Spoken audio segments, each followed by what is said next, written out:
In the open session for the closed session, we are going to roll call. Roll call. Okay.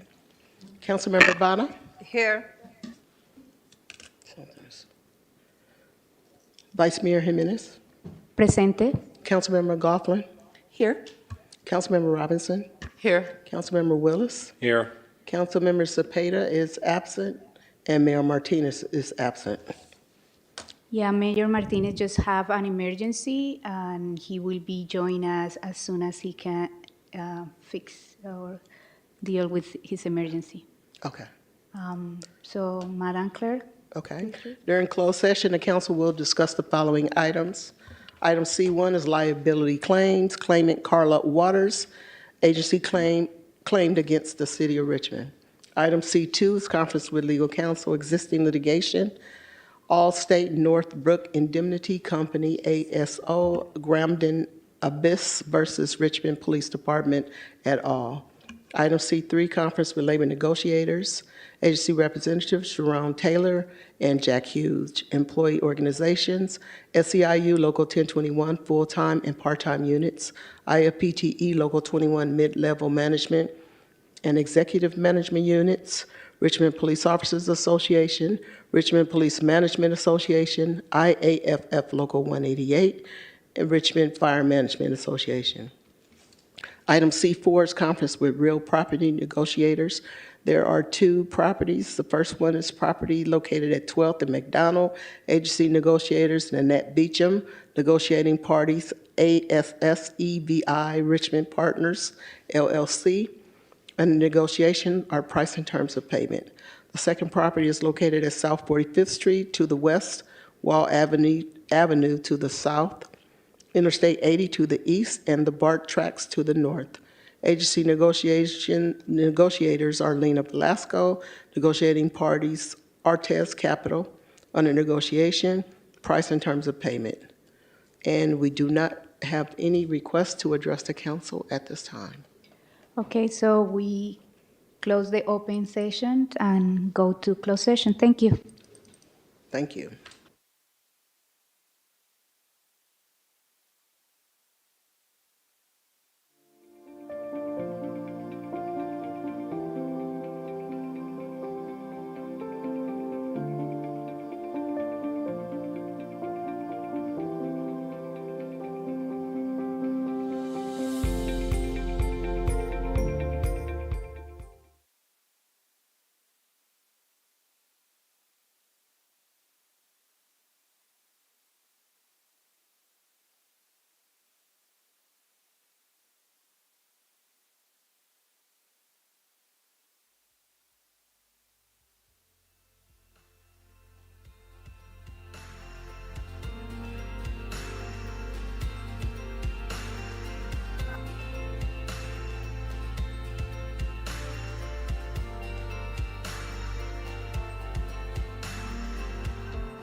The City Council is now in session,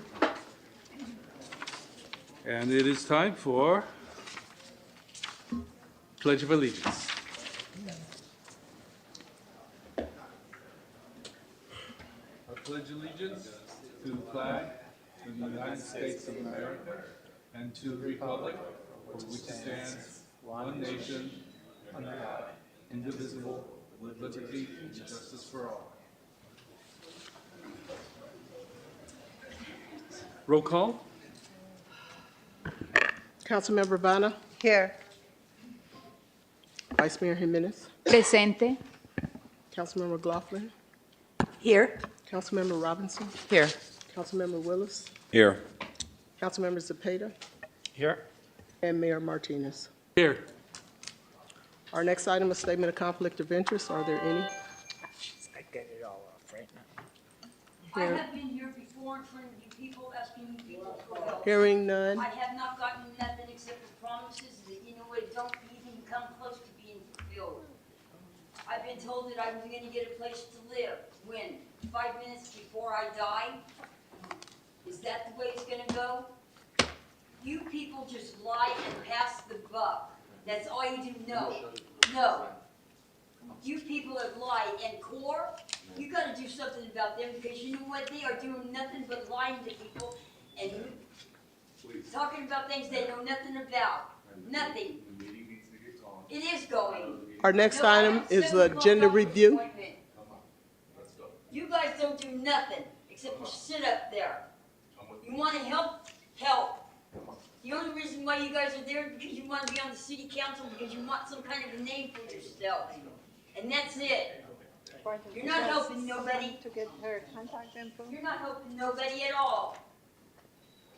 Under agenda review, we have a request to remove item P1, and that item is to authorize Public Bank East Bay to apply for regulatory approval. Has been removed from consent for discussion. I'm sorry? Item P1 Yes. from the consent calendar has been requested to be removed by the public, and that is item authorize Public Bank East Bay to apply for regulatory approval. Are there any other changes? No? In that case, I want to move that item right after open forum.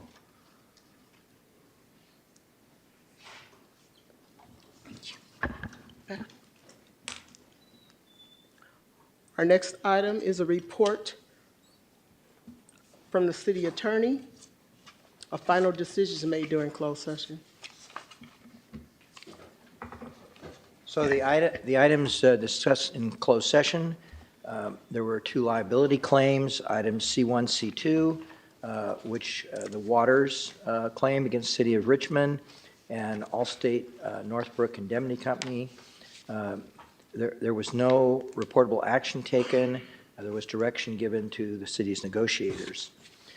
With regards to item C3, which is the employee negotiations, there was no reportable action taken. There was discussion and direction given to the negotiators.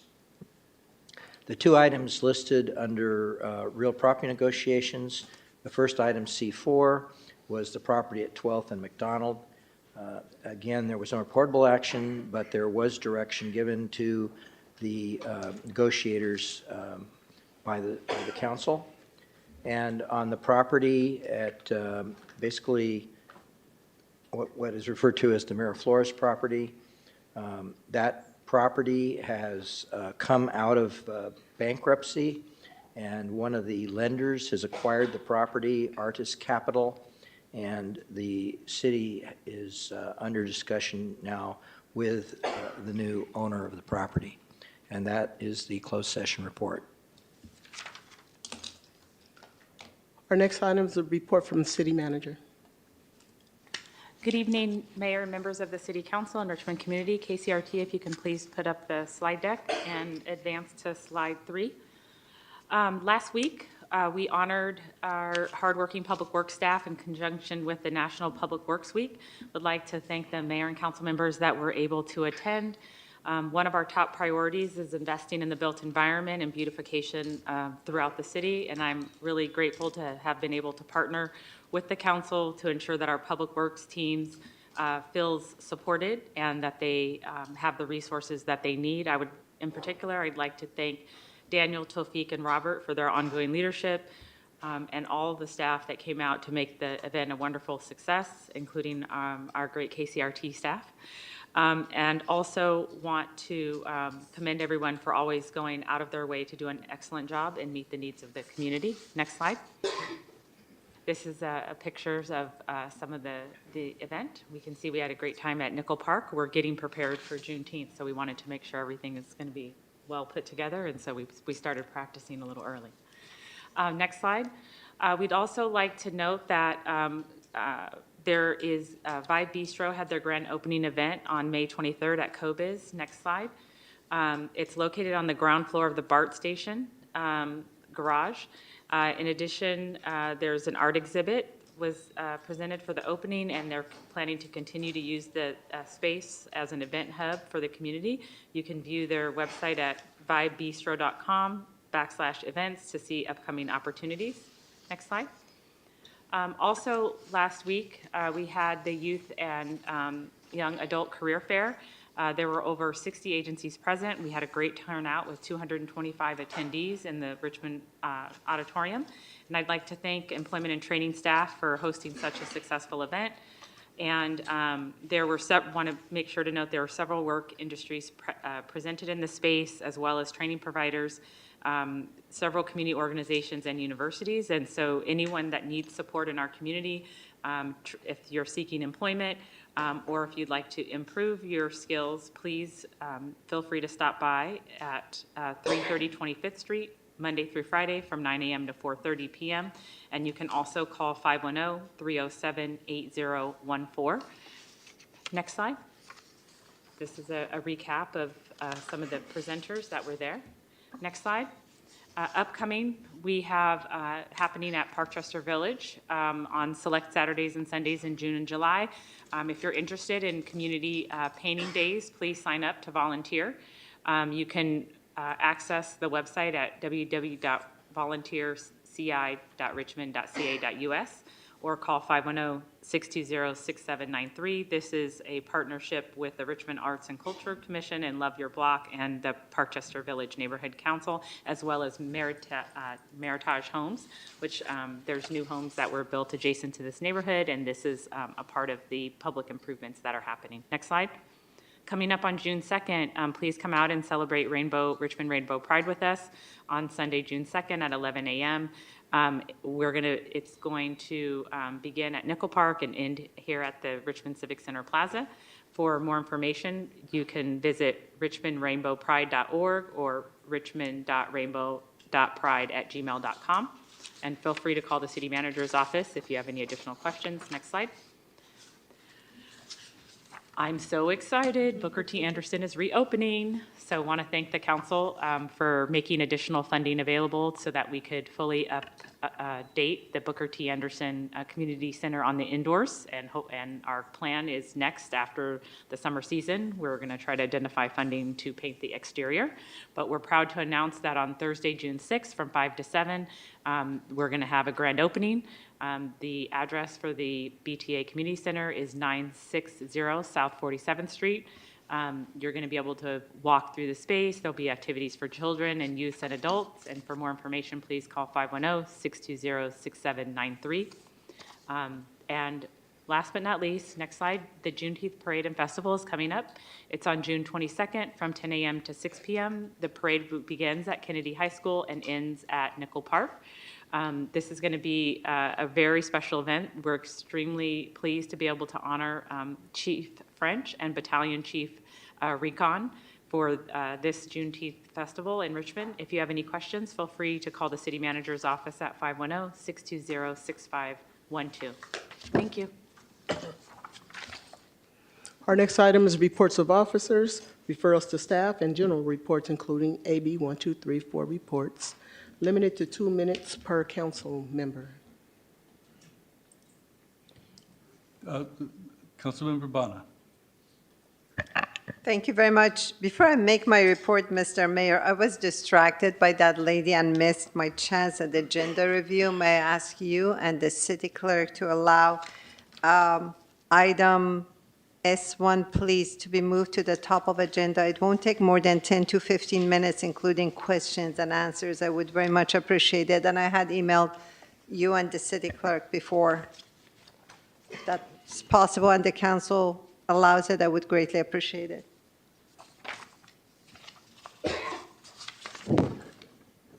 So you wanted it to be before the budget session? Yes, please. I would be grateful.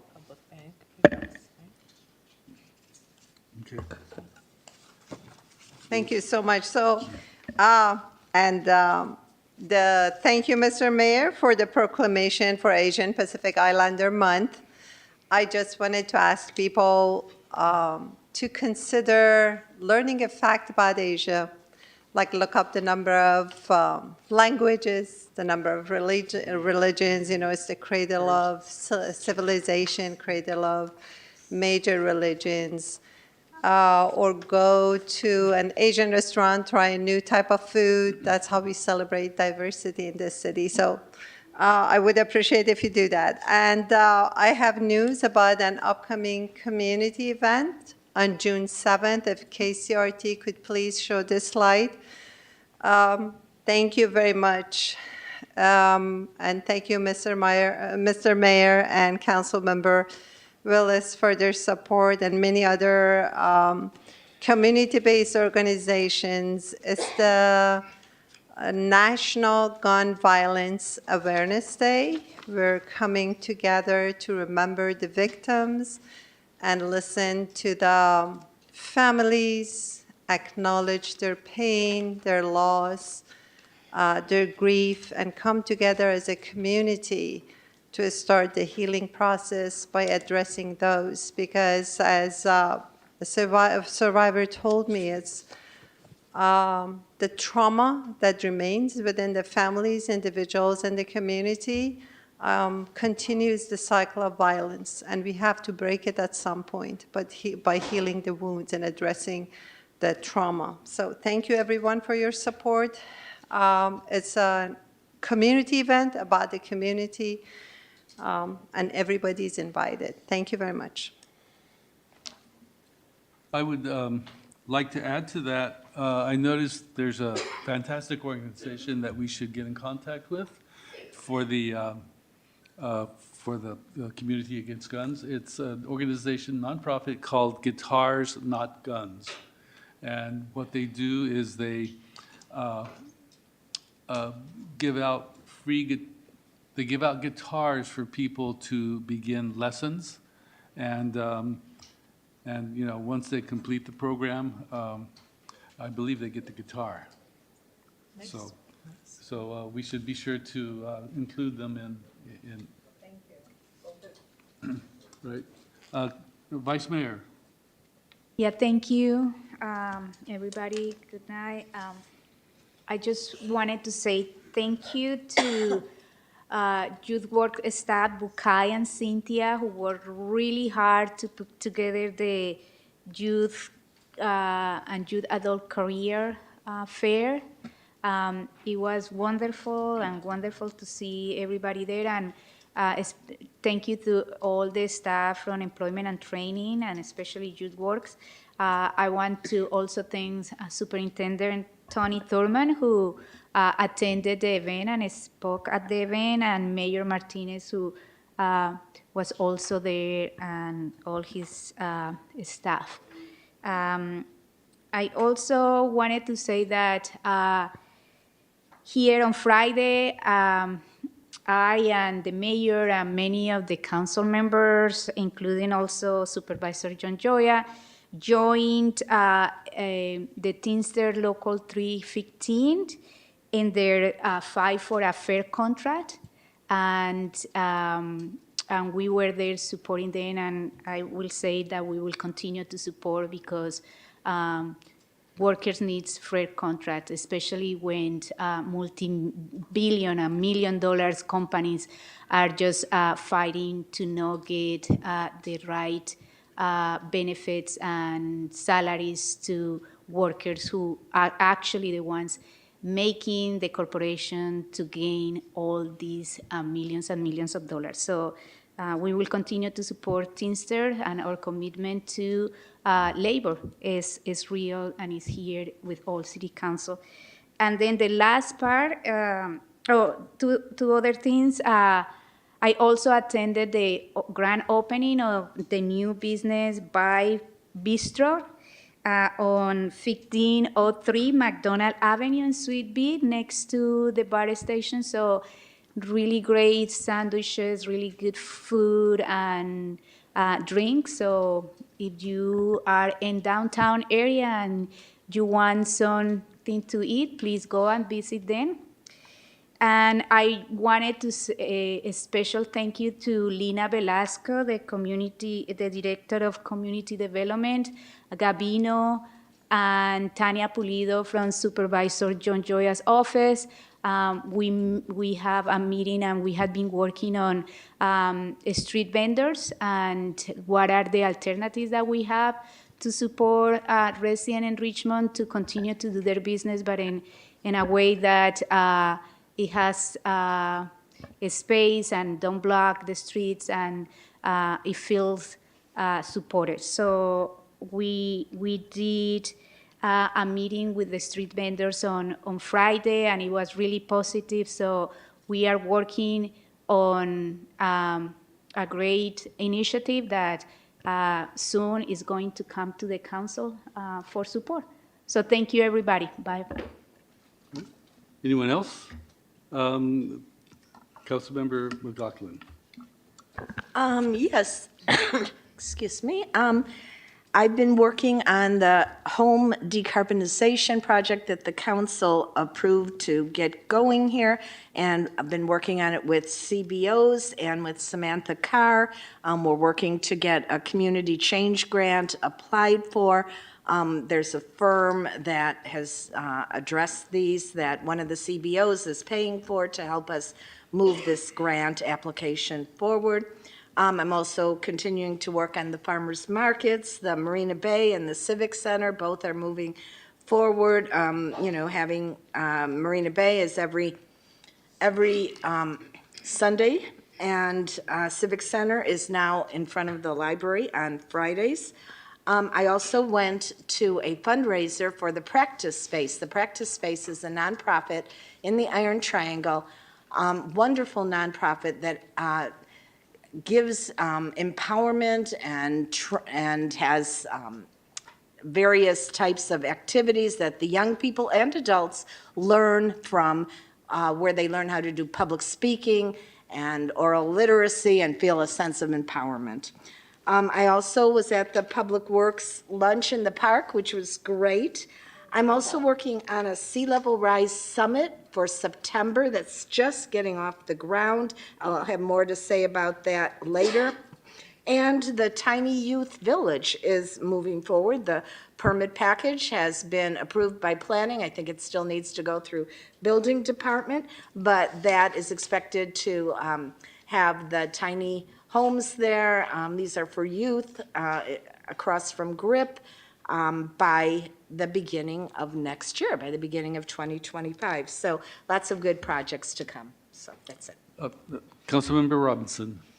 Hello, everybody. So I have really just some great news to report out on Miraflores. I know a lot of people, if you've been tracking that project, you thought it was kind of dead because the developer went into bankruptcy.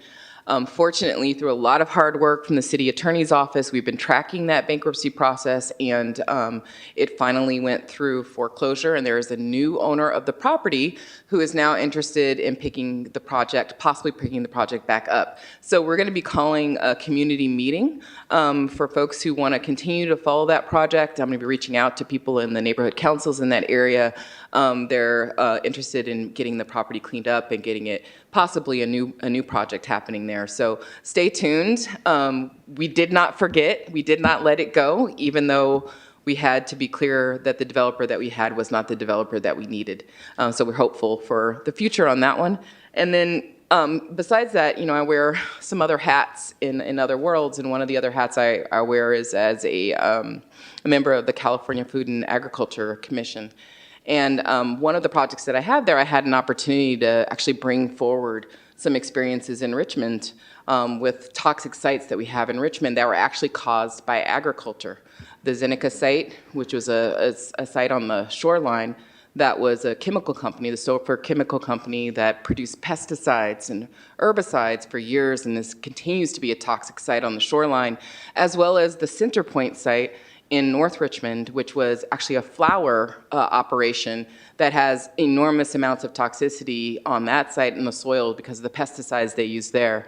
So, I was actually able to raise up and make it clear to farmers and farmer advocates who are trying to define regenerative agriculture and put together grant programs that will move farmers away from using pesticides, that it's really important to be explicit that the use of pesticides cannot be a regenerative practice and it shouldn't be something that's supported by state funds. So I just wanted to say that I'm bringing Richmond's story forward and making sure that even farmers out in farmlands understand how farming practices have impact in urban areas. So I wanted to make sure that people understood that. Thank you. Thank you. Anyone else? If not, Sunday, we had a delegation from Zhoushanchai visit the city of Richmond for half a day. We took them on a tour of the shoreline and had conversations about cultural exchanges, student exchanges, and working together as sister cities. So it went very well. We even took them to Target, of all places. They actually wanted to go there to do some price checking, to price comparison to prices in China compared to prices at a place here. So anyway, that was it. So move on to the next item. Our next item is item N1 under commendations, presentations, and proclamations. Item N1 is a proclamation honoring John Marquez for his leadership, advocacy, and educational access and excellence, and his continued commitment to the community development and success. We do have two speakers under this item.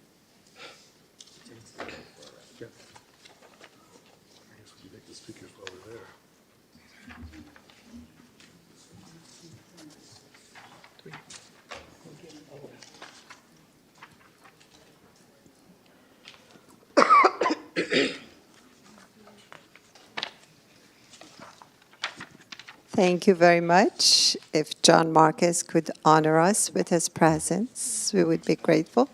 Thank you so much. Thanks so much for coming.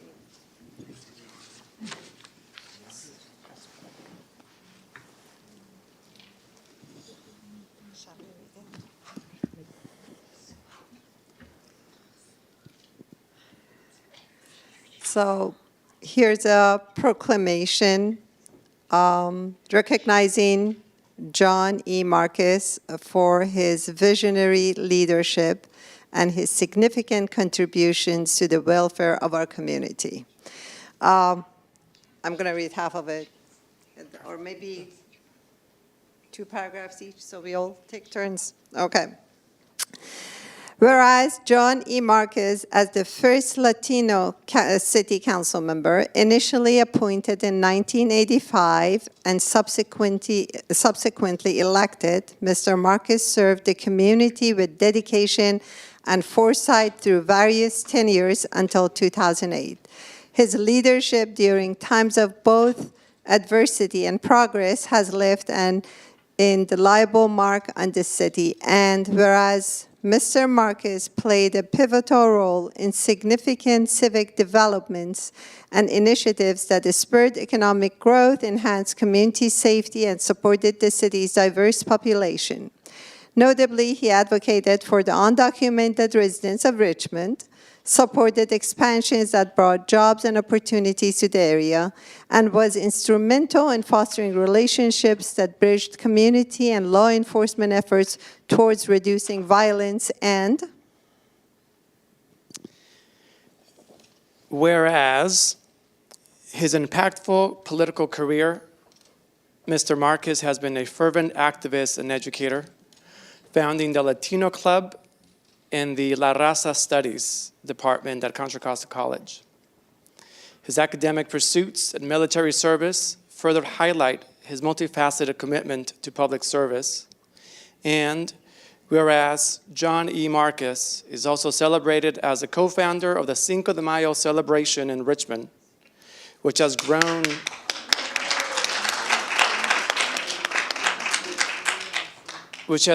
to become the largest such celebration in Northern California. This event not only honors cultural heritage, but also fosters community, unity, and pride, enhancing the cultural landscape of Richmond. And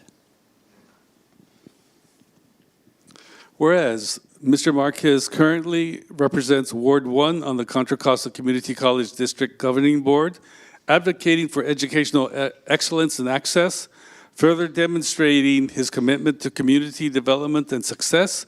And whereas exhibiting unwavering service and dedication, Mr. Marquez was honored as the 2006 Contra Costa County Hispanic of the Year and recognized by the California State Assembly for outstanding community service.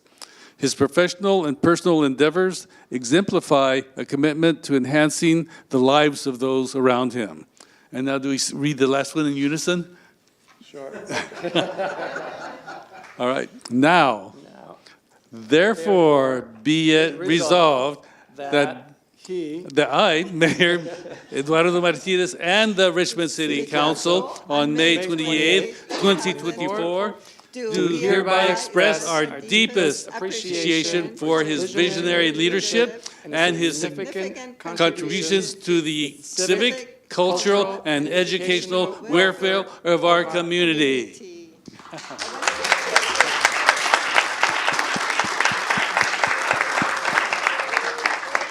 And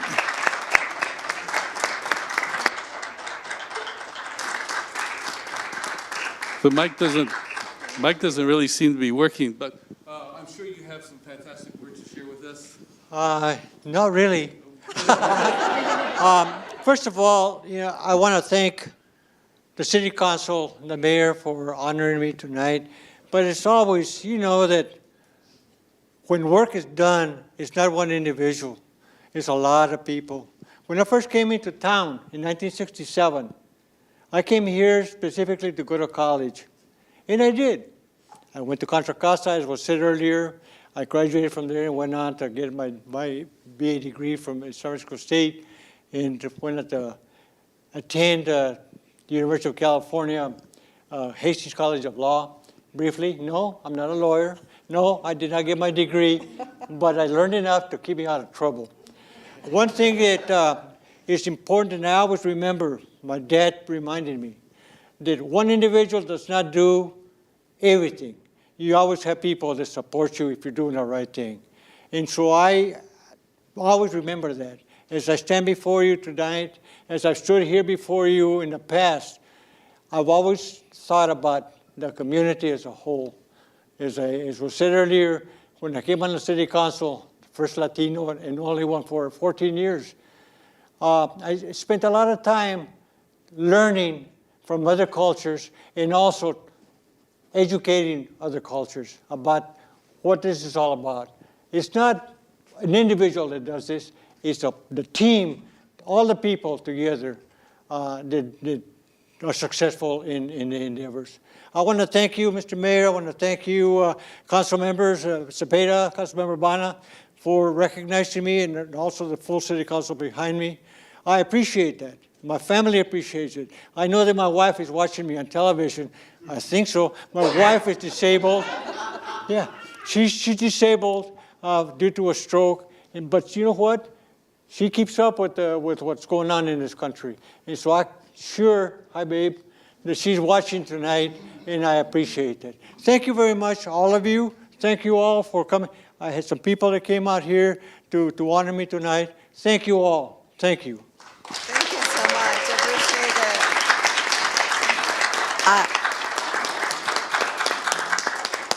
I just want to briefly add, I'm not sure if this works or not, but John Marquez is a sort of my neighbor in District 4 and has a classic car, and he's kind enough to let me ride in his car in El Sobrante, Stroll, and other locations, and I really appreciate it. But looking at what he did, that now that we have Cinco de Mayo, and everything else, we need to think and appreciate what a pioneer and leader does for bringing another culture, celebrating it, and I hope John is a role model for the rest of us to celebrate diversity. Thank you so much. Thank you. Thank you. I had, I had the honor of being sworn in as your city council by Mr. Marquez last year.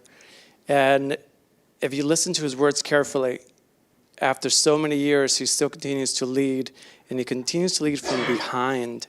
And that is something that I wish that I can learn from you and take that from you for my career and my life going forward. Because even here, you know that all the great work that you've done, we have 2 pages, but I know that we've missed so much more. And you give credit to everybody else, and you're the visionary there. And you broke through the glass ceiling, you broke through those doors, you broke and you left it open for people like myself, for people like others here in the council. This is the first council where we had majority Latinos, and you helped create that many years ago, right? So now we have majority Latinos in Richmond, and you continue leading. You're still here, right? You're no matter what happened, you show up to every event, you show up to all the meetings, you show up to everything in community, and thank you for that. Thank you for your leadership, and I look forward to working together some more. Thank you. Yeah, I think before us, they had a different breed of council members, because we have Nat Bates, who just kept on going until 91 years old. And here we have someone who, after city council, didn't stop. He went on to the school board, to community college board. And he just keeps going. Anywhere you go, he'll be there. So that's how we roll in Richmond. Thank you very much, Mr. Mayor. Thank you. I really appreciate it. Thank you. Thank you.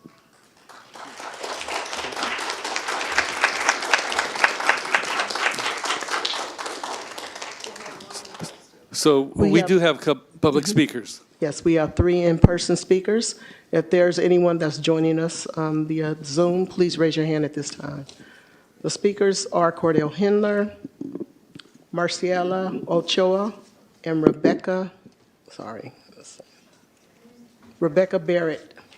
You'll have 2 minutes. I got it to work. So thank you, Mayor Martinez, Council. John, all these years I've been knowing you, I said to myself, now this is another legend right here. And I said to you, John, you are my dearest friend for all these years. And I said, whenever you're up on the dais beforehand, I was like, this man knows what he's talking about. So I'm just blown away. I was like, wow. I said, this man is really good. It's like he spoke so eloquently. So I do want to thank the sponsors for this proclamation, because in the words of the late Tina Turner, he's simply the best. So with that, I'm gonna give my time to Marciela.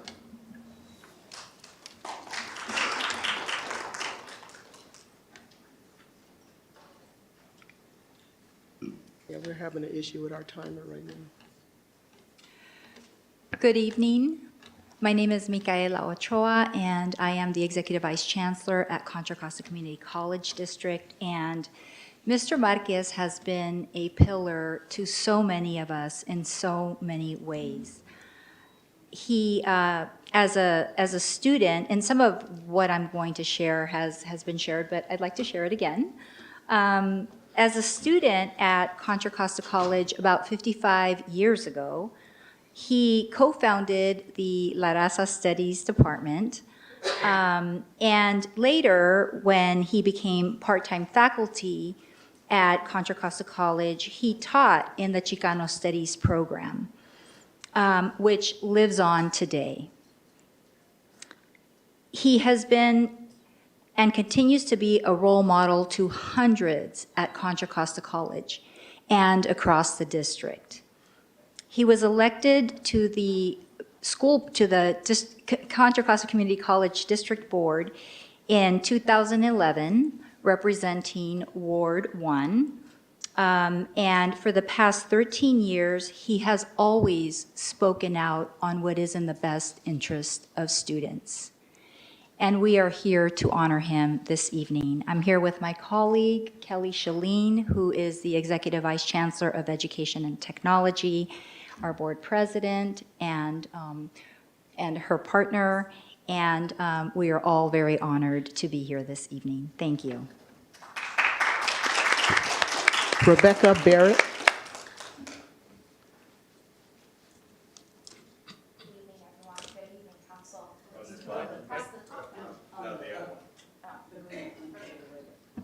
How about now?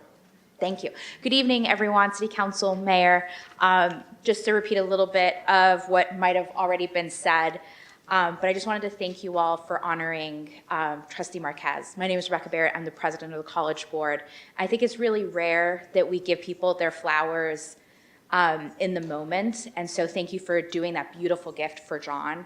I've learned personally so much from him. Commitment to community has to be foundational to all the work that you do as an elected, that you should honor and respect the community voice, and do so with a humble dignity, which makes this maybe a little bit uncomfortable for John at times, right? He doesn't like getting his flowers because he's about the work and making sure other people get their flowers. So I'm just so excited you all did this tonight, and I wanted to thank you all. And John, I wouldn't have missed this for the world, so thank you.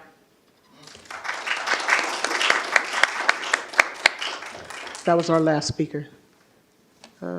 We have one, I guess someone from the panel has their hand up. Do we have any comments from the council?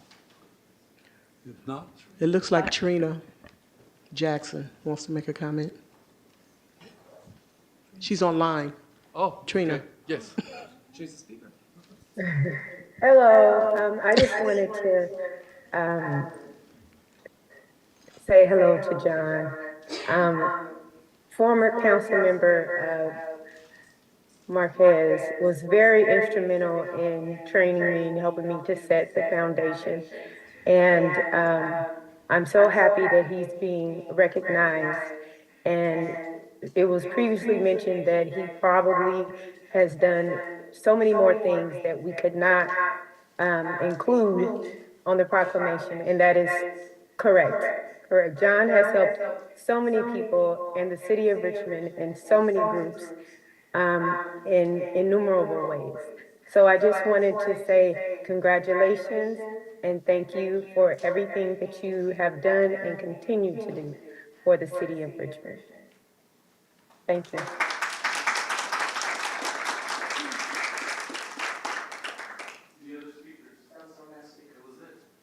I think it's a mark of excellence when the people that you work with, are the ones who praise you highest.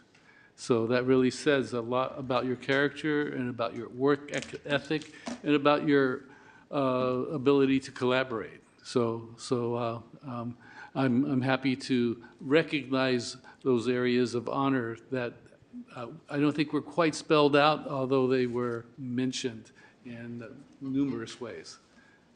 Anyone else with comments? If there are no more comments, we'll move on to the next item.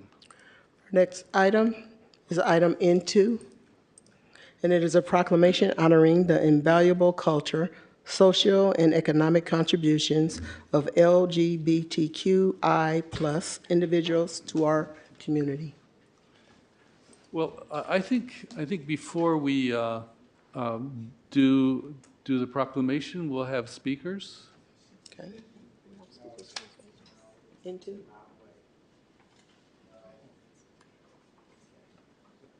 Do we have? If there's anyone online that wishes to address the council on this item, please raise your hand at this time. We have two in-person speakers, Cornell Hindler and Mark Wasberg. You'll each have 2 minutes to address the council. So this will be all right. So thank you again, Mayor Martinez, and Councilmember Cepeda for this honor.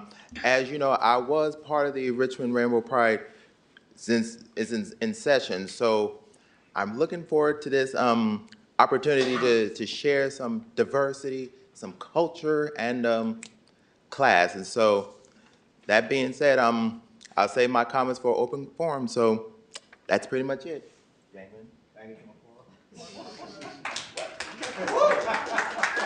Mark Wassberg.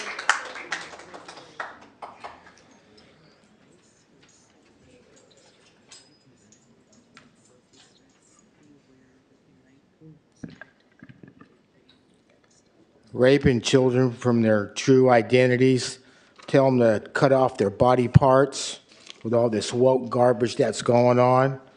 These transgenders are living a lie and a fraud. You can't change your DNA. You can't change your fingerprints. You can't change your eye recognition. Call them themselves they, if, or what. Don't even recognize that there's a man and a woman. Couldn't even tell between a man and a woman. You talk about this stupid 10 different genders. You're destroying our civilization. This is what you're doing. You're raping the world of their true identities. Yeah, you laugh, huh? You want to see a little boy have his penis cut off, or a young girl have her tits with no tits, and won't even breastfeed? You transgenders are destroying women's sports. You know it's all just a bunch of pack of lies. Every time a transgender gets into a women's sport, he wins. He's a man. He has a dick. He got balls. A woman has breast and a vagina. And you people are denying that. You're living in some delusionary, phony world with all this woke crap. You're trying to change our meanings of life. You're trying to tell people that don't believe this, don't believe that, believe us. You guys destroying our civilization, just like we got rid of Beckles because she came up, she was promoting sex between young boys and girls. That's why we got rid of her. We gave her the business. We worked her over pretty good. And then finally, she ended up giving it up. You guys do not produce offspring. This is why the African nations has outlawed gay marriage and homosexuals and lesbians. Go to Iran or the Middle East, they will throw homosexuals off the buildings. Teach them how to learn how to fly. We do have a speaker online. Thank you. Okay, I have Sue Van Haddam. You'll have 2 minutes to speak. You can go ahead and start. Am I unmuted? Yes. Okay, thank you. So I came for a different reason, but I would like to ask the council to ban the kind of hate speech that just happened. I have friends who are transgender. There were lots of lies spoken just now. I am horrified that the city of Richmond is being, the city council meeting is being used as a platform for that kind of hate speech. So I'll leave it at that, but please consider banning hate speech at the meetings so that I don't have to listen to that kind of garbage before speaking about what I came for. And I am so sorry that all of you have had to listen to that kind of garbage, and I wouldn't be surprised if it has been quite repeated. So what I came for is to talk about the crosswalks issue on Solano Avenue. This I live is on not the Solano- time for crosswalks conversations. Oh, should I wait for that? Yes, yes, you should wait for I open forum. apologize. No Okay. problem. Thank you. Thank you. There are no more speakers. All right, now we'll make our presentation.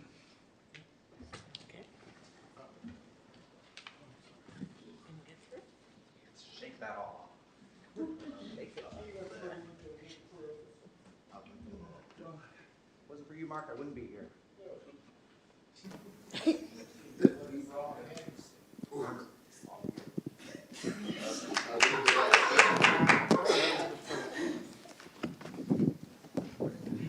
All right. Thanks, everybody, for coming out today. Some of you literally and others figuratively. but we're here. And that's what matters. And today, the proclamation recognizing June as LGBTQI plus Pride Month in the city of Richmond. Whereas the city of Richmond values its diverse and welcoming environment for all citizens, including the lesbian, gay, bisexual, transgender, queer, intersex plus community. And whereas June is nationally recognized as Pride Month, celebrating the contributions and advancements of the LGBTQI community in our city, state, and country. And whereas this year marks the 10th anniversary of Richmond Rainbow Pride, an organization promoting LGBTQI plus awareness, inclusivity, and celebration within Richmond, demonstrating their commitment to equality and acceptance. Whereas the city of Richmond acknowledges the invaluable cultural, social, and economic contributions of LGBTQI plus individuals to our community. We are now inclusivity, equality, and fighting discrimination, and whereas the city of Richmond is committed to protecting our LGBTQI plus residents and their families, ensuring they enjoy the same rights, privileges, and opportunities as all residents.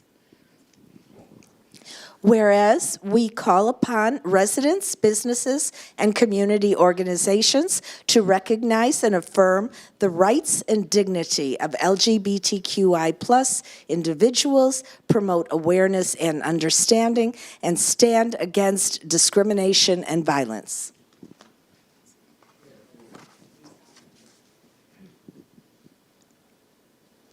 now, therefore, I, Mayor Eduardo Martinez, on behalf of the Richmond City Council, proclaim June as Pride Month in the city of Richmond.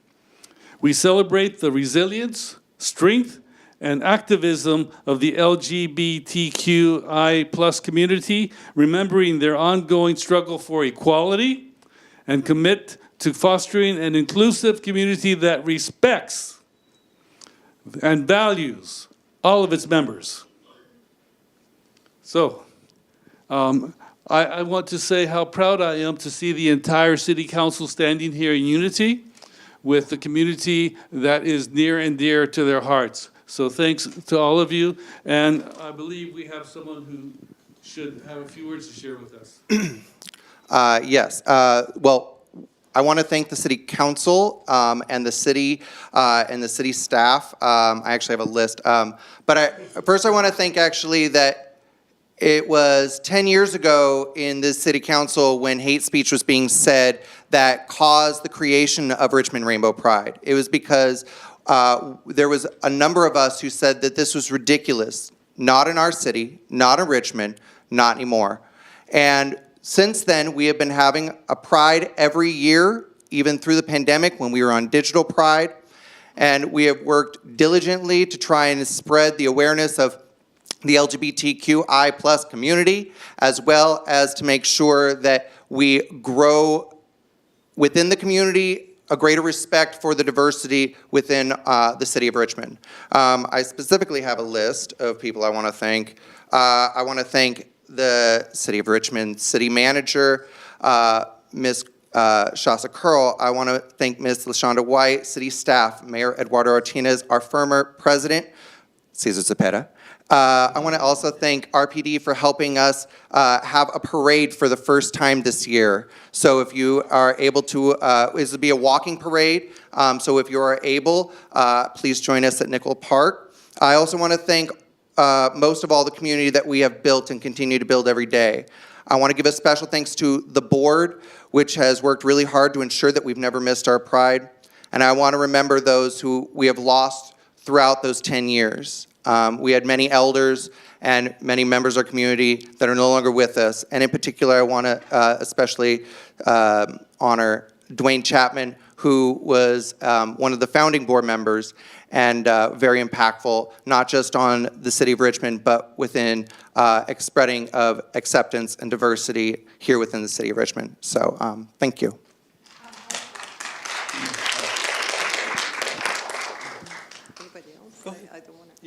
Okay.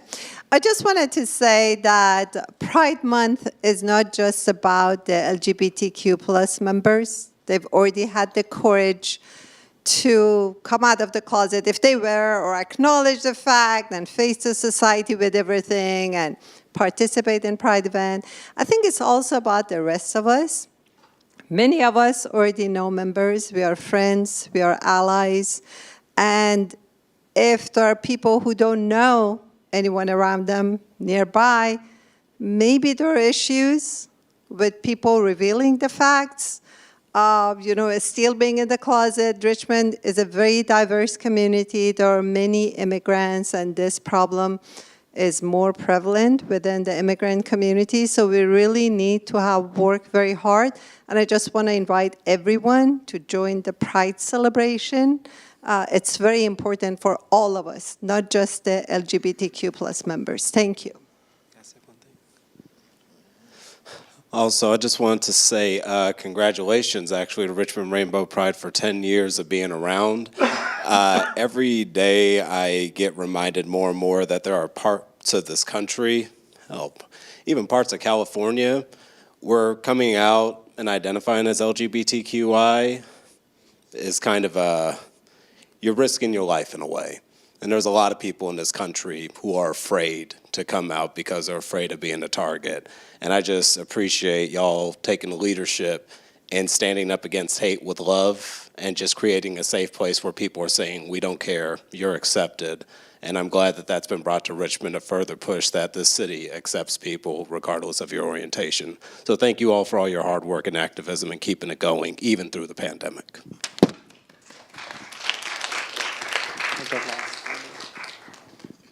I just wanted to say thank you for all you do and all the community who has been embracing diversity.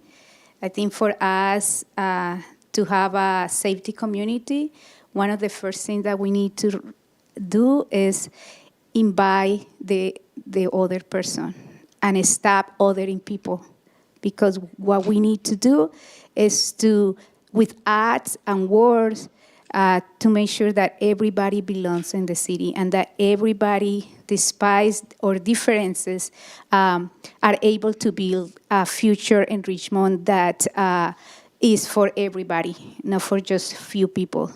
And we have our different opinions, our different beliefs, but the beauty of having this conversation and having all of us here is to say, despite all of that, we love each other, and we can stand with you, and especially with the communities who have been marginalized and who have been more attacked and impacted by violence, discrimination, and inequality, to say, we see you, you belong here, and we do what we want to do, like we can do, to make sure that you feel that love. So thank you. So I'm really happy that we have this. The Richmond that I grew up in was not a very welcoming and community for LGBTQI plus folks at all. It just wasn't. Growing up here was just not a place that you wanted to be. So I'm glad it's a different place today, and I actually have a message for young people, and I would say keep challenging us old folks with your pronouns, with our pronouns. Get us to not get crusty and stuck in our old ways. We can learn new things. It's awkward and whatnot, but we can all learn. We can keep learning. We can keep growing. We can keep keeping our hearts open, and keep challenging us, young people. Keep challenging us to grow with you. Yeah, I just want to say, I remember 10 years ago when I believe it was the first Pride Day proclamation. I was mayor then. We presented it. We also decided to raise the pride, the rainbow flag. And I remember the kickback, among some in the community. And that, as Jamin stated, was when the Rainbow Pride Coalition and then the event started happening every year. So I, too, want to congratulate you on 10 years of holding this event and just helping to educate the community and just helping to celebrate. You know, we are among different diversities within our city on many levels in terms of sexual orientation, race, whatever, and we should all embrace each other. That is the meaning of community. So thank you for really being in the forefront of this diversity struggle that we have to keep moving forward. Thank you. I want to start off with thanking our former council member, Javanka Beckles. It was her who took the brunt of that hate 10 years ago. And I remember sitting in the front row thinking, where do I live? And what year is it? In the Bay Area in 2014, this hate was still happening. And little do people know, or little did the people who used to line up here to spill that hate, that those sticks and stones build the path for a better tomorrow. And here's where we are today. 10 years later, we want to be able to give hope. 10 years later, we're planning for the next 10 years. 10 years later, we're passing the baton over to the future generation. I had the honor of being able to be one of the founding members, along with Dwayne Chapman, along with a lot of other board members that have come and gone. But a lot of them are still here. And together as a community, we build this. Together as a community, we'll continue growing it. We started out as a day in the park, and now we're here at Civic Center creating more and more community. I've had the opportunity last year, this young person came up and he said, are there cameras around? Because this person wasn't out yet. But they felt safe and comfortable enough to be within community, because that is what we have all built, regardless of any hate. So let there be more hate. There's going to be more of us that are going to stand up to it. But we do it together. So thank you.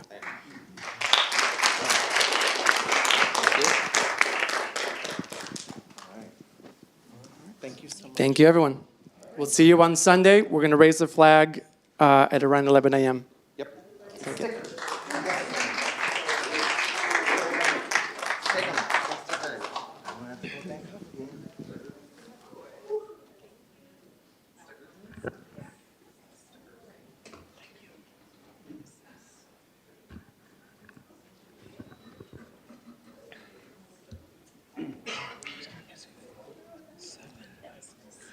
Well, it seems council has had a chance to make their statements, so we can move on to the next item.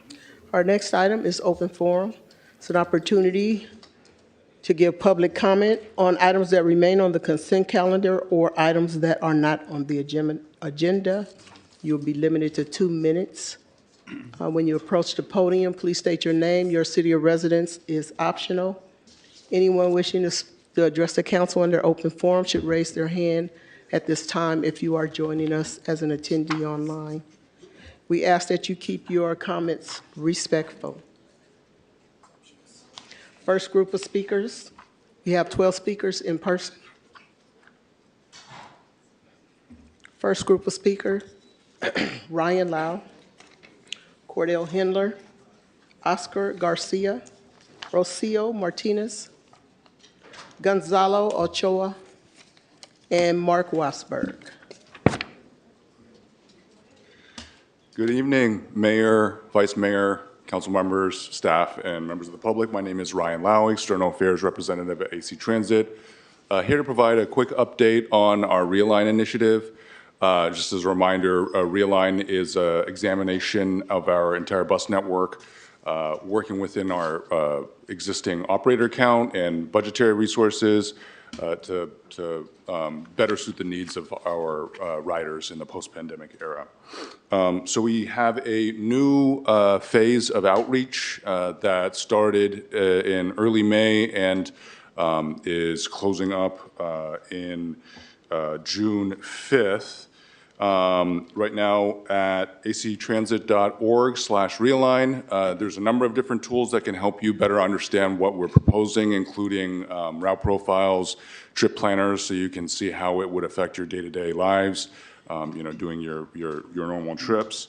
We also have been going around to various city council meetings and MACs and such to provide updates at community events like Cinco de Mayo and the recent Richmond Senior Health Fair, as well as pop-ups at high-traffic bus stops and transit centers.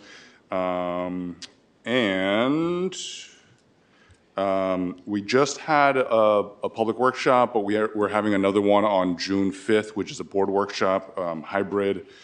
So learn more at www.actransit.org/realign. I forgot to mention, if you're not comfortable with digital tools, just down the street at Richmond Public Library, there's a big, basically a phone book of route profiles, so you can take a look at what's being proposed, as well as physical public comment cards, so people that don't want to go online, they can still provide feedback. So thank you. Cordell Henler. That's me. So good evening again, Mayor Martinez, Council.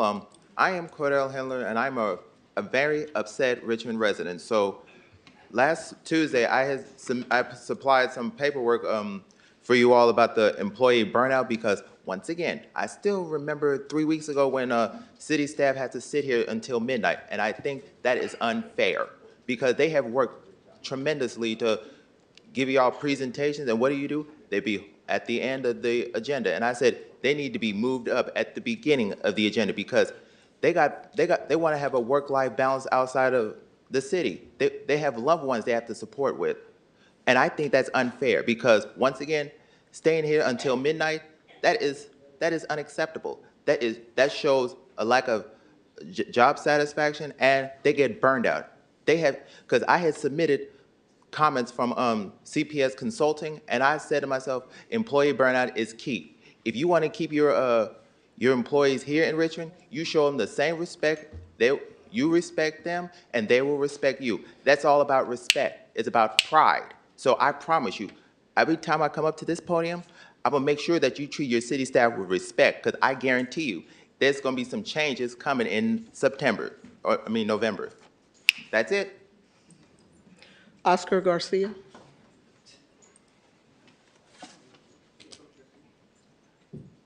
Just speak, Oscar. Oh, you just turned the mic off. Stop touching buttons. Sorry, for amateur. Good evening. My name is Oscar Garcia, Richmond resident, and I'm here with several 23rd Street merchants to put some pressure on you guys, to the City Council. You've been ignoring the 23rd Street corridor and our needs. We've been working with the city for over 2 years on several issues, and there's been barely any progress. The issues include the street vendors, illegally parked cars, high speed or traffic control, and obviously the smoke shops. RPD has started parking enforcement, which has made a big difference, but traffic control still continues to be an issue. The families who walk their kids along the 23rd Street corridor have to deal with speeding vehicles. That's unacceptable. Progress on the smoke shops is going way too slow. Even with the moratorium, as you heard in the last city council meeting, zero enforcement thus far. How is that possible? Zero enforcement. People, businesses feel unsafe. The actual resident, the folks that show up to the businesses feel unsafe, and the smoke shops are selling poison to our kids. And this continues to happen while the city council is doing nothing. The street vendors is also a major issue. Many are coming from as far as San Jose and the Central Valley, because Richmond is one of the few cities in the region that doesn't have any management of the street vendors. The street vendors take away limited parking, and they obviously take away businesses, or business away from these tax-paying businesses. And what a shame, Councilmember Claudia Jimenez, to have a meeting about the street vendors, knowing that this is a priority for the 23rd Street merchants, and you're not including the 23rd Street merchants. We really need to be included in the conversation. Your And time we've has been trying expired. to meet with you. Thank you. Rocio Martinez. Well, actually, I was gonna translate for Gonzalo. So you Okay. just- Yeah, You translating? yeah. Buenas noches, Mayor, Eduardo, City Council members. Mi nombre es Gonzalo Ochoa, President of the 23rd Street Merchants. And I'm here to, oh,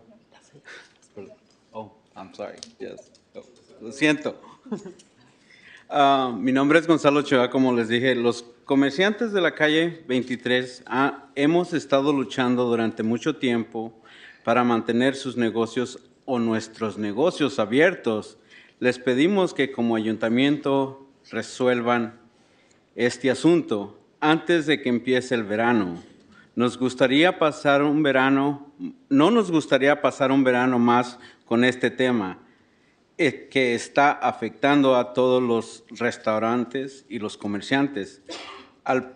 El principal problema es no tener gente para hacer el trabajo por las tardes y las noches y los fines de semana, que en cuanto los vendedores de comida se instalan, y estamos hablando de las 6, 5, 4 en adelante, que empiezan a poner sus puestos. Queremos que el Consejo establezca un presupuesto para un inspector y que se asigne por las tardes y las noches y los fines de semana, y que el inspector esté acompañado por un oficial de policía para evitar cualquier enfrentamiento por parte de los vendedores ambulantes. Claudia, nosotros te hemos estado hablando por mucho tiempo, hemos estado tratando de localizarte. Acuérdate que nosotros vivimos en Richmond, tenemos negocios en Richmond. Nosotros somos los que pagamos tus taxes y aquí se supone que tú nos debes de representar, no estás representando a los vendedores ambulantes. Nosotros somos los que pagamos taxes, pagamos licencia. Deberías de poner un poquito más de atención en nosotros, no en la gente ambulante, que definitivamente ellos tienen manera de... I'm sorry. Perdón. Good evening, Mayor, council members. Basically, it's just the merchants on 23rd Street. Mostly restaurants are being affected by the street vendors. We did ask, like I say, Claudia Jimenez, we've been with her with several meetings. It's been 2 years, we haven't had nothing. We provided you guys ordinance from other cities within the county that are being in compliance with the law that passed. So we want to make sure that you guys are actually working on this ordinance by the end of the summer, because we don't want to go another summer with our business being affected. Another thing is the health department has always said, oh, well, you guys have to talk to the city. So we come to the city, but there's nothing. Okay, so they said, well, we're a lack of personnel. Okay, well then you guys assign a budget to get personnel that it's like say during the weekends from 4 p.m. and until 9. And also they say, well, we need to have somebody, a police officer, because we are, in danger just because they get really aggressive with us. So we do need you guys to work with us with this and try to solve this and also include it on one of the ordinance, please. Thank you. Thank you. También So- nos ha estado mintiendo toda la vida. Ro- Ahora nos vamos a Rosie- ver en noviembre en las votaciones, vamos a juntar a toda la comunidad para que escoja a sus representantes. Vamos a empezar a hacer Rocio? workshops para encontrar a la gente y escoja Yeah. a sus representantes, porque claro, Our next speaker- no nos ayuda nada. Our next speaker is Mark Wasberg.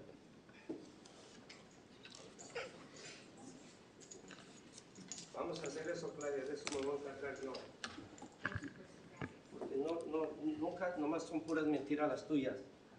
Gracias. This is not about hate. It's all about saving our civilization. You think you're going to go out and tell a little Johnny to cut off his penis? Huh? Are you proud on that, what you gay people are doing? This is why South Africa passed a law banning homosexual, lesbian, and transgenders, because they know that they don't produce offspring. It's the end of civilization. But you people don't get that. All this stupid pronoun crap is all just a bunch of pack of lies. You have no clue on what you're doing to our world. You see what I'm saying? If our civilization took the turn for the worst, and you had the homosexuals and lesbians outnumber the heterosexuals, there'd be no more world. And this is what you people are doing. I thought you learned your lesson when God gave you AIDS. When all you homosexuals were dying of AIDS, and you kept complaining why you have AIDS? Huh? You ever go over there screwing a man each other in the ass? That's how AIDS came. Mr. Wasberg. You people have no morality. You have no guilt. You have no shame. Mr. Wasberg. You bunch of pedophiles. This is what you are. This is not about hate. It's all telling the truth. Wasberg, that these people are destroying our civilization. You are sharing opinions. What they're doing is all this woke crap is all a bunch of garbage. You are all this name calling. So, next person. This is what you fucking fags are doing. You are name calling. Our next speaker, Emiliano de la Mora, Andrea McKelvey, Tumani Eaton, Herman Martinez, Anna Pineda, and Jamin Purcell will be our last in-person speaker. We'll start with Emiliano de la Mora.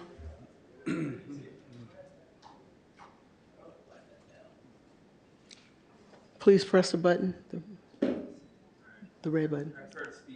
Right, there you go. I prepared a speech because I'm not good at public speaking. I'm trying to get more comfortable at it. So I'm starting off with a local problem. Hello, Richmond City Council. My name is Emiliano de la Mora, and I am a resident of Richmond. I'm here to ask you today. I'm here to ask you to put a funding into the development of a sidewalk along Richmond Giant Highway leading to the Pinot Regional Park.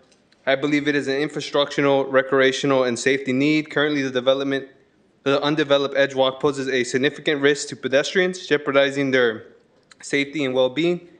By investing in a proper sidewalk, we can ensure a secure path for residents and visitors, promoting the healthy lifestyle, community enhancing overall safety of our community.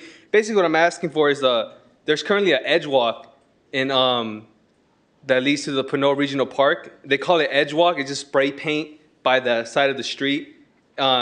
Pedestrians, people walk the edge walk to go to the park, and they risk getting hit by vehicles going 40 miles an hour. And they're not just small, regular cars. They're like huge trucks from like UPS and Amazon.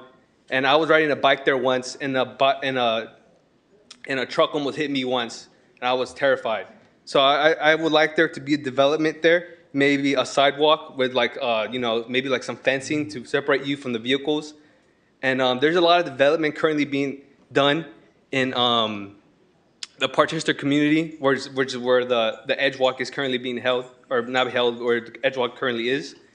So if they're spending a ton of money to develop these huge houses over there in the Parchester area, why don't they fix the road so I can go to the park without being at risk of being hit by a giant vehicle? You know what I'm saying? So I would really much appreciate that. Thank you. I went off script because, it doesn't really work for me. But, I kind of like public speaking. I might do this more often. All right. Yeah. Thank you. You got 2 minutes. Thank you. I'll be back. Andrea McKelvey. Andrea McKelvey.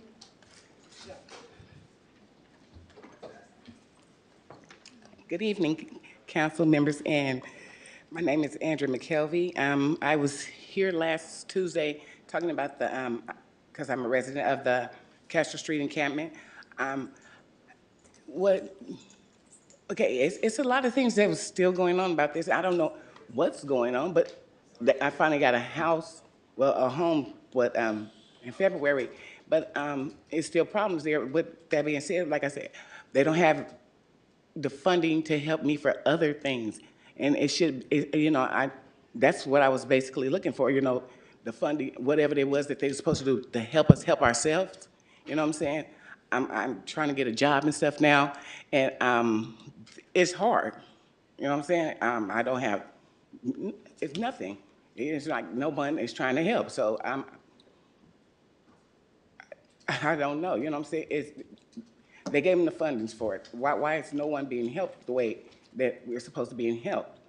I mean, on real stuff. It's like people are still being kicked out the program. People are stopping by my place because they have nowhere to go, and I can't house them. You know what I'm saying? But I'll let them stay. I'll give them, something to eat or something. But it's still not fair. It's too many people. It's too many people still outside.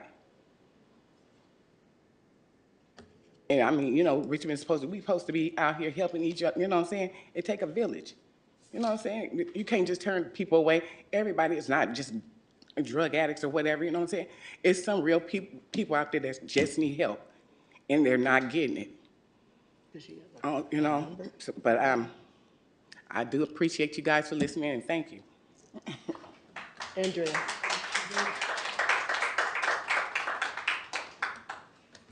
Tumani Eaton. Hello, my name's Tamani Eaton. I am a part of the Castro community also, and also my son, who unfortunately wasn't able to be here today.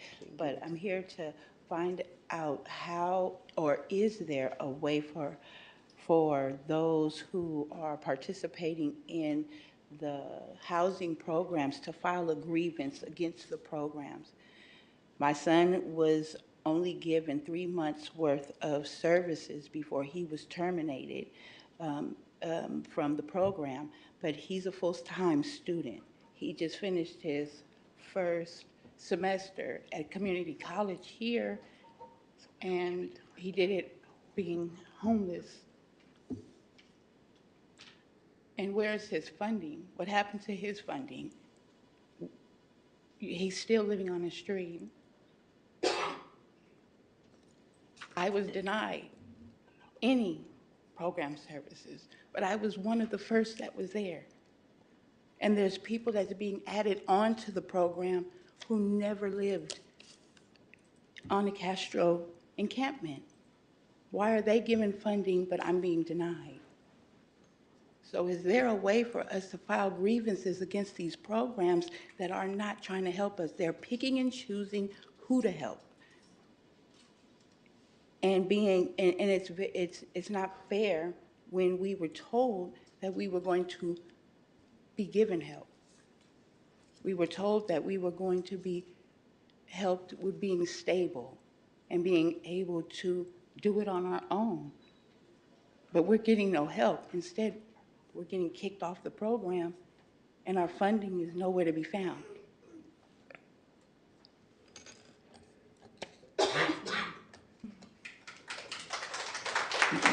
Herman Martinez. Herman Martinez.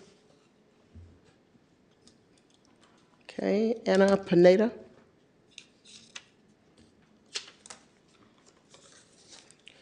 And our last in-person speaker will be Jamin Purcell.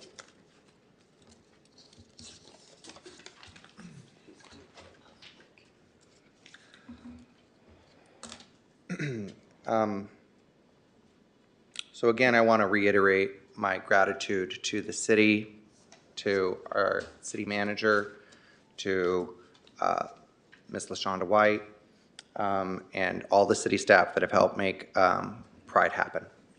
I also want to thank RPD for helping make the parade happen this year and helping us work through that.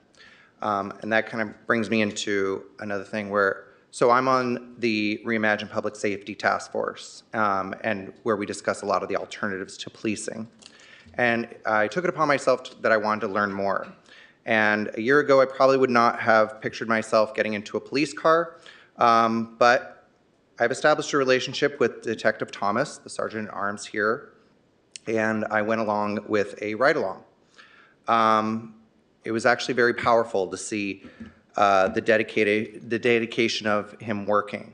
I appreciated seeing how he connected to residents of Richmond when they were having terrible experiences, calming them, communicating with them, and connecting them to the many services that we have here in our community. It was a very long shift, and I saw some real emergencies, frankly, and it involved not just police, but fire and ambulance. But I will say that during that time, I was able to speak to a number of the different officers, learn about their backgrounds, and I had a new appreciation to what Richmond does for public safety. I learned about Guitars for Guns from Officer President, and learned that she was a former school music teacher before she joined the force. But I also want to say I especially appreciate our chief living in the city that she serves in. And had you asked me a year ago, I probably wouldn't have considered it. But getting in that car, but I really want to say RPD is listening to the community. Your time has expired. Thank you. Thank you. Okay, we'll move to the online speakers. Okay, I have 5 speakers. I have Andy Kelly, Sue Van Hatten, John Emery, Amanda Jenkins, and Ryan A. Andy Kelly, you'll have 2 minutes to speak. You can go ahead and start. Great. Hello, City Council. Good evening. My name is Andy Kelly. I'm the Government Affairs Representative for BART. You should have received an email from my colleague, Henry Simons, this morning. BART will be beginning an incredibly important interlocking replacement project for the next 2 years, starting in June. That will be replacing the interlockings in the MacArthur and 19th Street stations. These allow the trains to switch between the lines, the yellow line, the orange line, etc. The only way to do this work safely requires that the system be shut down 1 weekend a month for the next 2 years, starting in June. The first of these shutdowns will be June 22nd and 23rd. We'll still be able to maintain bus bridge service for those affected stations. Unfortunately, it does mean for those weekends, red line service will be completely canceled and orange line service will be limited to 30-minute service. All the information can be found on our website at bart.gov. It's right there on the alerts page, and passenger bulletins and notifications have gone out to community groups and riders, and they'll continue to be notified through the apps and through station posters and bulletins. This work is vital to the long-term health of the BART system and will eventually allow us to run, ironically, faster trains more frequently.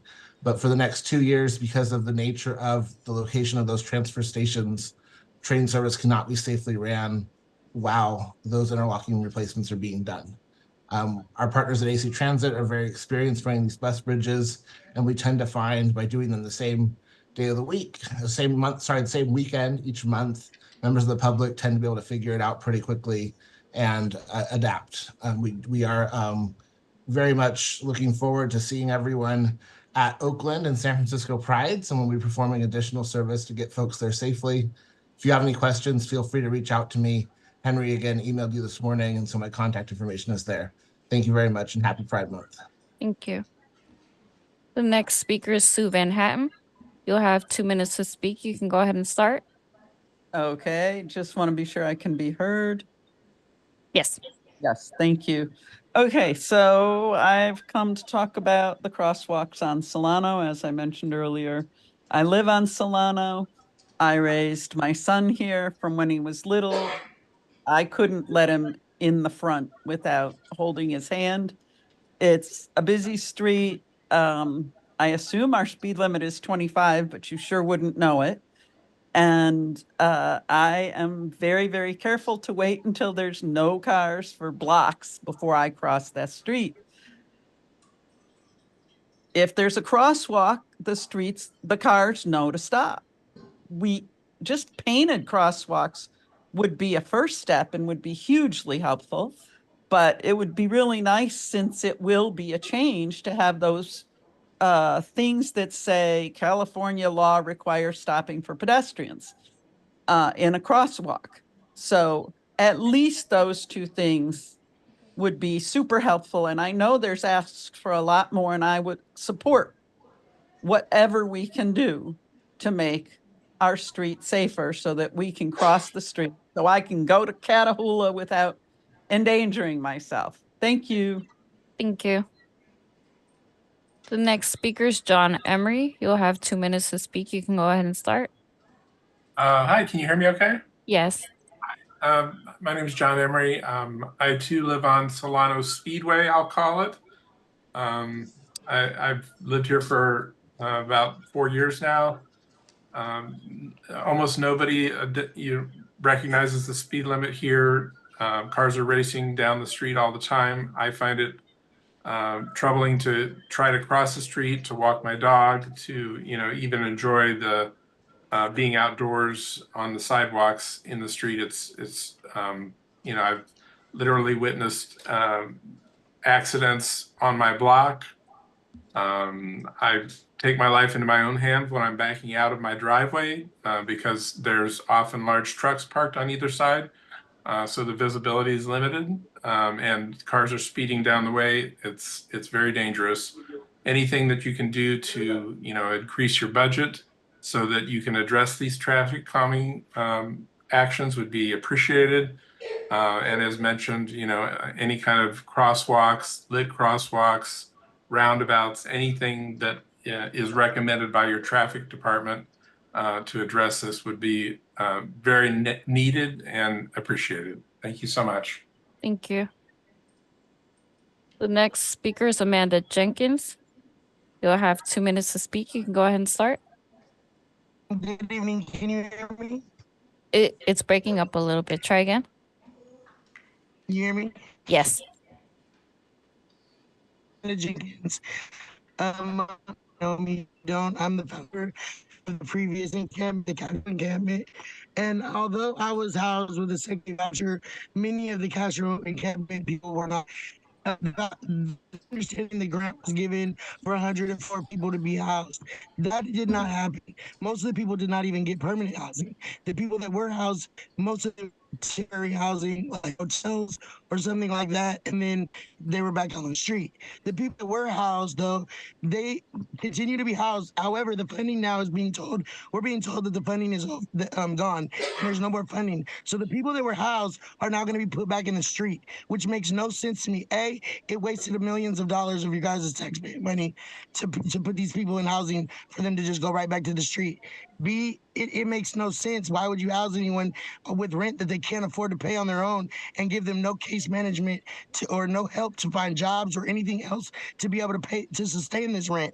It just seems like it's just a smokescreen to waste the money. I don't know, but I know that it's not being done the way that grant was written. I'm very familiar with the grant. I'm very familiar with everything in the grant. I was definitely a part of everything that's happened. I am still on the board for the Castro or for the ERF2. I'm very much involved in it still. And I can tell you that this money is not being spent the way it should be. Mayor Martinez, you know me very well. You know that I'm very thorough in what I do and what I'm talking about with this grant. And it is not being done correctly. I urge you to please, all of you, please pay more attention and look at what's going on, because this is not what should be going on. The money is not being spent the way that it was given to be spent. And I know that all of you care, because I know most of you.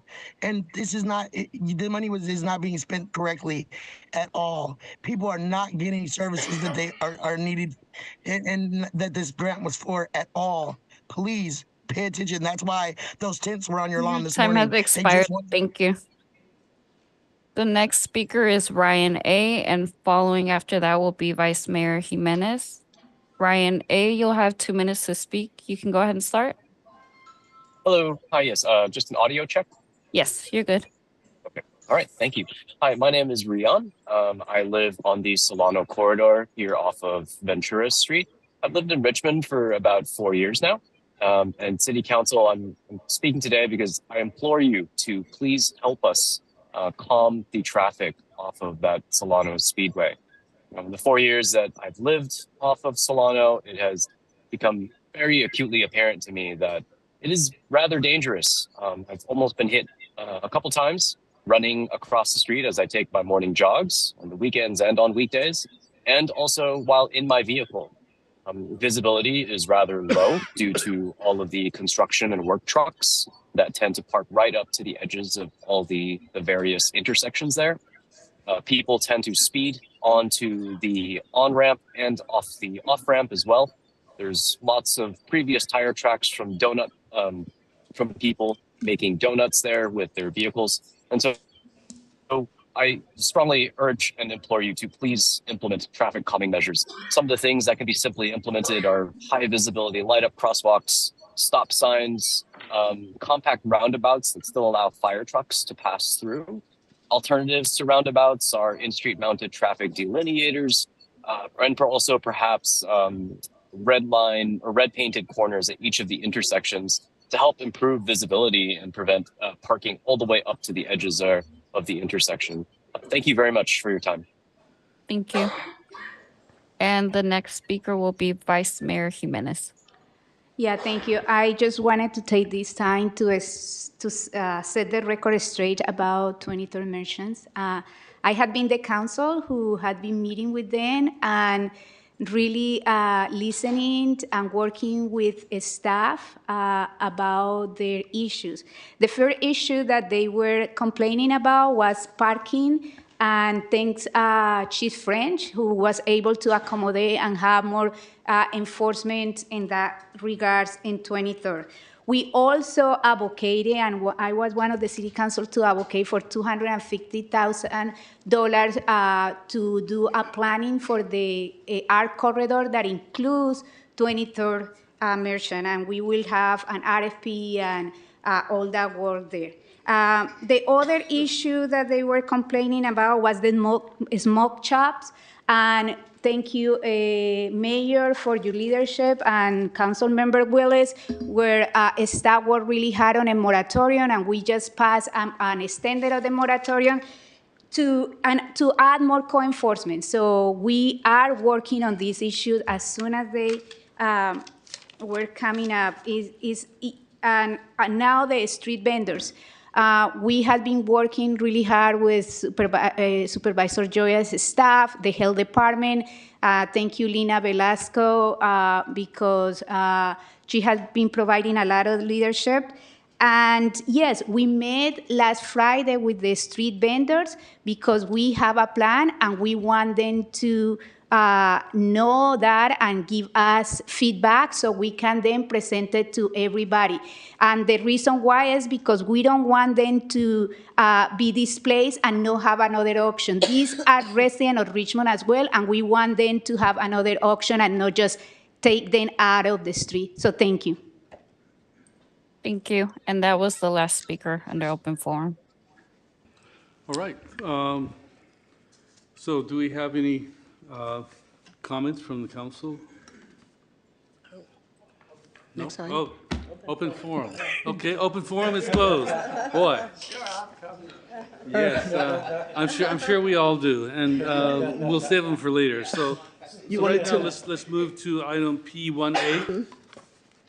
Item P1 is to adopt a resolution of the City Council of the City of Richmond authorizing the Public Bank East Bay to apply for state regulatory approval, assuming the City of Richmond's investment policy is modified as needed for entering into a public bank, and authorizing the City of Richmond, after regulatory approval, to provide its share of founding capital.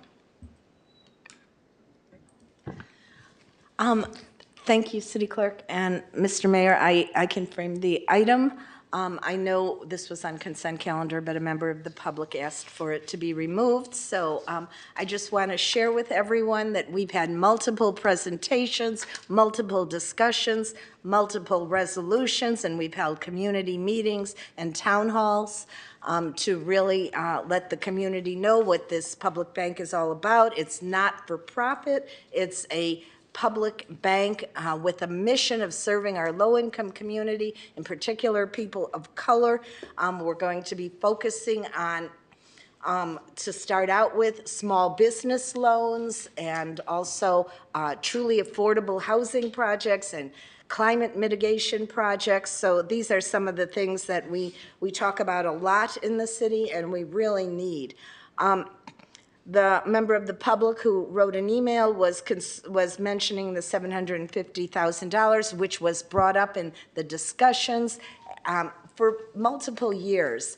The $750,000, which will be Richmond's share of the capitalization for this bank, was thankfully, and thank you to the city manager for setting that aside. It actually has been set aside for a number of years, and we've approved it with the budget, and city manager has informed us, I think it was at the last meeting, that it's in this upcoming budget as well. So that $750,000 will be moving into the bank once the regulatory agency approves us. And so on one of the previous resolutions we passed, we directed staff, we directed the city manager and the city attorney to designate someone to work with the CEO of the bank and the banker to review the business plan. And thank you to both Floyd Andrews and also Nikki Mastey for working with other city staff and also with the banker and the CEO to review this business plan. So at this point, we're at the point to authorize the public bank East Bay to apply for state regulatory approval. And this will take a little while, but after that is complete, then we will move the $750,000 as our share of the capitalizing of this bank. Other cities and the county of Alameda will be giving much more money than the city of Richmond. So because we have a smaller budget than Berkeley or Oakland, and certainly a much smaller budget than the county of Alameda, we have a smaller amount, but we are very much a partner in this effort. And I want to thank the mayor and the vice mayor for co-sponsoring this item. So this is just the next step to authorize say that the city of Richmond authorizes East Bay Public Bank to move forward to talk with the regulators. And after that, we will be ready to move forward this $750,000. So. Thank you for framing the issue. And I can also say that this is a way for capital to stay within the community. That's right. That's a main purpose for doing this. But before we go on, I'd like to hear public speakers. We have 5 in-person speakers. Anyone that wishes to address the council on this item that is joining us online, please raise your hand at this time.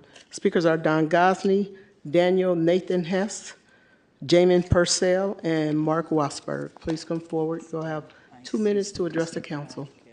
Thank you very much. My comments tonight are broken into several areas of concern. The first concern is the fact that the direction to spend $750,000 has been placed on the consent calendar. Typically, consent items are things so innocuous they don't warrant any kind of real discussion.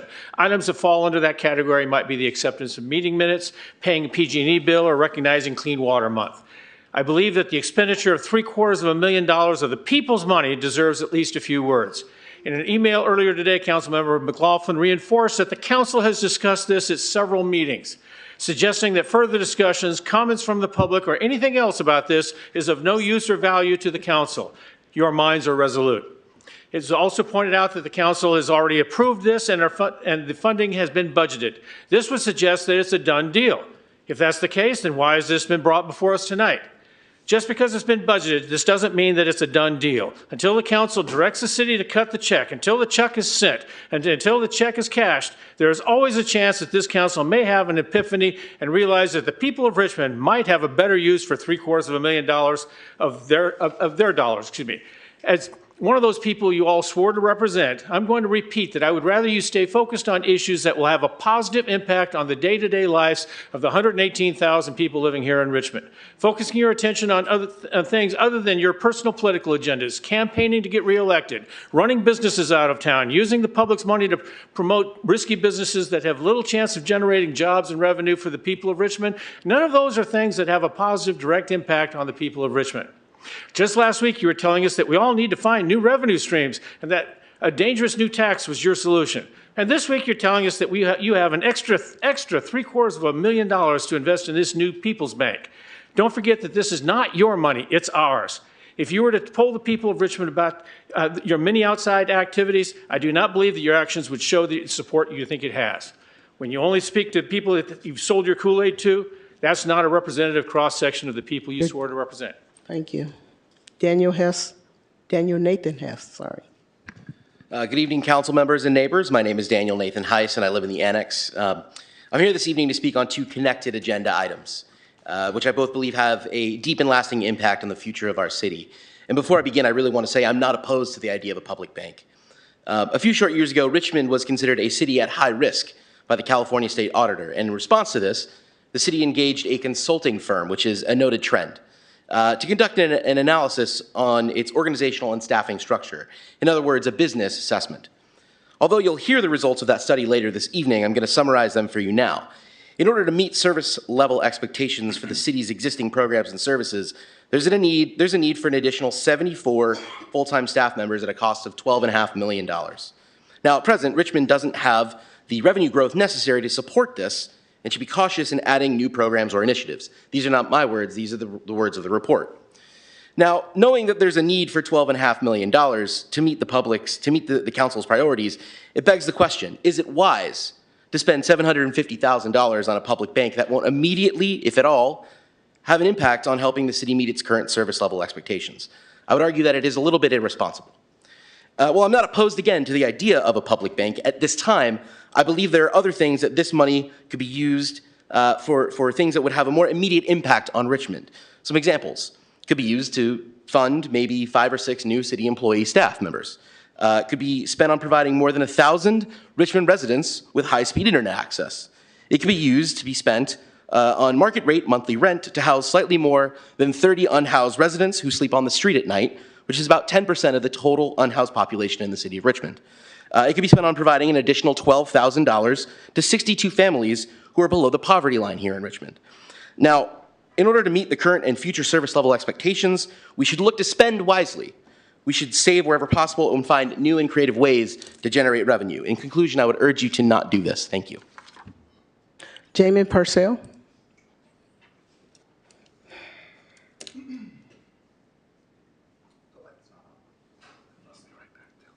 There we go. A public bank is one of the key elements to a democratic economy. It is necessary to make sure that large banks are not the ones profiting from the work that is done on the municipal level. When we are talking about revenue, we should be looking at how these banks have been run on the large side and on the small side. On the large side, we have ones that are gambling with our housing, who are gambling with our economy through investment firms, and who are currently creating a housing crisis through private investment. And yet, we have also the public banks such as one of the oldest ones, the Bank of North Dakota, that has been around since 1919. The Bank of American Samoa, which is one of the newer banks that has been established. But all of these have been bringing more revenue back for every dollar that they take in. In one such feasibility study that was done for New Jersey in 2018, and it estimated that a state-owned bank, for every $10 million it invested, would yield $16 to $21 million in economic output and raise state income from $3.8 million to $5.2 million. If we want to talk about revenue, let's talk about not hemorrhaging money to other big banks that are going to profit from the work that's done here locally. I strongly support the public bank. I believe we should be keeping our money here in Richmond. And, isn't that what they always say, is to shop locally? Well, I would like to shop my bank locally. We used to do that with Mechanics Bank and on the personal consumer level. And now I believe that our city is ready to look at a public bank that will serve it rather than just giving more money to big corporate bank interests. Thank you. Mark Wasberg.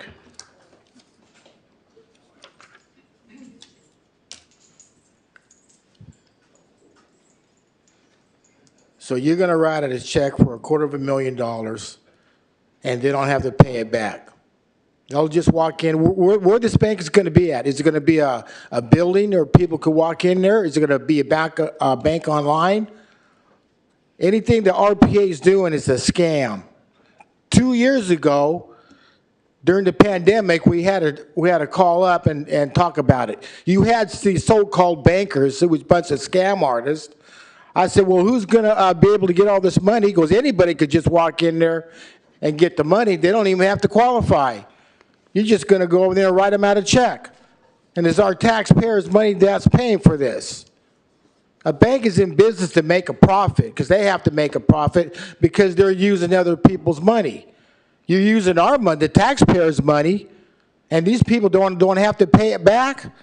Any criminal organization could walk right in that bank and have fraudulent paperwork and get all this money. They'll be standing in line getting all this stuff, and then they could use it for their criminal activity. We all know the McLaughlin's behind this, or Guado and the RPA. You know it's going to be a scam in the first place. Matter of fact, these people I was talking to over the phone, I said, where the money's going to come from? No, Nat Bates asked the question, where's the money going to come from? And they said, from the taxpayers. You see, it's just a big scam. Anything you guys on the RPA, the city council, you always want to seem like you're trying to better the community, but you're fucking the whole thing up. You're only out for the poor. You don't care about people losing their asses, the big businessmen. You hope they lose their asses on this. I told you, it's a scam. Don't fall for it, people. This is what the RPA does. That was our last in-person speaker. Okay, we have 3 speakers online: Marisol Cantu, Emily Ross, and Amanda Jenkins.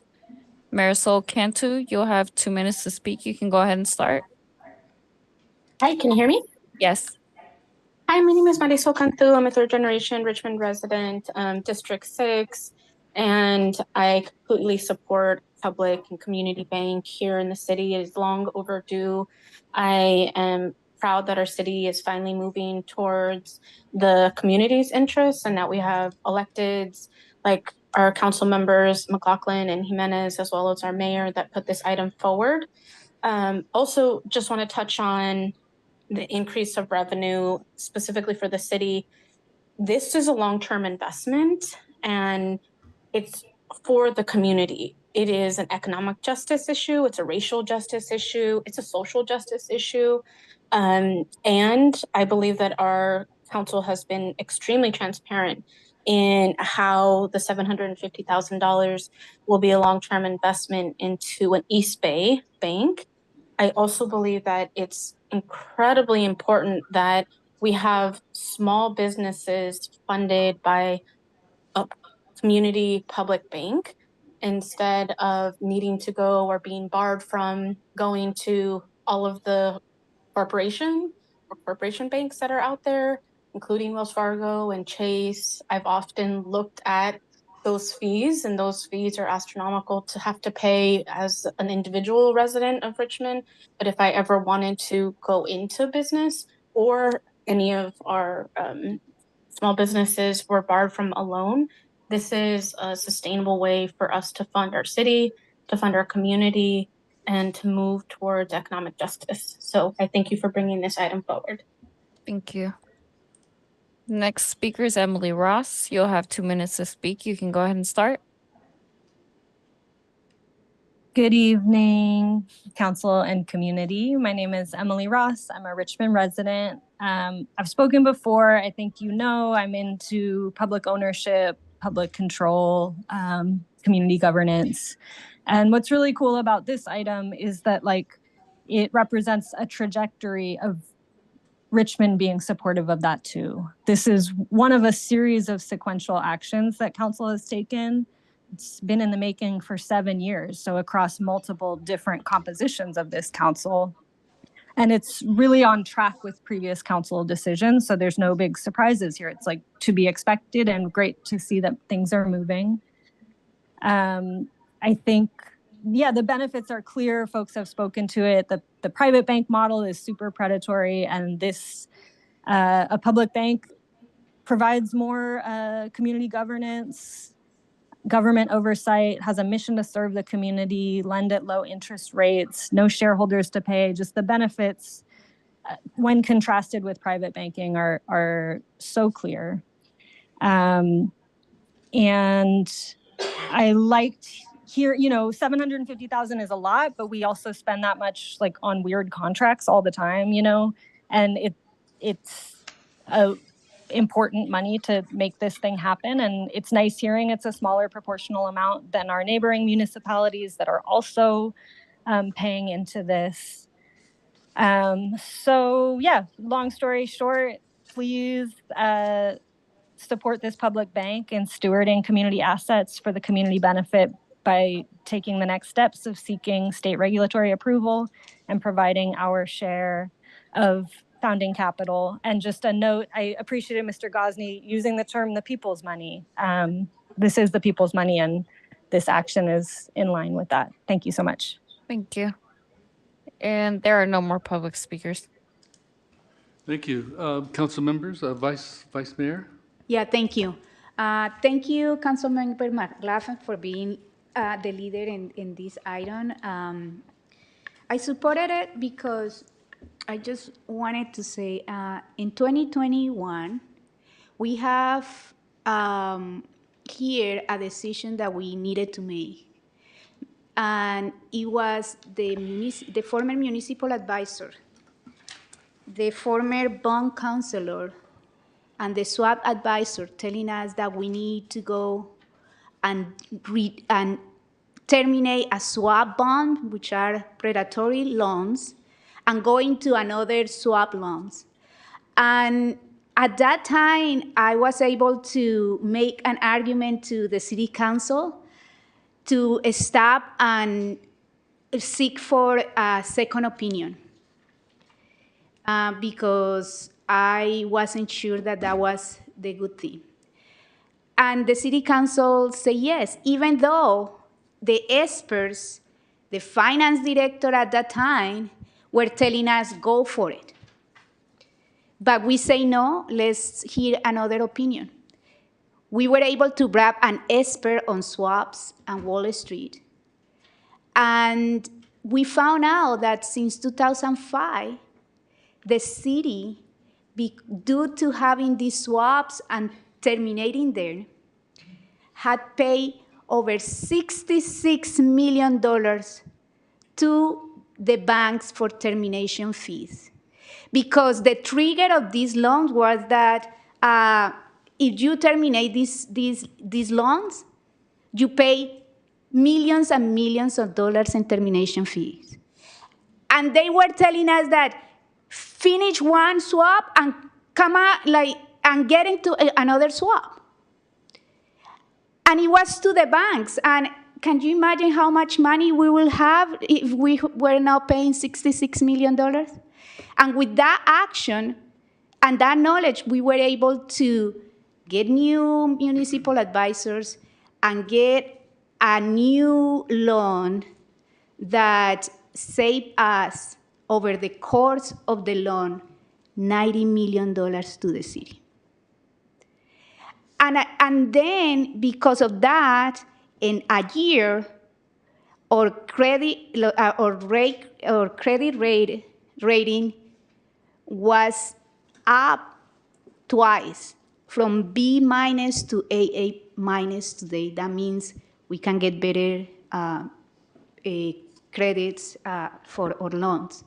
But I am telling that to say that we need to look for other ways to make sure that our money and the people's money has better return, not getting in these predatory loans, and getting more benefit and more for each dollar that we put into a bank, getting more in return.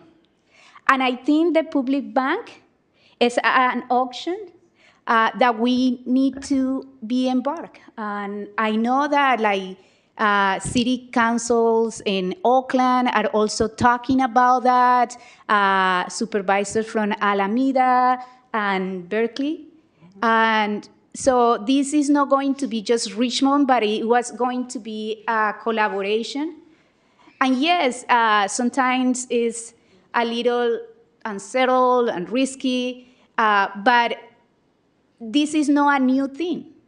As one of the commenters said, there has been like public bank existed long time ago, the North Dakota, and they were able to, in the COVID-19 times, they were able to support the community more than anybody else.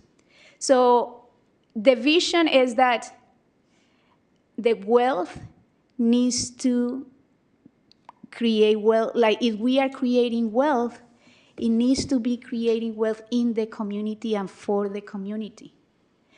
And I don't think in this capitalism system with these big banks and corporations that are just sucking the money out of everybody else, we are going to make it. But so we need to have solutions. And I think like this is a long-term solutions for having better credits, better support, not having swap bonds that we had to pay termination fees or anything, and have more support for our community. So I support that, and I think I will like to make a motion, if it's okay, to move the item. Second. Okay, so the motion is as written? Yes. To adopt a resolution of the City Council of the City of Richmond authorizing the Public East Bank Your to mic. apply. Let me just You want to read it? Okay, Yeah. please, you're the maker. So they adopt a resolution of the City Council of the City of Richmond authorizing the Public Bank East Bay to apply for a state regulatory approval, assuring the City of Richmond's investment policy is modified as needed for entering into a public bank, and authorizing the City of Richmond, after regulatory approval, to provide its share of funding capital.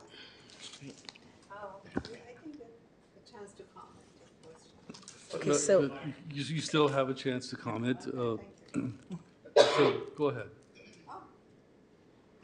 Thank you. I think having a public bank is a good idea, but as I understand, many people are concerned that good ideas are not necessarily successful unless they're backed by expertise, knowledge, skilled professionals. So that was my concern too. We don't need somebody just with good heart to run the bank. We, people with good heart, decide to have a bank, public bank, but I think we need to hire someone from the world of banking with the right expertise to make sure the bank is run properly. But that's a different issue. So to have a public bank, I agree with the concept, but I think we need to have due diligence in terms of how the bank will be run, to make sure it's profitable, to make sure it sets a good model, and hopefully expands. I heard that even people of Hayward are going to join it, so I'm going to vote for it. Okay, I'd like to qualm your fears of expertise not being there. This has been in discussion for a long time, and we have had financial experts actually write the language for it. So my concern is about running the bank. right, and running the bank is part of forming the bank. You have to make sure that the board that you have is experienced at running banks, and so that's part of the.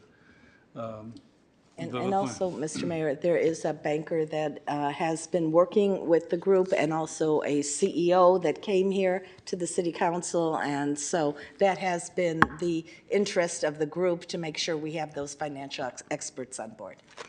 Thank you. So if there's no other comments, I would like to second this if someone hasn't I already. think Melvin did. Oh, yeah. Melvin, all right. Melvin, you have the honors for second. We have a motion by Vice Mayor Jimenez and a second by Councilmember Willis. Roll call. Councilmember Zepeda. Oh, you're going the other way around. All right, yes. Let's go. Pay attention. We usually start the Keeping you on your toes. Your vote? Oh, you want me to say it again? Yes. Yes. please, so I can hear it. Yes. Okay, thank you. That was a yes. Councilmember Willis? Yes, but just make sure his 3 yeses only counts as 1. Councilmember Robinson? Yes. Councilmember McLaughlin?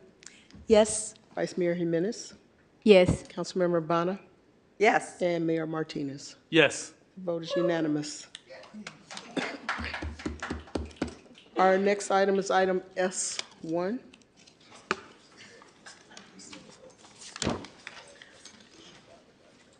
Okay, And that- item S1. Yes. There are many efforts to address gender-based domestic violence. Councilmember Bonner has been working with various agencies to bring awareness and to collaborate on methods to end gender-based domestic violence, and I will allow her to continue. Sorry about it.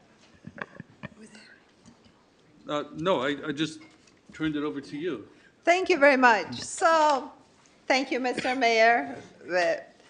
I have the honor of having worked with some community-based organizations, including the Latina Center and the Family Justice Center, and many other organizations, agencies, entities, including our police department, as you hear. So, this initiative started a long time ago. I'm not going to take away the presentation from them. Let's hear them, and then we'll talk more. Thank you very much for coming here. I just want to say that the Latina Center approached me with requesting a performance that happened on the occasion of International Month of Violence Against Women last October. We're going to have it again, and they're doing a wonderful job. So we have Miriam Wang and Catherine Rife from the Latina Center and Jennifer Marshall from the Family Justice Center. Please. Good evening and buenas noches. Mayor Eduardo Martinez, council members, city manager Jasa Kaur, city staff and everyone joining us here tonight. My name is Miriam Wang, and I am the executive director and founder of the Latina Center. It is an honor to be invited here by Council Member Sohail Habana to present on behalf of the members of the Richmond Task Force to end gender-based development. It is also an honor to chair alongside the Family Justice Center, one of our long-time partners. It is a privilege to be a host organization along with Family Justice for this task force and with the support of Council Member Bana and her great team. Tonight, we are excited to share about the task force with you and your important partner in this work. Next, I don't think it's slides. Yes. Next, please. I would like to share some about the background of this effort. The Latina Center launched a survivor-led bilingual art and policy advocacy campaign called Ya Basta y Sin Miedo.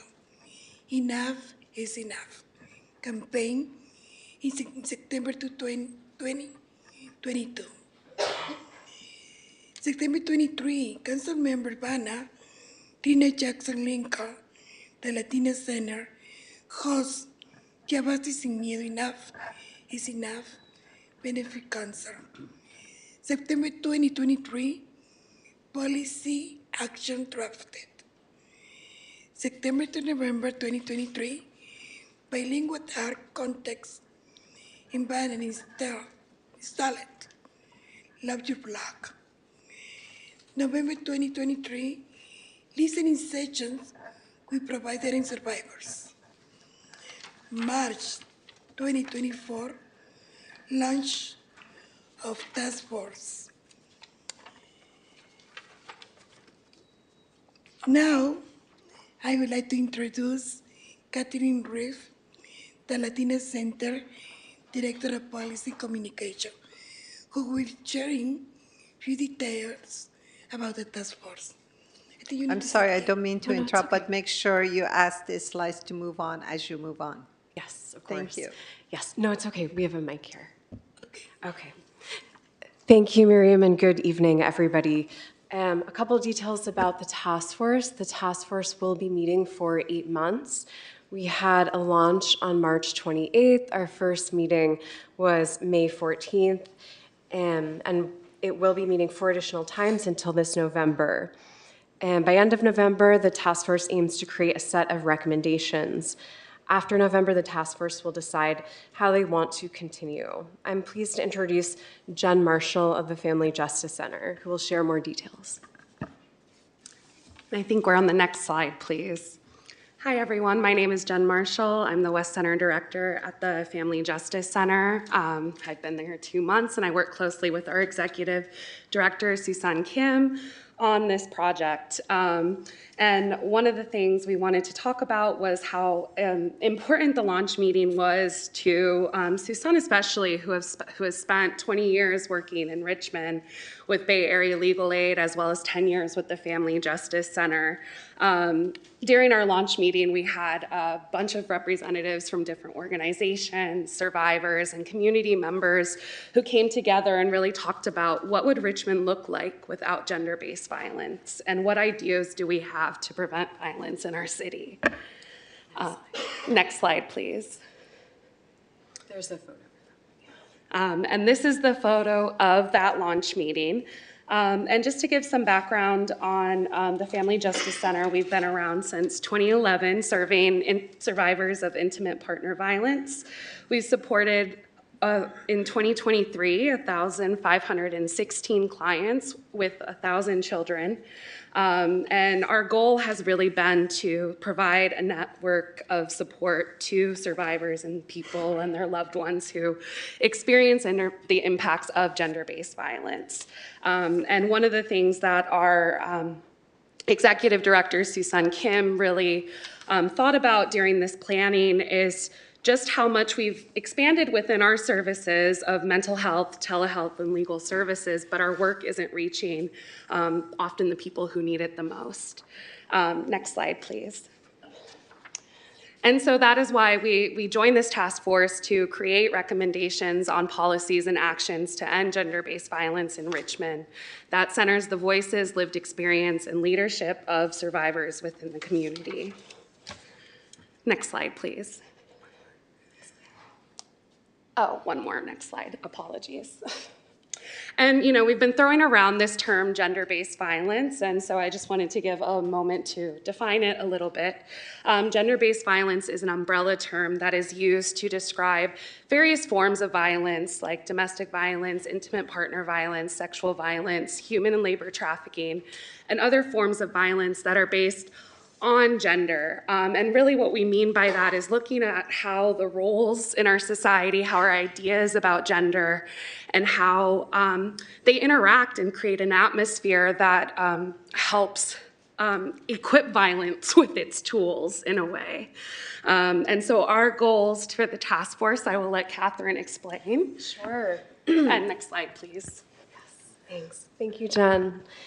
We have a great team. And the goals are to raise community awareness, develop and align policies and practices, create an inclusive decision-making table that centers survivors and community, and build sustaining collaboration among partners with a coordinated approach. Next slide, please.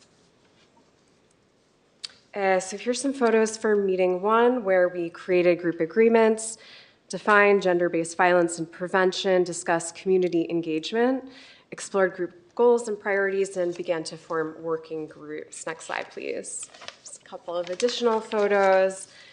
and wanted to share that we have right now 38 members, including survivors, community leaders, civic leaders, community-based organizations, and other community, public, and private stakeholders. And I wanted to recognize Teresa Russell, a member of the task force, who will be providing public comment. Next slide, please. And one more, next slide, please. Here's a list of the organizations involved, including the Center for Empowering Refugees and Immigrants, Community Strengths, Community Violence Solutions, the CHOP Project, East Bay Center for the Performing Arts, the Family Justice Center, Fierce Advocates, Latina Center, Nepali Health Advocates, Office of Assemblymember Buffy Wicks, Office of Contra Costa District Attorney, Office of Mayor Martinez, Office of Neighborhood Safety, Office of the Public Defender, Rainbow Pride, Richmond Police Department, West Contra Costa Unified School District, and Rubicon Programs was left off of this list. Yeah, and there's still many more people we're hoping to get involved that not only work on gender-based violence within their professions, but work in areas that intersect with gender-based violence. Next slide, please. Another facet of our task force, and I have to really thank Councilman Bana, who fostered a partnership with UC Berkeley School of Public Health, who is funded and connected with us with an intern this summer who is doing their practicum in a Master's of Public Health. Her name is Richa Ruwala. She's very awesome, and we are very excited to work with her. She's already helped us immensely on this project. Next slide, please. So some of our current projects that we have started working on in the past and are trying to achieve within this task force. One is a Dating Matters pilot course at De Anza High School, taught by, which was provided by the Contra Costa Family Justice Center program manager, LaSharay Johnson, who is a TA at De Anza High School, and I'll speak to a little bit more in a moment. Another project we are working on is resource mapping and landscape analysis to not only look at what services are available, but what services are missing across Richmond. We are also hoping to engage the community in figuring out like what their needs are and where we can show up and where the gaps are as we, whether that's through interviews with residents, whether that's through community-based organization or data collection. We're also looking to develop policies and have projects of certain committees within our task force, focus groups, which are focused on things like schools, safety, restorative justice, community wellness, things of that nature. Next slide, please. And one of the projects that I spoke about, Dating Matters, which was at De Anza High School, which was a 6-week pilot course that is graduating this Thursday. We're very excited for them. And this was built to prevent dating violence by educating youth on healthy, unhealthy, and unsafe teen dating relationships, warning signs for unhealthy teen dating behavior, and the role of technology in teen dating. We also want to empower youth to trust in what they know, listen to their inner voice instead of outside pressures, and define their own healthy, safe boundaries and comfort levels in teen dating and relationships. Take action to promote the growth of healthy relationships and access resources by directing youth to people who can help them navigate their teen dating relationships. So really building a community of support. This launched March 18th at De Anza High School with their 9th grade class, and we have a number of partners on that project. Family Justice Center, De Anza, West Contra Costa Unified School District, to the Office of Contra Costa District Attorney, and Council Member Bana.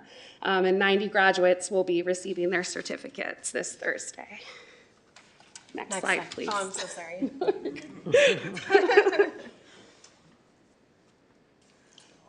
And that is it for our presentation today. I'm going to pass it to Miriam to say any last words.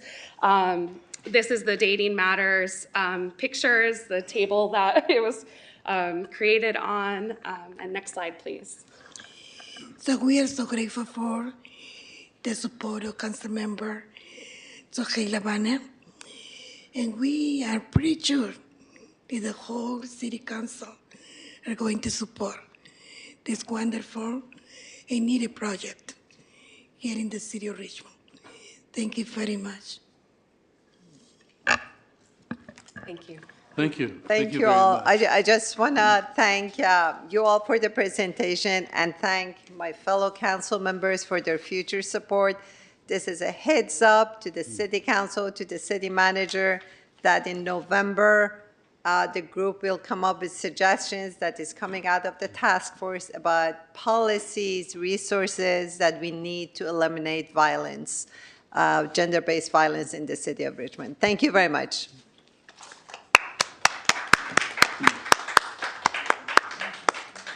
Do we have public speakers? Yes, we have two in person. Anyone that wishes to address the council on this item, please raise your hand at this time. Mark Wasberg and Teresa Russell are the two in-person speakers. You'll each have 2 minutes to address the council.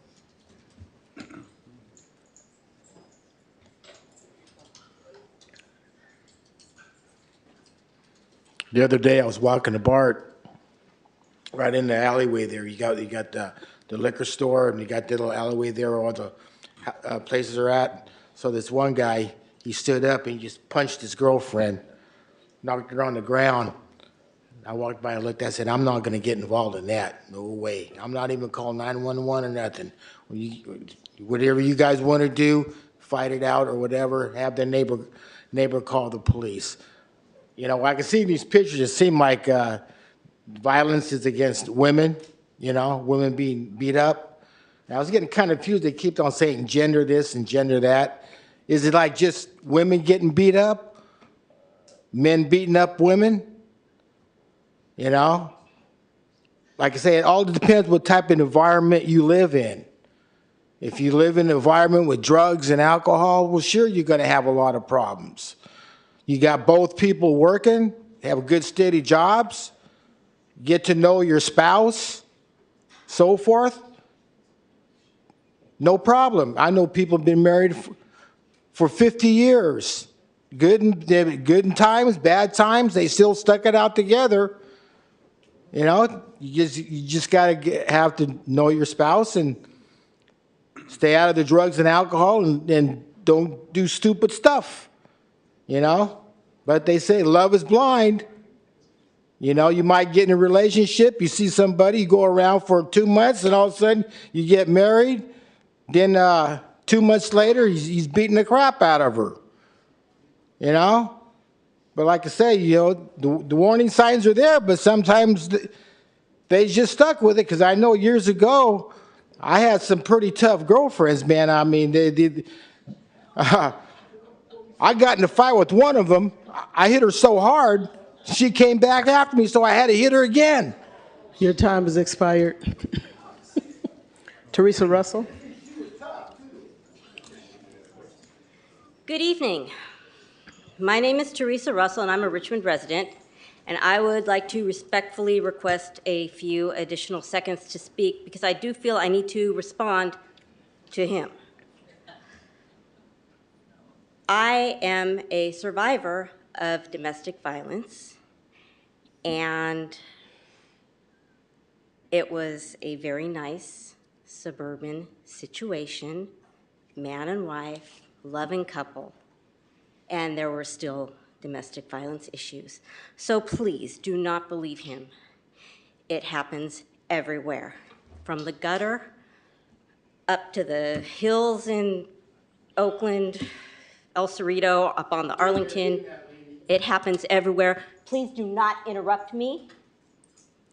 Anyway, I am extremely grateful to be included as a member of this task force and to have an opportunity to use my voice to share a small portion of my lived experience as a survivor with you. Please be aware that this may be slightly triggering for those who may have been impacted by this topic. I was always the one that said if anyone laid a hand on me, I would leave immediately, until it became my reality many years ago. It didn't happen overnight. It crept up insidiously, And for the longest time, I didn't realize that I was being mentally, emotionally, and physically abused. I was in denial. How could this possibly happen to me? I have been asked, why didn't you leave sooner? It seems so simple to just pack up and leave, right? But the reality is that it's extremely complicated to leave this type of situation. In fact, leaving is the most dangerous time for the individual experiencing abuse. Recently, I witnessed a woman who had her 2 young children with her being strangled by a man in a neighboring city. I called 911, however, the woman refused help. Ma'am, your time has expired. May I please continue? I just have a few more sentences. I would like to give her a little bit more time because she was interrupted. How much more time? I'm sorry? I just need 30 seconds or less. 30 seconds. Thank you so much. I called 911, however, the woman refused help. I can understand why she refused help. Any intervention could have placed her and her children in even more danger. Since that event, I think of her and her children often, and I pray that they will be safe.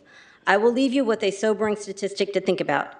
Choking or strangulation increases the risk of being killed in the next year by the perpetrator by an astronomical 750%.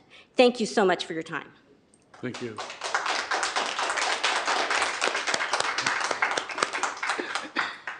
That was our last in-person speaker. Could I make a quick comment? Yes, you may. Go ahead. I would like to thank Teresa for her courage. Thank you very much. And I just want to add that everyone at the Latina Center are survivors. So I admire the courage of every single one of them. Thank you very much for the great work you're doing. Thank you. And I also want to thank people with the courage to step up and share their story so that all of us can know exactly when others try to sell us myths of binary gender dichotomy when it's much more complex and it's more about power than it is about sex. And unfortunately, there are some of us who have issues with power, and they take it out on the people around them, and we need to stop it. So before we move on Excuse me, Mayor, we I'm still have online speakers. Oh, online speakers. Thank you. Okay. I will go ahead and call the online speakers. I have Amanda Jenkins and Deborah. Amanda Jenkins, you'll have 2 minutes to speak. You can go ahead and start. Yes. You sound a bit muffled. I'm sorry. It still sounds the same. I'm sorry. Kind of, but not clearly. Sounds the same. Yep. I guess you can go ahead and start and hopefully it clears up. Just wanted to say that I'm also a survivor, and the reason that I was homeless and in the street was because I was a survivor, and because like my classmates said to y'all, it's not easy to get out. You cannot get out like everywhere. It's so hard to get away from either. They take everything from you. Your connections, your family, your friends. They cause problems everywhere you go, so nobody wants to go around. It's so hard. I had Section 8, and I had to give up my Section 8, and I had to move myself with it and give up my children and everything to get away from my abuser. Lucky to see my abuser died about 2 years into my homelessness, but I continued to be homeless because I had to give up my Section 8.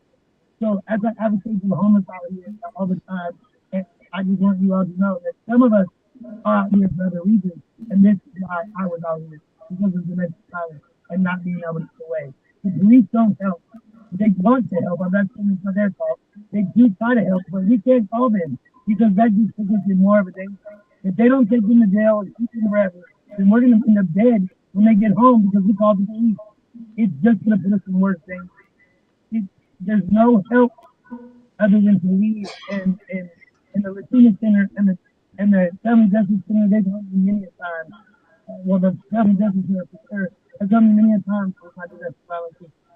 The police, Richmond PD has been so cool and they've helped me, but there's just nothing you can do until you leave, you know, and it's hard to leave. So, I just would like to say that I something in that time. Thank you. Thank you. Thank you. The next speaker is Deborah. Deborah, you'll have 2 minutes to speak. You can go ahead and start. Yes, good evening. Can you hear me? Yes. Yes, good evening. My name is Deborah Small. I'm a Richmond resident and a member of the Richmond Reimagining Public Safety Community Task Force. I just want to say how important this issue is. I literally just lost one of my first cousins a couple of months ago to gender violence when she was murdered by her partner in front of her minor children.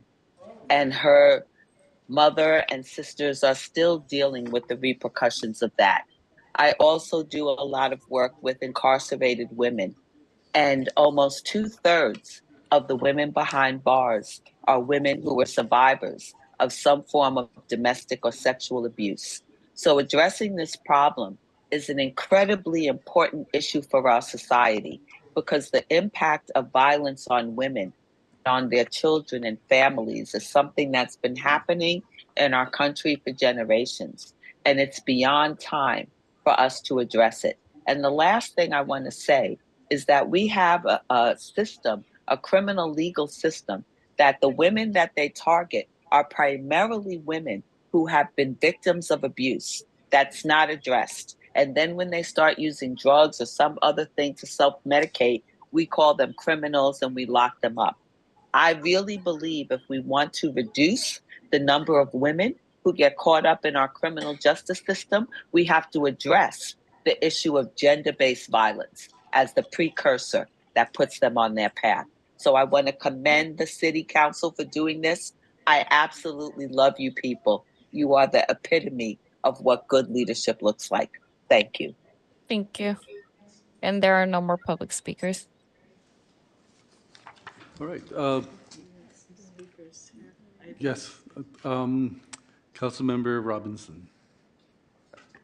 I think I just wanted to say for folks who aren't here all the time that the speaker who says inflammatory things always says inflammatory things, and it's not a personal attack on any one person. Unfortunately, you know, unfortunately, we live in a country that has freedom of speech, and that means all speech. And so people are allowed to say things within certain limits. But I just wanted to make sure that if you aren't a regular attendee here, you might not know that he gets up every council meeting and says these kinds of things. And so please, you know, don't take it personally. It's really about him and his illnesses. Vice Mayor. Yeah. Jimenez. Thank you so much. I wanted to thank Councilmember Bana for this initiative and putting together. And the Latina Center, Miriam, we had worked a long time ago, and I just always respect all the work that Latina Center has done for the Latino community, and especially for our Latina women. And I had seen how the participant and the members of the Latina Center have been growing in their leadership, and it's because they have a house where they feel safe and there is a lot of support to that. And I think I just love the work that you, Miriam, and particularly has been doing in the community. I wanted to say that this is an important issue, and thank you so much for the presentation. Thank you for the work. Fully support anything. We should just have also the city council a part of this, because I am sure that every single of us support the work that you are doing, and we want to continue to encourage this type of work in the city. So thank you so much. Councilmember McLaughlin. Yes, I want to thank all the presenters, really nice presentation. Thank everyone on the task force. I too want to thank the Latina Center. I have engaged with them for years, and I love the digital stories that members of the Latina Center come up with, that, you know, share with us, and they share their hardship, the abuse they've went through, and how they've come up as stronger and empowered, and that's thanks to the Latina Center for the hard work that you do to help these women find their strength. And it's a wonderful, wonderful organization. I also want to thank Susan Kim, the director of the Family Justice Center, which is another wonderful organization. So thank you to everyone. Thank you to Councilmember Bana. I think we have to keep this journey going of empowerment, and I know you all will, so just know that you have the support of this council. Any other speakers? If not, we'll. Before we go on to the next item, there are members in the audience who wanted to commemorate the passing of the public bank item. So they wanted to give us flowers. So now is the time. Thank you. Yeah, Yes. I think we could do that. Yeah. We're not just thanking the council tonight, it's also the staff. Nikki, Floyd, Andrea were incredibly helpful. So thank you all. You are the first government agency in the country in 100 years to be applying for a public bank charter. This is really historic, really important.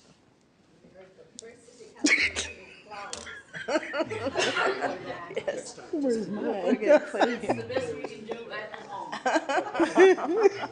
There we go. Thank you both. Thank you.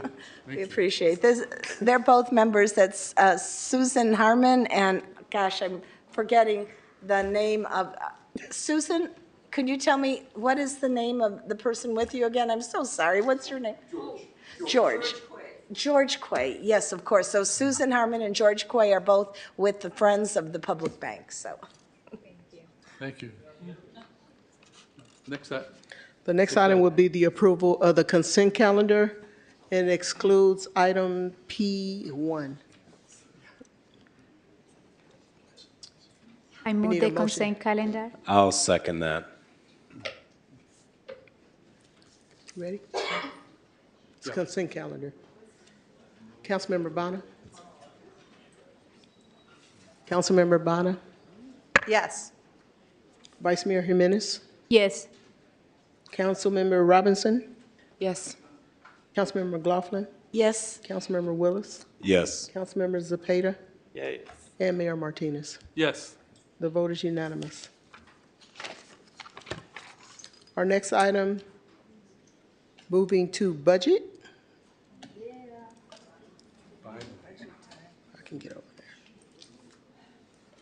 Okay, item Q1 is to receive the draft fiscal year 2024 through 25 annual operating budget and fiscal year 24 through 29 5-year capital improvement plan budget presentation, and provide direction to staff prior to final budget adoption. But I was going to tell them that if they want to, they can probably interview as council members on how that has impacted us in our lives at one point or another. Yeah, I don't mind talking to them and having them. I was trying to. Jerry does not have flowers, but he does have PowerPoints. Good evening, Thank Mayor you. Martinez and members of the City Council. KCRT, can you please put up the PowerPoint slide deck? This evening, we want to be thoughtful about time. We have a presentation that is approximately 38 slides.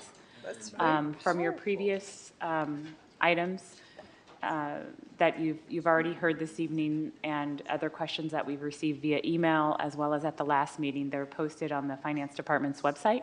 So we will continue listening this evening and taking note of your questions, and we will respond and post those online and email those to you as well. So just wanted to provide that context by way of background. It's our normal procedure.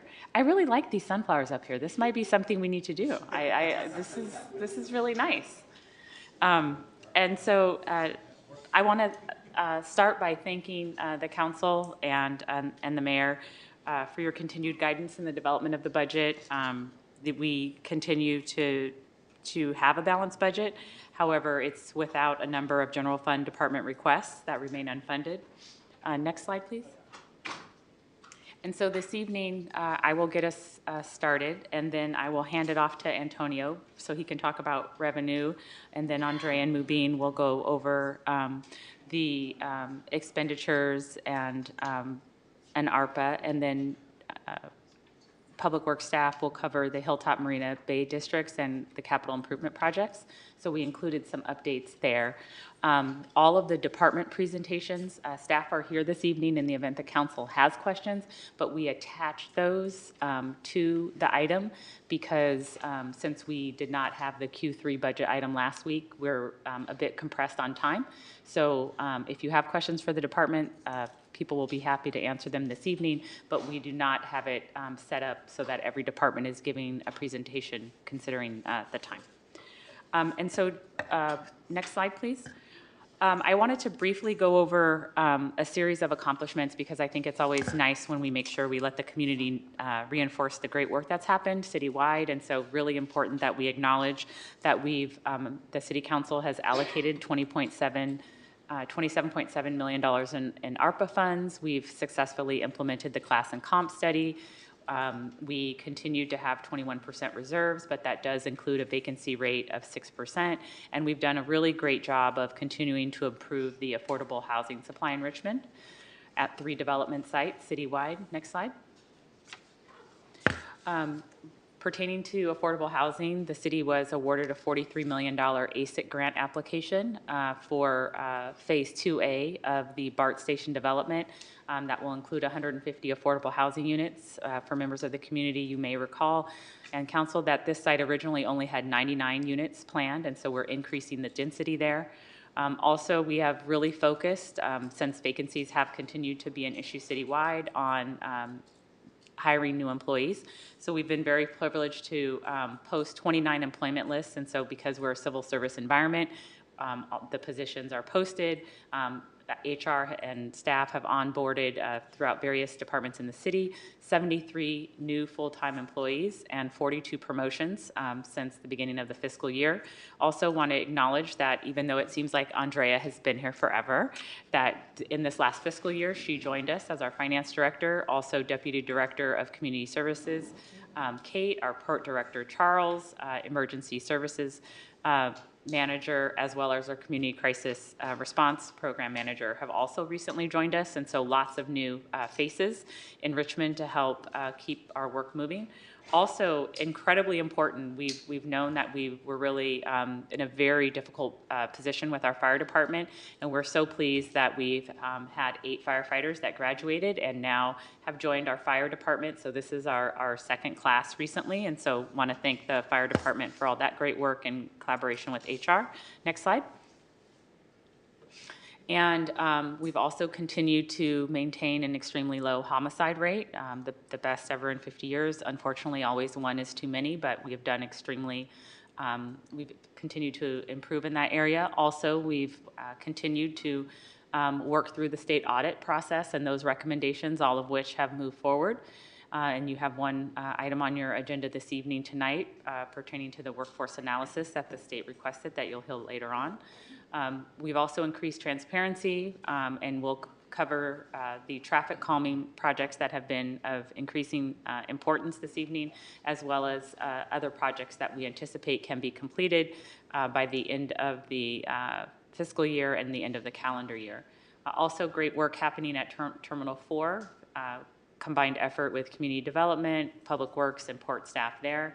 And as we mentioned earlier this evening, the Booker T. Anderson Community Center will reopen and look really nice inside on June 6th.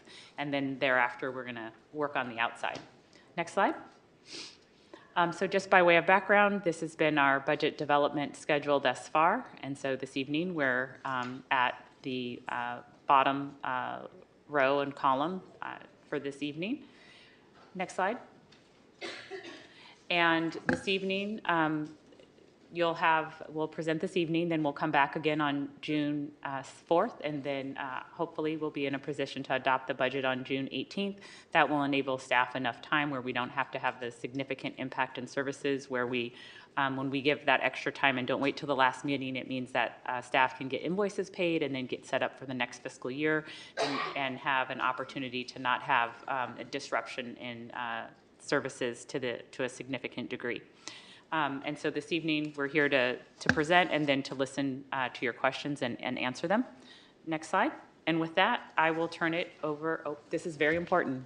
I apologize, I missed one slide. One council member in particular wanted to know about the landscaping district, so we're going to include that on June 4th.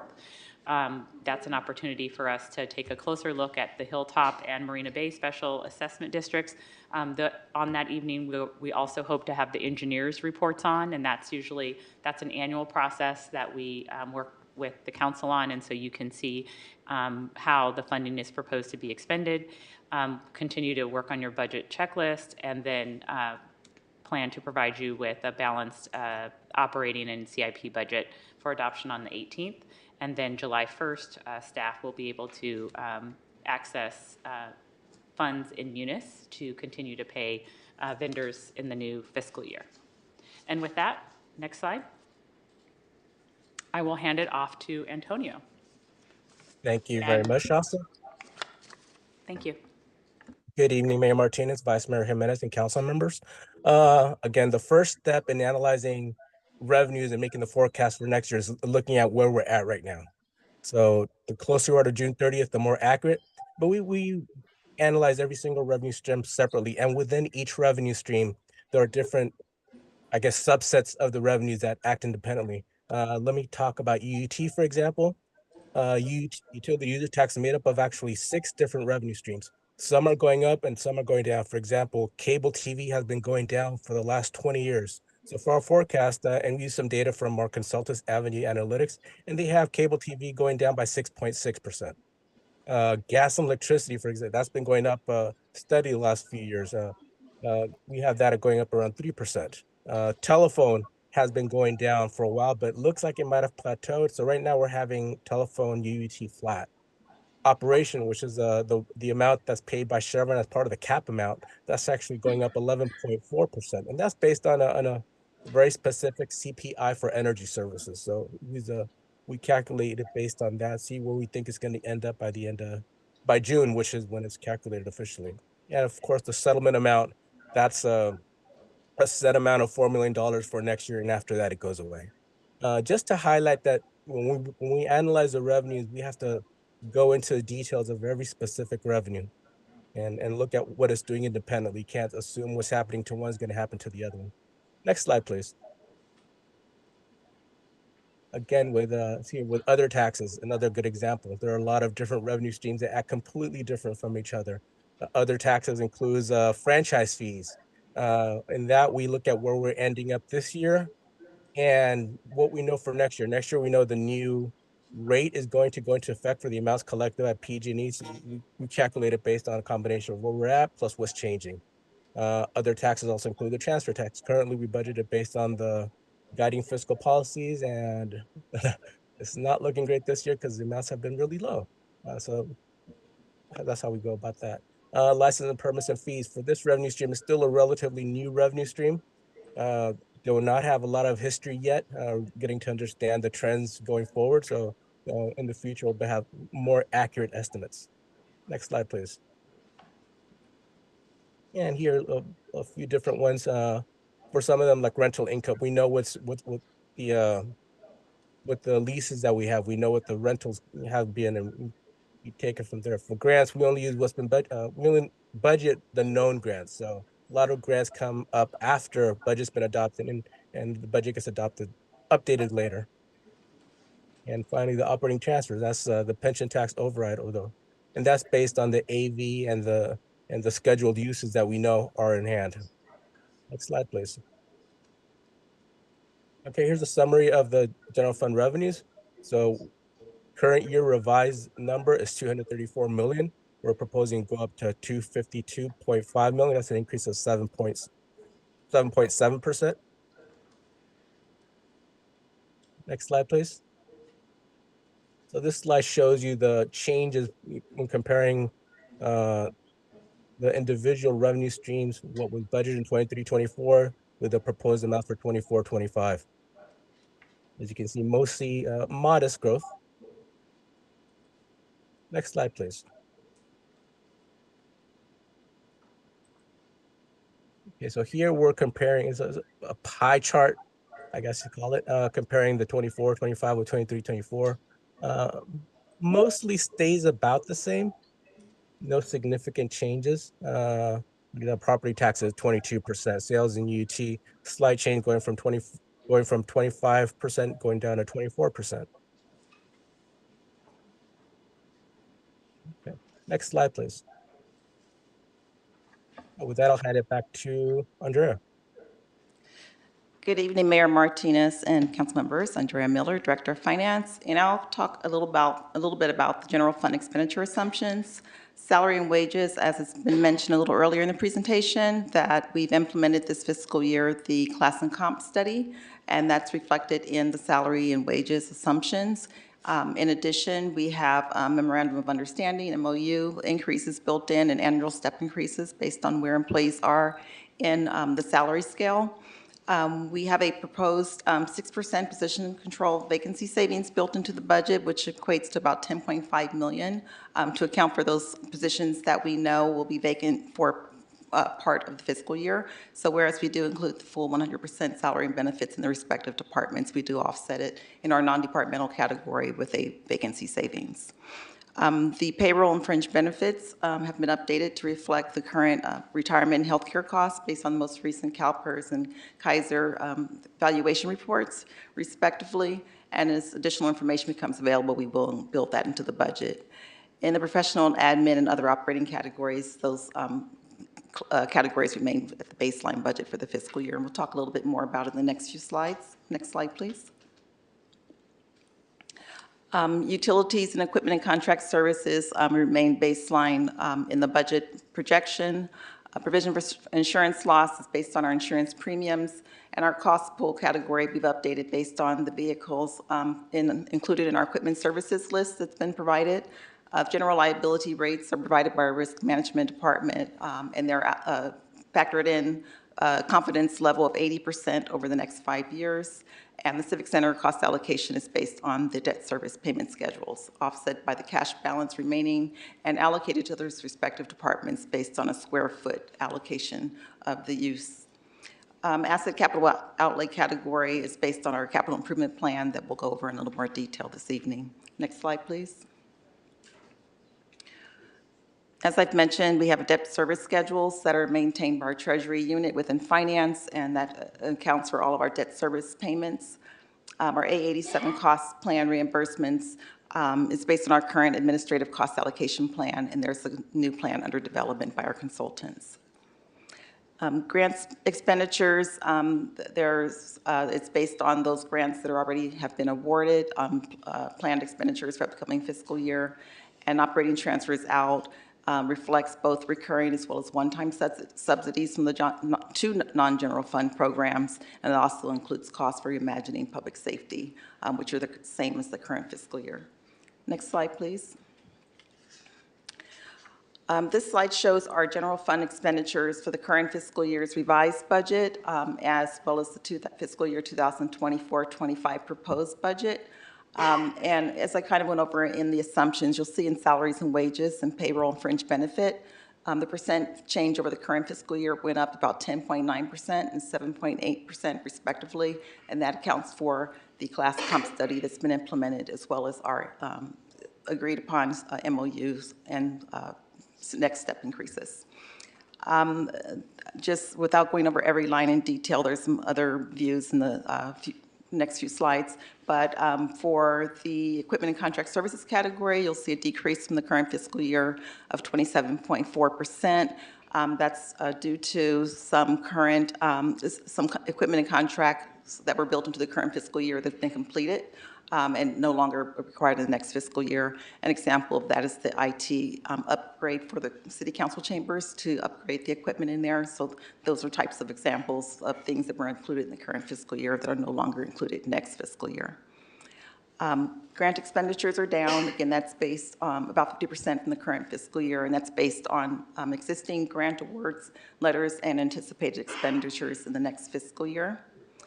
And operating transfers out, you'll see a 28.4% decrease in the upcoming fiscal year, and that's because we currently have one-time transfers out of general fund allocated that you'll see that difference in the next few slides. And we have a footnote at the bottom of this slide that speaks to the $11.9 million that's included in the current fiscal year for several city council approved transfers from the prior fiscal year's unspent funds that were remaining.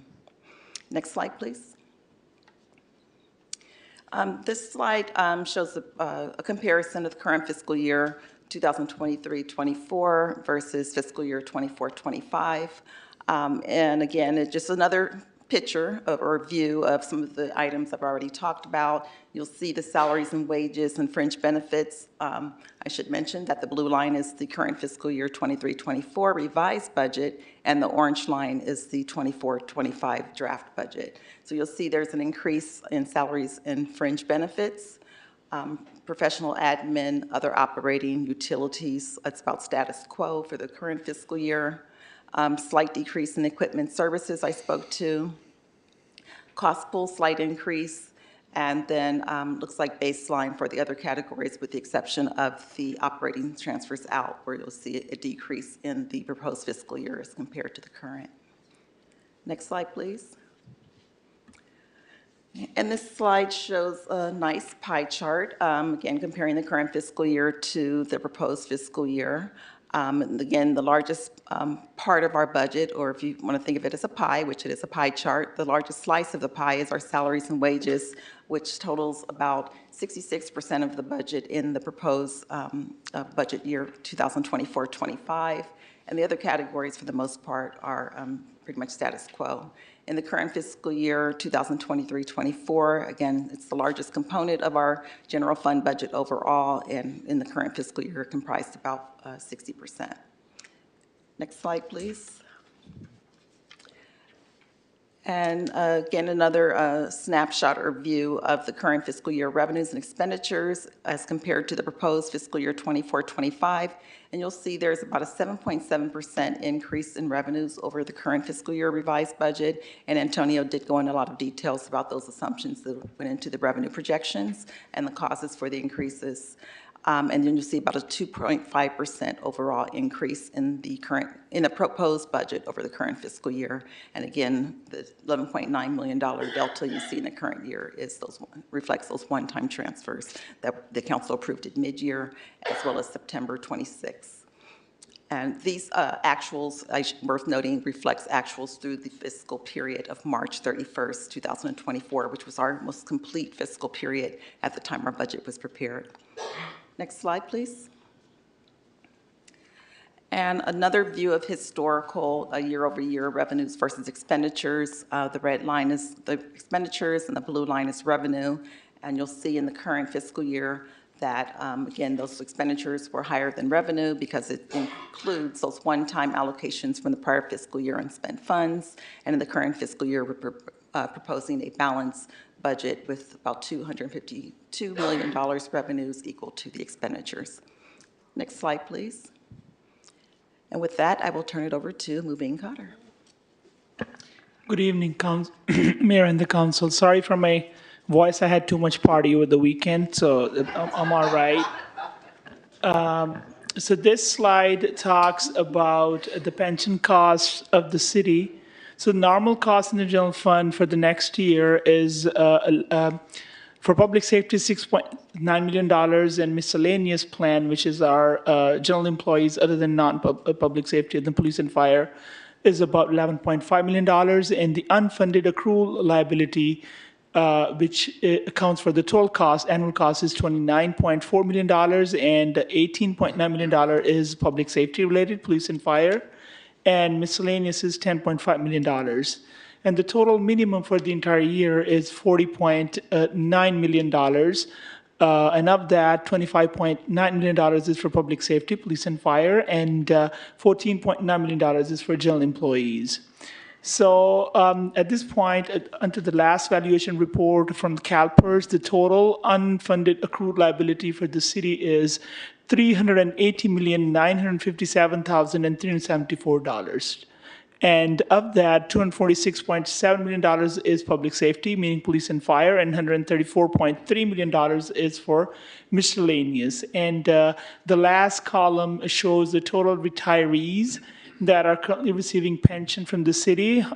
1,574 are the total number of retirees, whereas public safety retirees are 559, and miscellaneous employees are 1,015.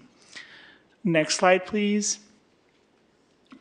So this is a quick comparison between the neighboring comparable jurisdictions about the last unfunded accrued liability, pension liability, where all the other jurisdictions stand in comparison to the city of Richmond. So we see that the red bar towards the middle is city of Richmond, and the other jurisdictions are comparing like where they are.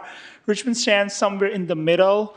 And we don't have the population size noted in this slide. However, we can see that some of these cities are rather large and not direct comparison. However, they are in the same local geographical area vicinity, so that's why they better fit as comparable cities. So like we see that city of Oakland is about $2 billion in terms of unfunded liabilities, but they're rather large, so maybe it makes sense for them, but not really for Richmond. So it really shows like where Richmond stands in terms of that liability. So next slide, please. So this is other post-employment benefits plan and shows what the unfunded liability is at the moment. Total is $74.7 million. The city has two plans. One is a city's general plan, which is fire and all the other general employees. Unfunded liability in that group is $66.9 million approximately, and Richmond Police Officers Association plan has about $7.8 million unfunded liability. And the funded ratio at the moment, per the latest valuation reports, our city plan has 38.2% funded, and our POA plan has 55.4% funded currently. Next slide, please. So moving on to ARPA, American Rescue Plan Act project status.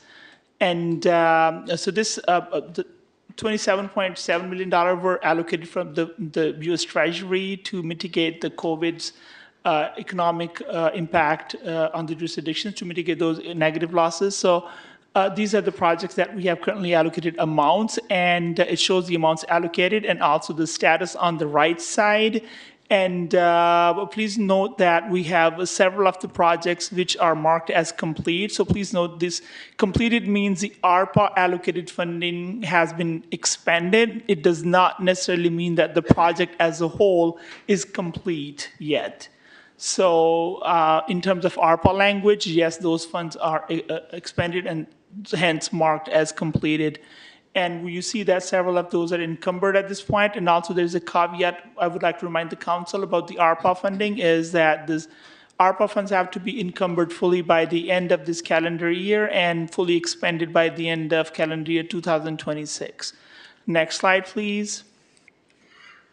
So this also shows all the projects that are encumbered, either partially, fully, are they in the planning phase, design phase, or all the other allocated amount detail and the assigned department. Next slide, please. So this is the final slide in the ARPA, and the last total, it shows like $27.7 million recap of that amount, and also some more projects that are currently in progress or complete or encumbered. And if there are any specific questions about these projects, for the most part, those are public works projects. They're here to answer all those questions, and the other department staff is also here. So next slide, please. With that, I will hand over to Robert Armijo. Good evening, Mayor Martinez and members of the City Council. As Mubin had stated, my name is Robert Armijo. I'm the Deputy Director of Public Works and City Engineer. On this particular slide, we're showing an update of our schedule to update our 2 landscape districts budget for this coming fiscal year.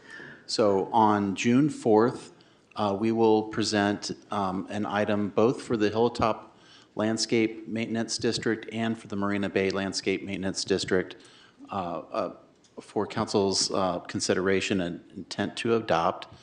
And then starting on July 2nd, we will have a public hearing to adopt the budgets for both of those districts. We will try to accelerate that and get that on the June 25th calendar, but we'll definitely get it by July 2nd.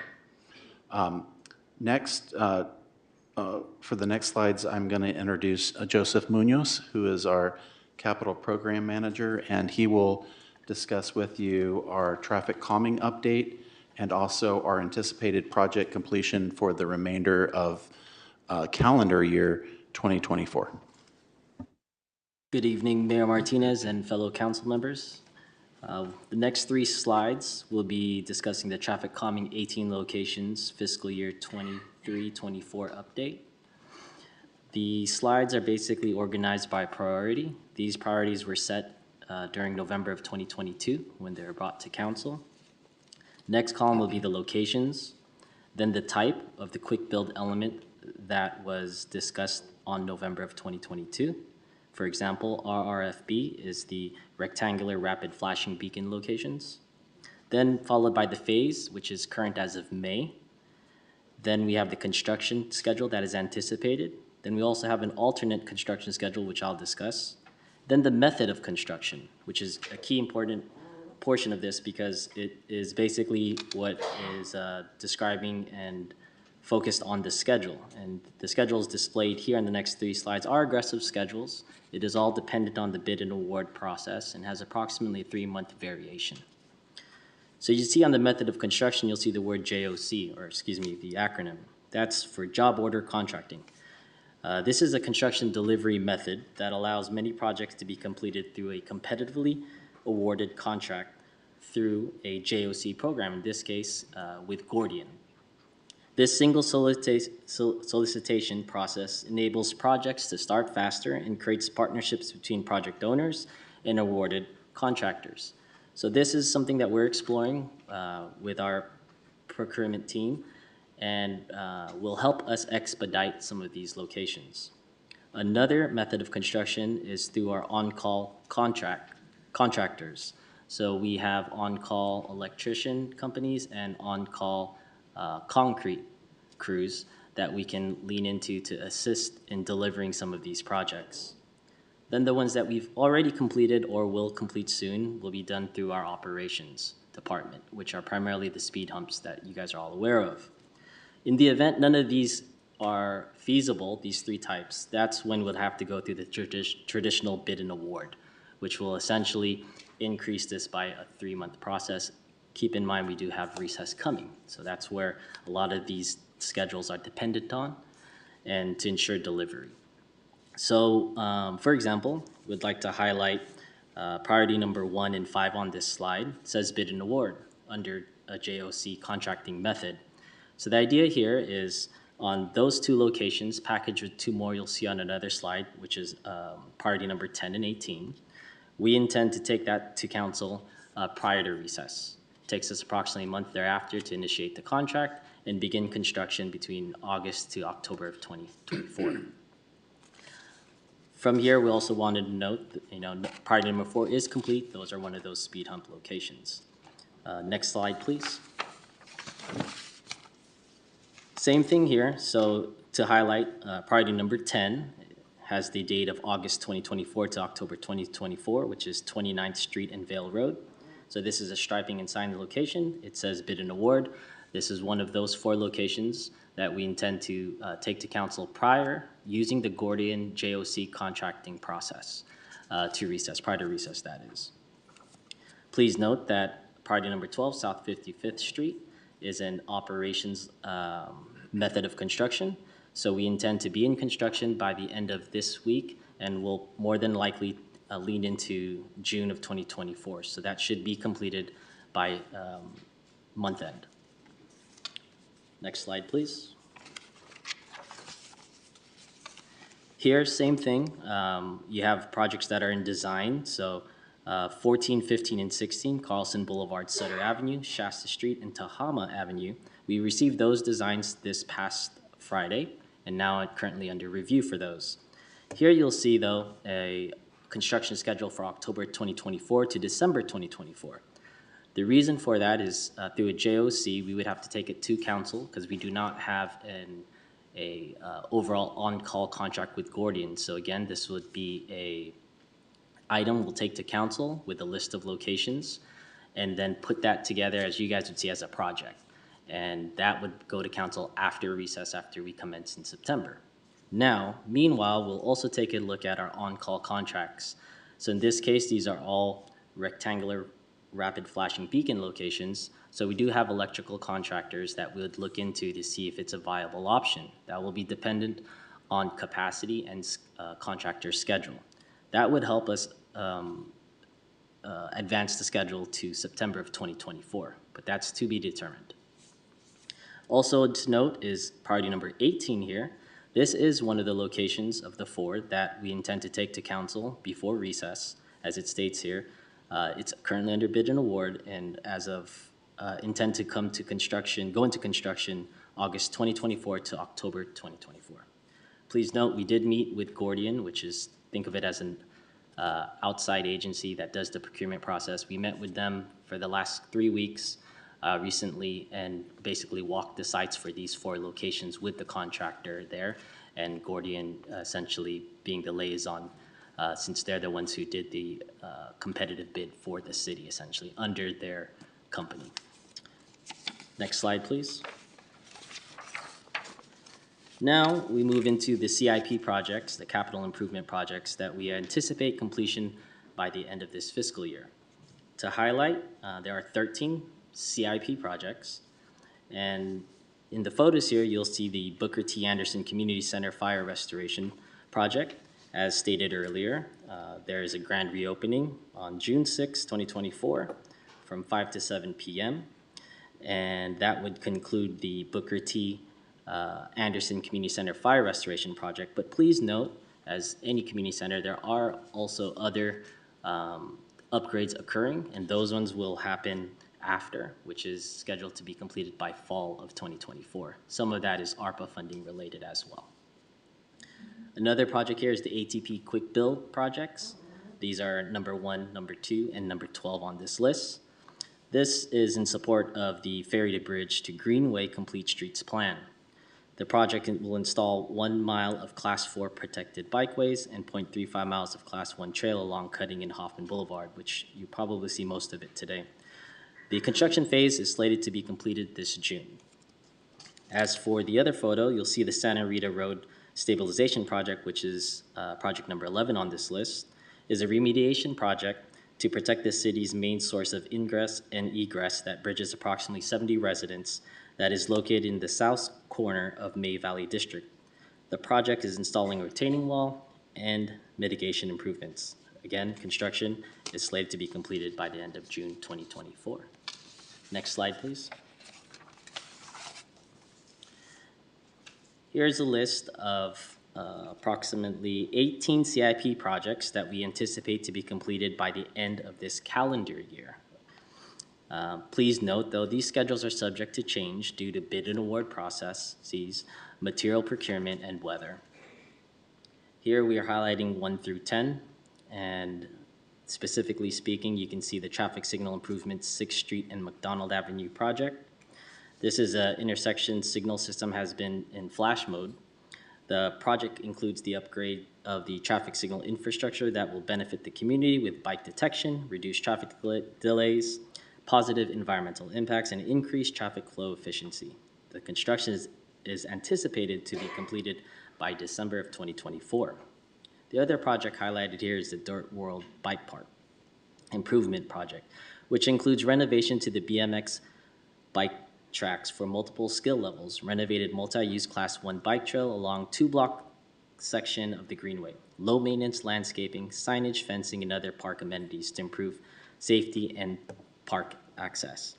The project was awarded approximately $1.2 million in grant funding from the California State Prop 68 wide park program, and the construction is anticipated to be completed actually this summer. Next slide, please. Here's the list of the remaining 18 projects, 11 through 18, and highlighted here is the Yellow Brick Road Clean, Green, and Beautiful, which is a grant-funded project through Caltrans Clean California Grant. The grant supports Phase 3 of the Yellow Brick Road project in the Iron Triangle neighborhood. The project includes additional street lighting, litter abatement facilities, wayfinding and placemaking signage, and public art elements along 8th Street and Pennsylvania Avenue. The grant will also support another CIP project, which is the Harbor 8 Park Expansion Project with fencing, public art, and public restrooms. The project is anticipated to be completed by the end of 2024.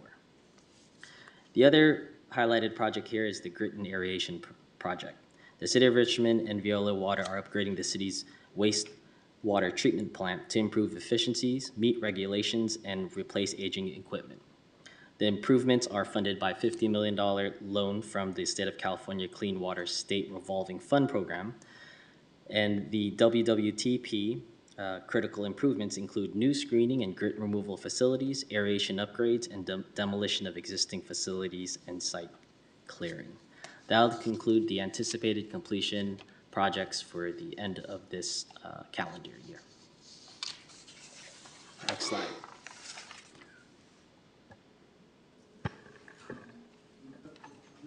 Mayor, if I may, we just have one more statement, please.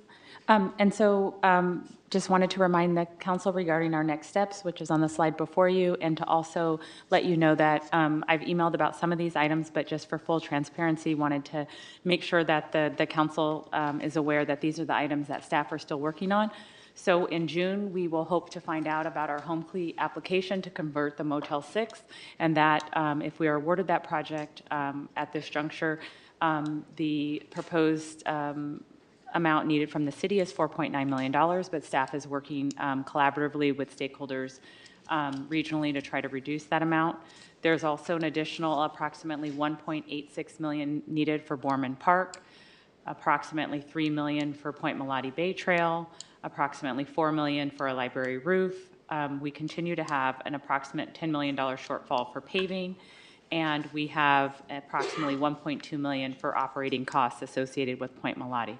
So in the coming days, in addition to answering the council's questions this evening, staff will be continuing to look for ways to address these shortfalls in that I've just listed, as well as new items that come to fruition, as they always do, throughout the process, and we will return to the council with a balanced budget.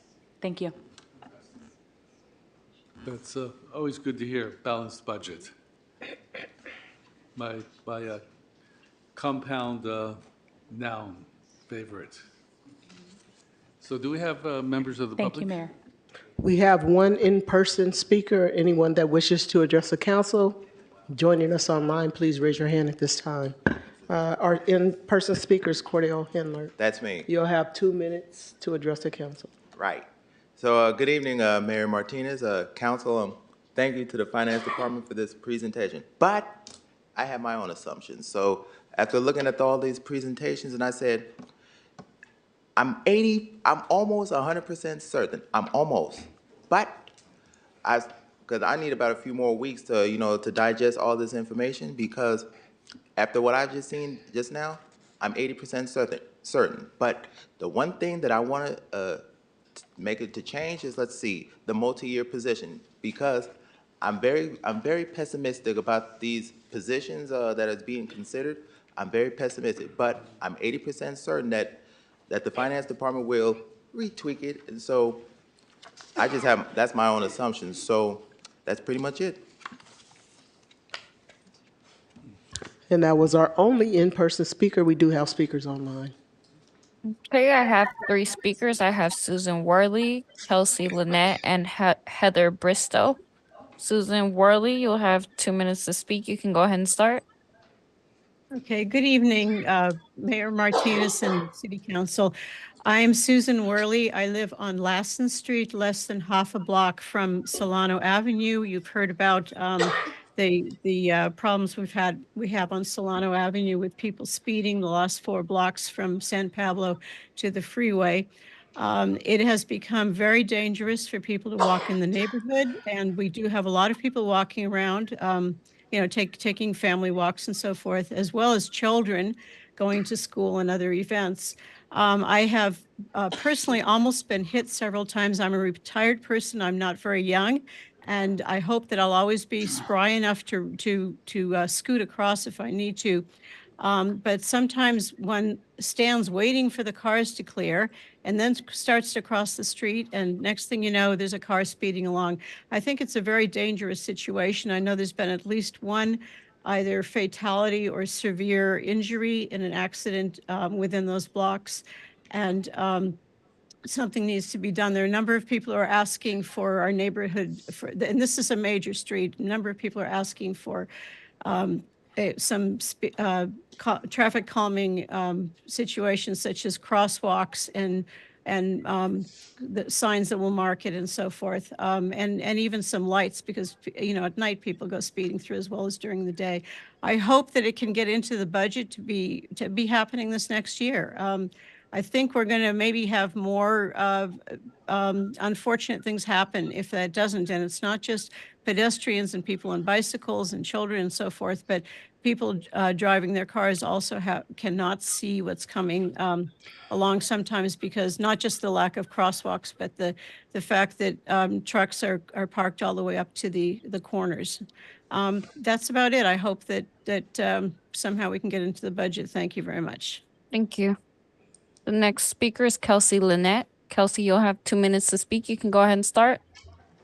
Thank you. My name is Kelsey Lynette. I live on Solano Ave between McLaughlin and Lassen. I have 3 young kids, ages 3, 6, and 9. I spoke at the city council meeting a little while ago and described how our van that was parked in front of our house had been completely smashed into a hit and run accident. I am still without use of that van. What I initially thought was going to be $10,000 in damage, the estimate came out to $23,000, and the insurance companies called it a total loss. So while that's an inconvenience, it just shows the speed at which people drive down the street all the time that can cause that severe damage. So of course I am always on alert about even backing up out of my house every day and being outside with the kids. Having traffic calming measures would enhance neighborhood livability. These are proven methods to reduce traffic speed, reduce crashes, improve safety for pedestrians and cyclists. Every mile slower can mean the difference between life and death, because speed kills. There are numerous studies about this. The American Journal of Public Health study found that children who live within a block of a speed hump have significantly lower odds of being struck by a vehicle. The same study found that there was a 50 to 60% reduction in odds of injury or death with traffic calming measures in the neighborhood where children live. Traffic calming measures are more effective than road safety education in preventing child pedestrian injuries. And so that's kind of alarming, because I tell my kids all the time to watch for cars, but what really matters is traffic calming measures. I urge the council to make this a priority, especially on these 4 blocks of Solano where so many people live. This is a residential area and everybody has been wanting Your this. time has expired. Thank you. The next speaker is Heather Bristow. You'll have 2 minutes to speak. You can go ahead and start. Hi, my name is Heather. I wish I could speak in person tonight, but I'm single parenting my baby tonight, and she wanted me to tell you that she's a big time Richmond Library fan. So, and I love seeing the flowers up there tonight. So I've lived on Ventura Street, a block from Solano Avenue, for over 11 years. There are no pedestrian crosswalks or any measures in place to calm speeding or to allow for safe crossing on those 4 blocks of Solano between the Highway 80 on-ramp and San Pablo Avenue. And Richmond has already documented this stretch of Solano as a high priority, score of 76 out of 100, and as part of the vehicle high injury network, which accounts for 56% of Richmond's collisions on only 8% of its roads. We had 30 neighbors at the budget meetings in April. A vote of support for the project overwhelmingly passed in neighborhood council. We had 25 neighbors participate via email and public comment on May 7th, and 12 emails have been submitted among comments tonight. Meanwhile, San Pablo Avenue is flourishing, and we've become a community who walk the flats of East Richmond. So other than just dangerous conditions, we're wanting to walk, and we're proposing a project along this strip that addresses these documented safety issues. A lot of us can only walk a block before we hit Solano Avenue and have to cross. And there are great plans for Barrett and McBride, but no plans for Solano, where we're kind of sandwiched between these corridors and people speed 40, 50, 60 miles an hour. We're asking for high visibility light up crosswalks, compact roundabouts, or in-street traffic delineators that are mounted, red paint in corners for visibility, and please, a division of transportation. Your time has expired. Thank you. And that was the last public speaker. Public comment is closed, and it is now time for council members. Vice Mayor Jimenez. Thank you so much, and I wish I could have been party with you, because it's just hearing your voice seemed that it was a really good party. Thank you so much, everybody, and especially the finance department and the public works department that had been working really hard in getting ready for this and with all the information. So I had a couple of questions and some comments. I wanted to start saying that I really appreciate, Joseph, how you presented. Finally, we know when each of the 18 locations in the traffic calming program is going to be getting ready. It seems to me that like this year we are going to be able to finish this. So I think we will need money for to put it here for the program for next year. So, and as you are hearing from the public, people are organizing, and Solano Avenue, which is in my district, and I am advocating for that because it has been recognized in several plans as one of the most dangerous streets. So I would like to see, and one of the things that I am advocating for, and we said last time, is that we need more staff to really support this. I am advocating, and I know like some of my colleagues have been working with me in something that we are calling a street of the future, and to have planners in the public works, and to have a robust infrastructure within the public works department, so the traffic calming program is not just a little piece of that, but it has the right infrastructure to be able to continue to be as a program, not as the 18 location, but as a program that every year we have, we come up with a budget, and with the matrix for how to, I am blanking in the, like how to prioritize, and then do it. But if we want this to happen, we need staffing. We need more staff, more.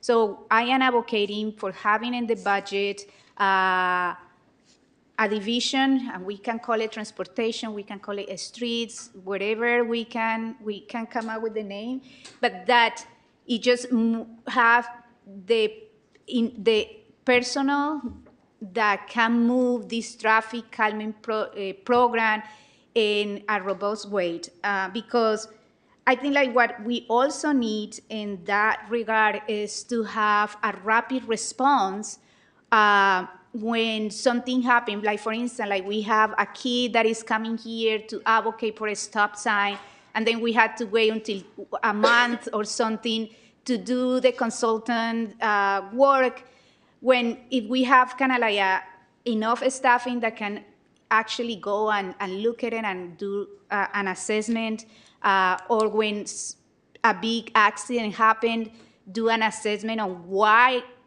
this happened. And sometimes it ended up like in LA, they have that, and sometimes it ended up being just kind of like that they needed a stop sign in one particular corner. And that, so, and in that sense, we can just show the residents how we are responding in a quicker manner. I know that the quicker is not tomorrow, but at least that is not 2 years to build 3 speed bumps, right?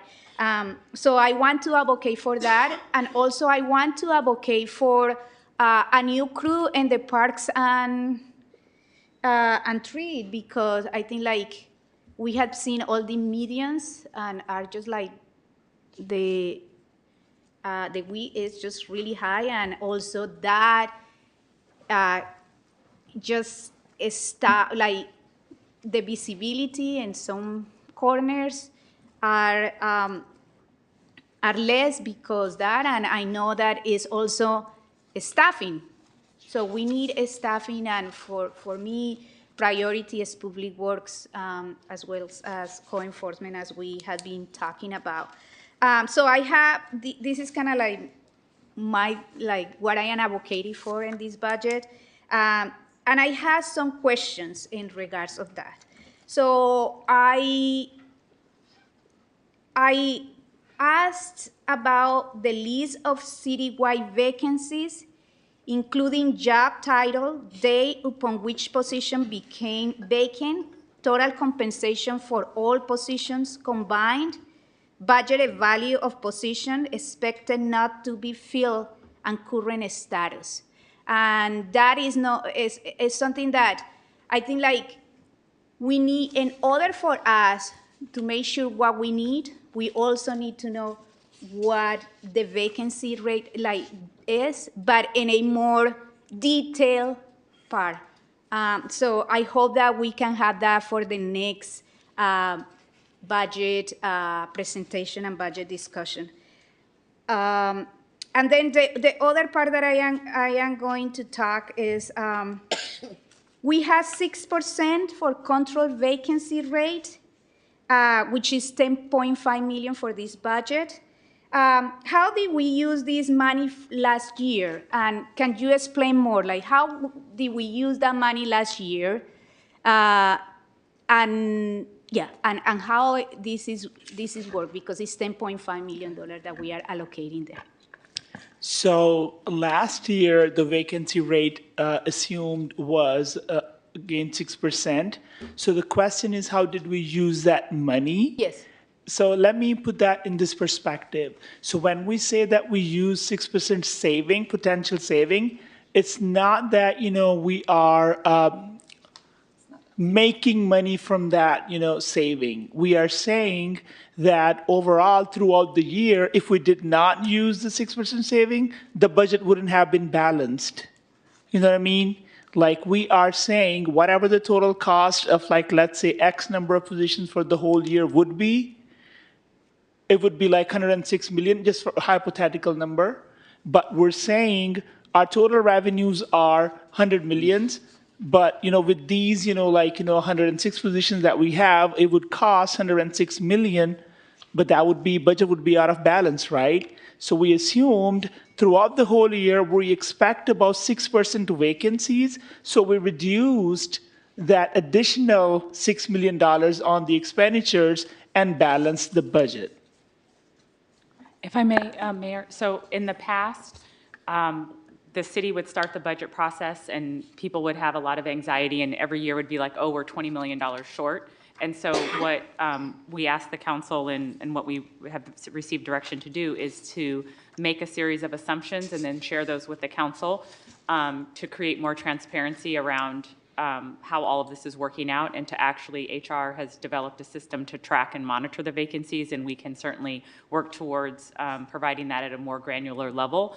But for past city managers, the vacancy rate wasn't tracked, the positions that were vacant and for how long wasn't tracked, nor was the amount that, in terms of how did the budget eventually get balanced, when every year we would have this like $20 million situation where people would be extremely stressed out. So we're trying to, we understand, in the report later that you'll go through with Raftelis, it clearly states that we do need to hire more staff. We're trying to hire more staff, but we also have to take into consideration the cost for implementing class and comp, as well as the other projects that the city council has directed us to implement. And so we're trying to balance all of those things. So let's say, we budget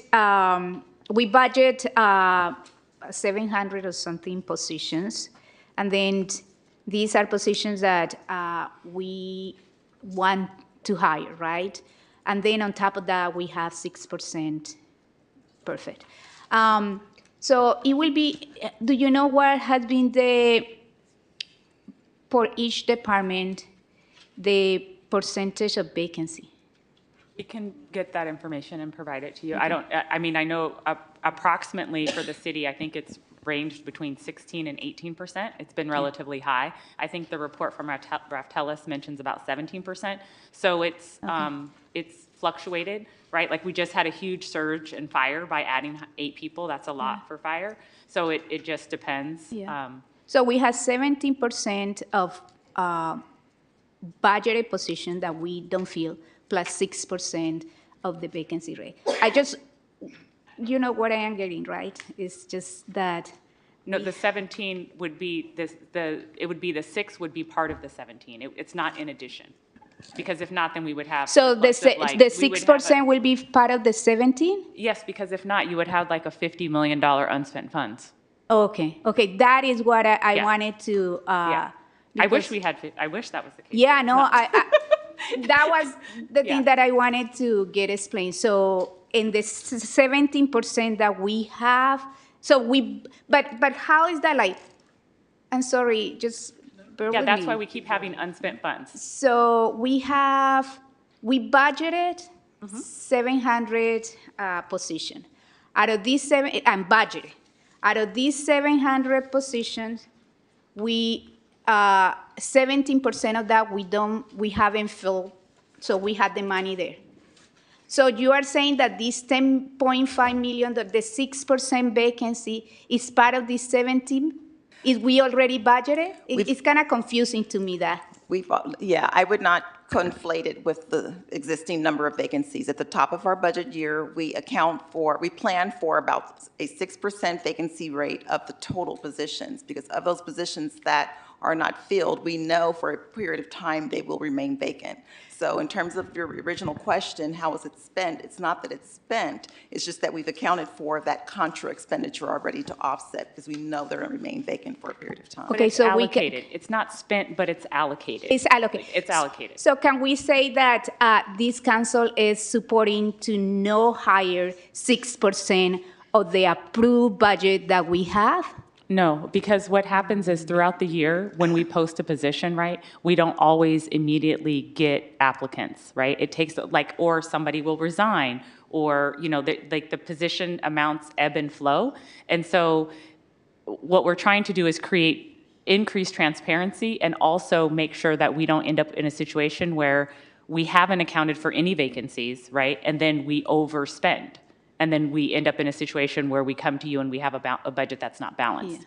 But it's getting like shorter. But we're getting, if you notice, right, our unspent funds, it's going down. Yeah. Right. And as you saw for this year, because of the costs of staff, right? The increase in cost for class and comp and step increases and the other ancillary benefits, then we expect the number is going to continue to go down unless revenues go up. Yeah, but right.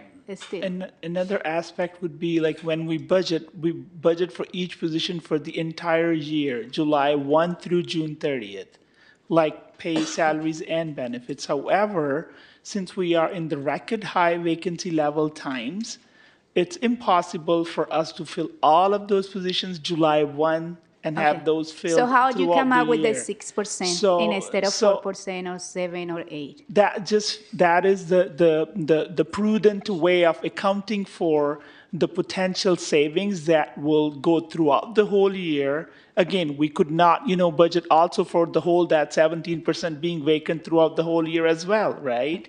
So it's a way of like being transparent with the community and the council. Yes, the cost of keeping these positions filled throughout the year is this. However, due to the natural ebbs and flows of recruitment, it's impossible to have, these filled 100% throughout the whole year. Yeah, no, thank you. And I think like for more transparency, if you can have the formula and the data that gets to why is 6% instead of 4 or 5 or 7, and it's based on a comparison throughout several years. So I would like to see that so we can make sure that the 6% is the right percent, or maybe it's now, maybe it's 4%. So we are transparent with also the community, because we are here trying to say, let's hire people, let's hire and hire.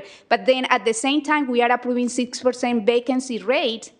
How that is kind of like going with what we are saying. So it will be great if we had the data on how we come up with 6% instead of 4%. I remember that the budget started with 4%. Before that, we didn't have it, and we approved it for 4%, and then we went up to 6%. So I just want to have the formula and the data on how you come out, you ended up with 6%.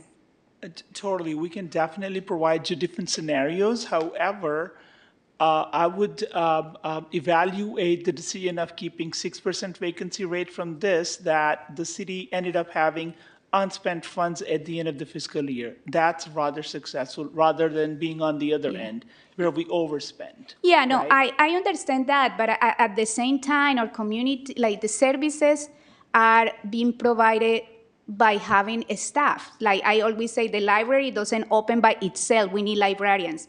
The medians doesn't get cut magically. We need people in the park. The capital improvement, like the traffic calming program, doesn't go out by itself. Like we don't have like magically. So we need a staff. So if we are going to, like, I don't know, like this is a decision that we had to make, whether we approve to really hire and get lower in this percent or not. So that is and I think like I would like to see the formulas and more data about how we get to that, because maybe it's not the right, or it's like, and then my last question, because I don't, is about the cost pool, and again and again and again. So the actual for that you show in this in the quarter report say that, like, so we budgeted $21.6 million for cost pool. At March 2024, we have actual of $16.2 million. So we have approximately $5.3 million that are left there, and we are in May. How much are we going to spend from that? And that is in terms of like getting to have the cost pool allocation for this year is 24.7. So I just want to make sure that we are allocating the right amount. Vice Mayor Jimenez, for clarity, are you referring to the Q3 report that was on the consent calendar, or are you referring to the consent calendar? Like I saw that you had We the can look that up and provide a detailed explanation. Mubi, can we just look that up and provide a detailed explanation, because to be thoughtful about time? And then also, Councilmember Jimenez, regarding the vacancy analysis, we have, I believe, all bargaining units except for one, their MOUs expire. And so next year, and so that's another portion of the budget that we have to do some, in terms of our 5-year forecast, build in some room there to maintain we want to maintain Richmond as an employer of choice. And so just wanted to make sure that the council is aware that that's in our forecasting as well. And we'll be happy to schedule time with you to go, and each of the council members, if you have specific questions, to go over that analysis and assumptions. Yeah, I would like to know what you say has to do with the cost pool. So are you No, this using was that regarding as a question cash number fund that you 7. can take No, money I'm sorry. from? This was regarding Okay. question number, well, I wrote it here as number 7, but this was regarding the 6% number. Oh, okay. That when we're talking about what we're using the vacancy rate savings for, that we have to build in, that we need to continue to plan for cost of living increases. And so that means that we are planning for costs to continue to increase for the headcount, and that would be occurring during, those negotiations would be occurring during this next budget year.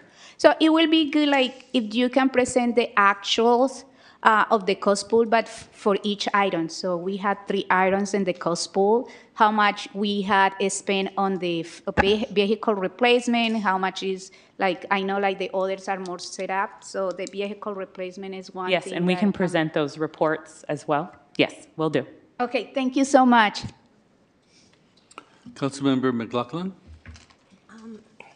Yeah, I have a few questions. I want to start out with getting some clarity on something that I don't understand in attachment 11, the capital improvement projects summaries.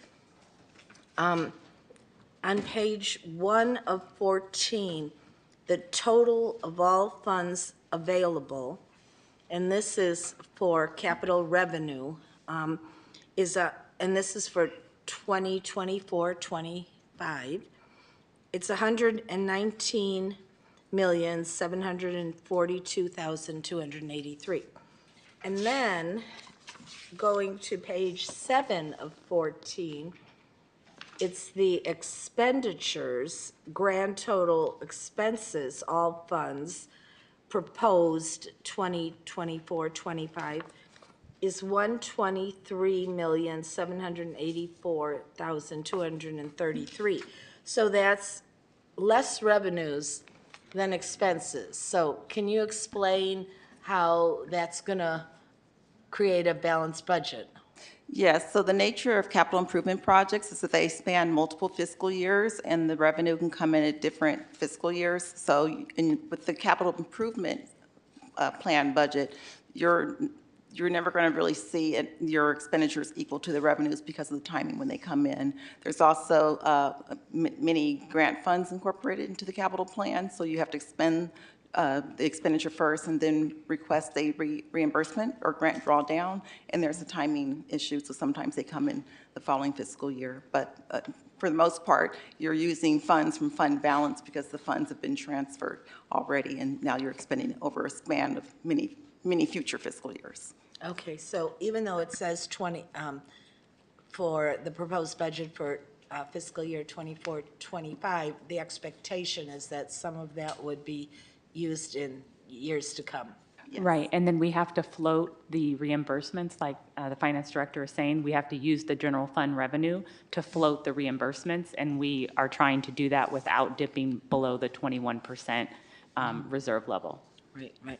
Okay, thank you for that explanation.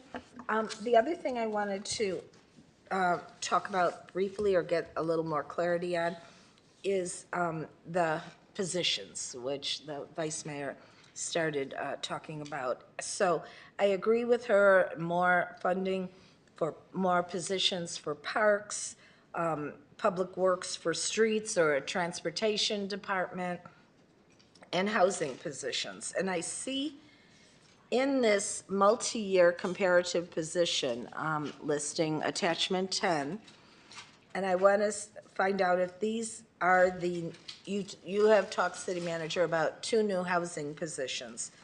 And I think maybe they are part of this year's budget because it looks like there's a new housing program analyst for fiscal year 23-24 and a project coordinator for 23-24. Are those the 2 housing positions or not? Yes, those are the positions, and those offers have been extended, and my understanding is that the positions have been accepted, and so we hope to bring them, that they'll be starting in June. And so that's a significant increase to our housing staff, which also does, if you may recall, the Community Development Department is a cost recovery department. And so we're working closely with Ms. Velasco to the extent feasible to use grant funds to fund those positions. And then if necessary, the general fund will have to provide a subsidy. Well, that's great news. It's great that they'll be in June coming on board. Okay. And then the other two things in terms of positions that I have heard a request from, community, and also I think staff has mentioned a desire for more. I know staff has had a great wish list, and we wish we could get everything that they need all at once, but I know that's not possible. But for recreation, I do see that you have under community services, recreation, so from 22-23 budget to this year's 23-24, it goes up 2. And then going into, then there's a revised 23-24 that actually goes up. So it goes from 30 and 22-23 to 34, and then actually the revised 23-24 budget goes up to 36 positions.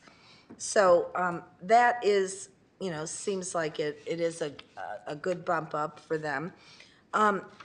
So the other one, though, that I have heard and that I think we could use more positions for would be IT and KCRT. Now, I looked in that under information technology, and I think cable TV is all in there. So it doesn't look like there's any changes since 22-23.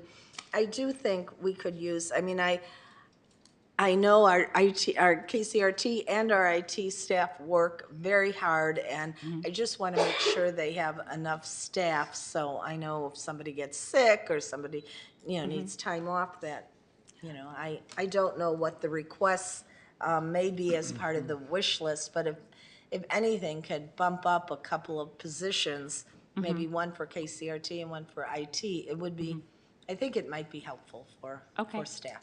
Okay. That's it for now. Yeah. Councilmember Willis? Thank you, and thanks for the presentation, too. I think, and I know I asked this at the last meeting when we were doing the capital improvement presentation and just the screenshot of the budget about, we've heard a lot of comments about that Solano Avenue corridor between San Pablo Avenue up until the freeway. And it really just brings up the question on, I know there's a process on, getting everything together in order to address that corridor, because we have to go through a lot of steps.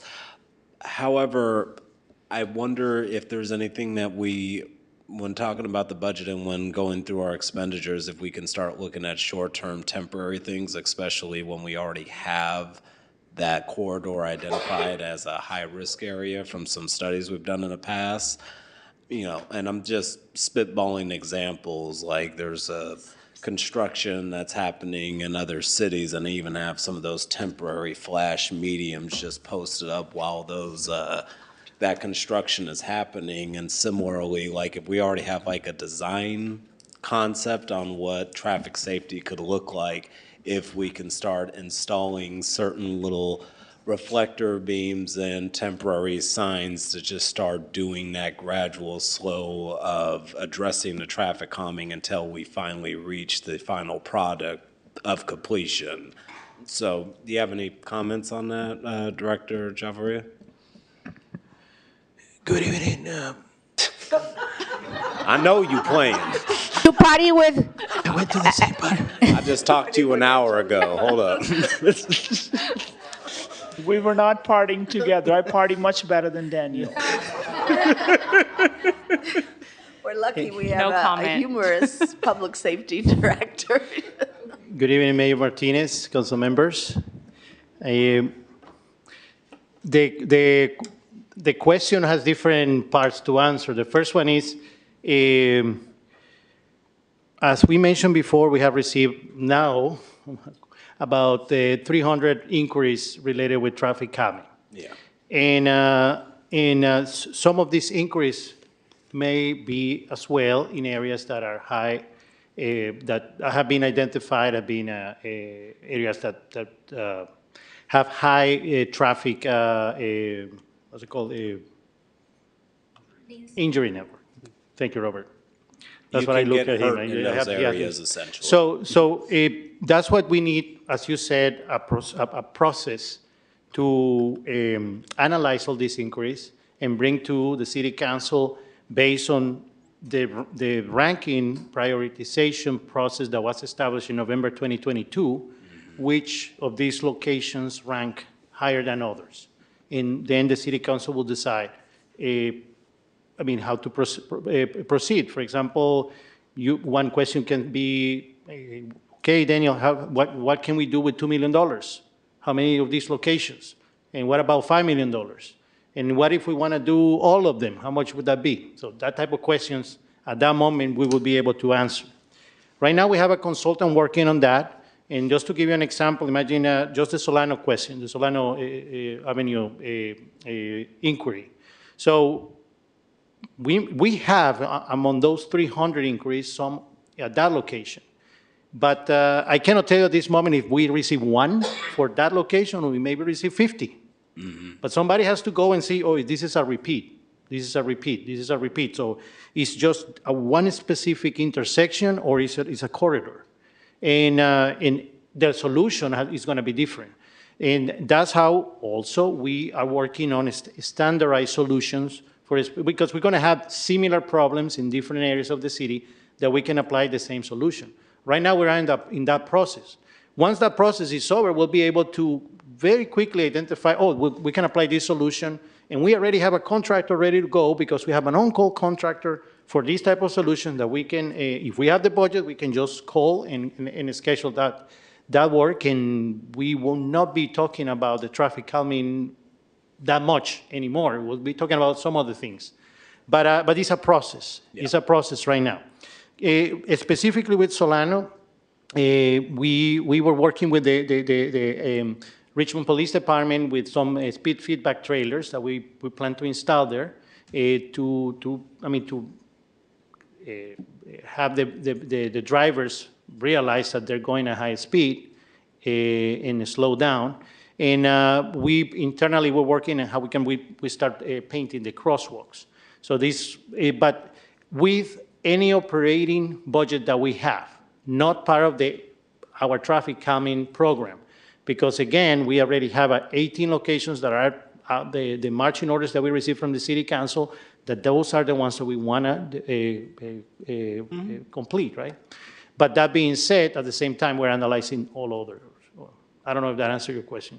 No, that pretty much answered my question, except for the last part, because I know that's something that we talked about a couple meetings ago. Like, we already have projects approved, but analysis can happen, so we can come back for approval later, depending on outcomes. I guess the other part of that is just lack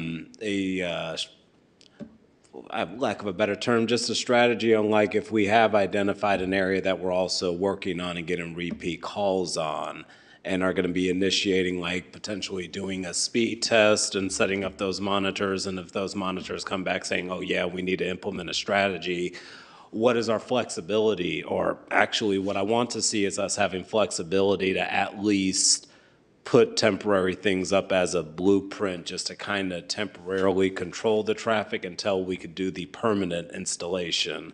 And I'm thinking of, like, over there off of Market and Church Lane and San Pablo Avenue, because they got that huge construction that's happening. One thing that they ended up adding in that area, because part of the sidewalk is closed off, is just temporary reflector beams that just kind of push the traffic away and guide it away from any pedestrians. So I'm thinking, what can we So I want to see what we can do to do that whenever we're working on a permanent project, but also just saying like, okay, yeah, we realize this is a problem. It's going to take us 6 months or a year to do a complete design. So for right now, we're going to put these temporary traffic measure things here to help control the traffic while we're working on the final product. And then as we're doing it, start removing it and doing the permanent project. I just want to basically address residential concerns sooner rather than later, at least providing some sort of blueprint,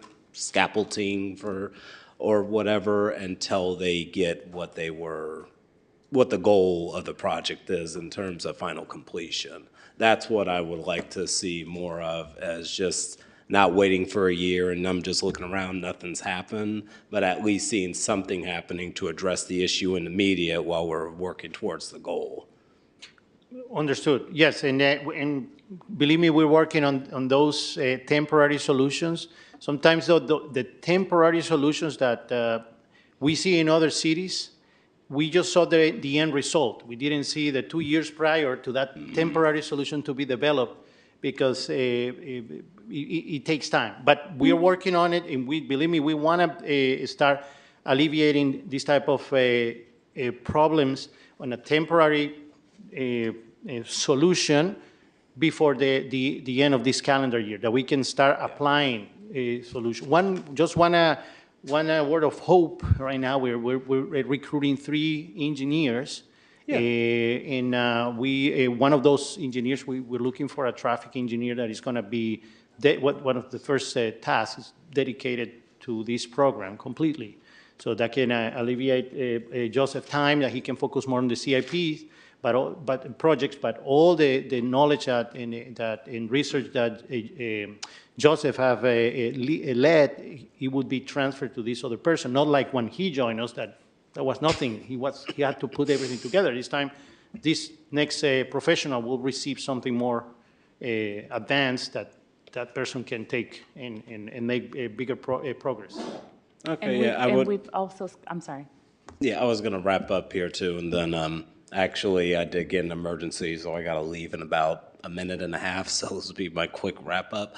Yeah, because just as a wrap up comment, thank you, because one thing that is happening is when we are having these traffic control issues, I know we have a process, resources, staff time, 100% understood.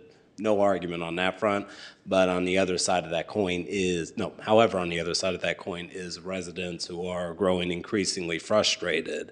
And I do know, and I've heard plenty of times with folks that do have that infrastructure, capital improvement background unofficially, and they're wanting to take to the streets and put things up themselves just to try to alleviate traffic. So I just want to see how we're being more collaborative and officializing some of those temporary solutions, so we can say, we acknowledge the problem, here's what we're going to do now while we work on a permanent solution.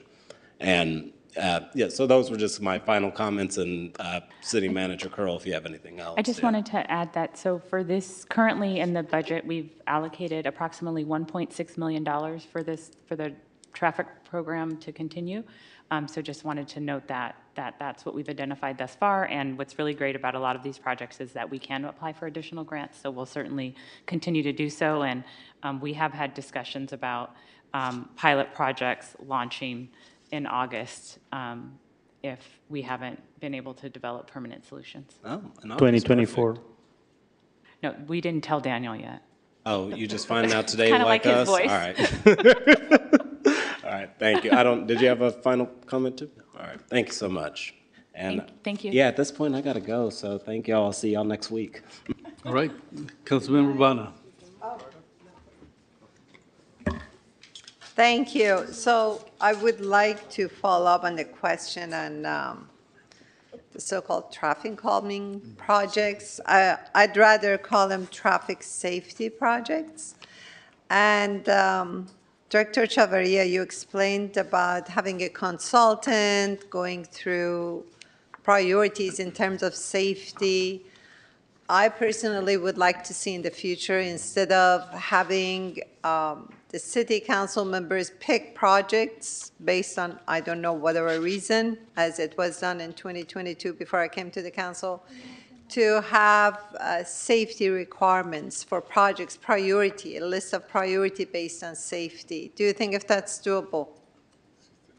Well, I think since it's 10:32 at this juncture, we'll take down all the questions, if that's okay, Councilmember Bonner, and we'll confer internally and get back to you. Well, my question basically is if we need like budget in terms of human resources for data collection or anything to have it as, to make considerations in the upcoming budget? Because you asked for advice on the budget. Well, right, so we have 3 positions. I was kind of going through making notes as I'm listening to the comments. So there's 3 positions that we're currently recruiting for in Public Works that are 3 more engineers.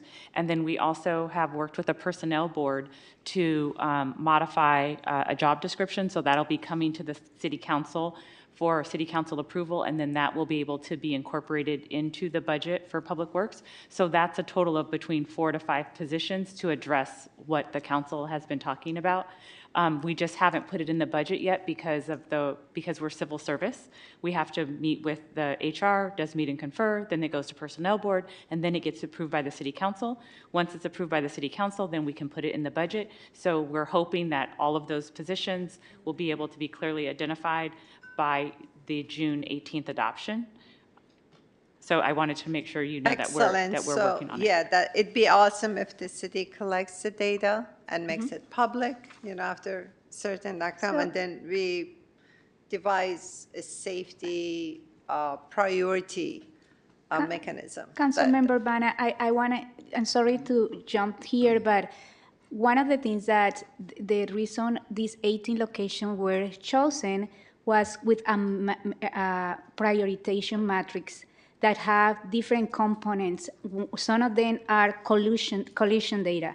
So it has a lot of things, and maybe the Public Works Director can explain more, but it wasn't just random that each I understand, but I'm not aware of it, so in the future, I hope we have it. Can Public Works Department share the metrics that we use? I don't think if it's the time, because this budget is 10:34, as the city manager said, but I just wanted to know the budgetary implications. Another time, so you can have time to look at it, and if you can share with every city council the prioritization matrix and what are the different criteria that it was chosen, it will be great. Yeah, it'd be nice, and hopefully get it updated with this council. Thank you.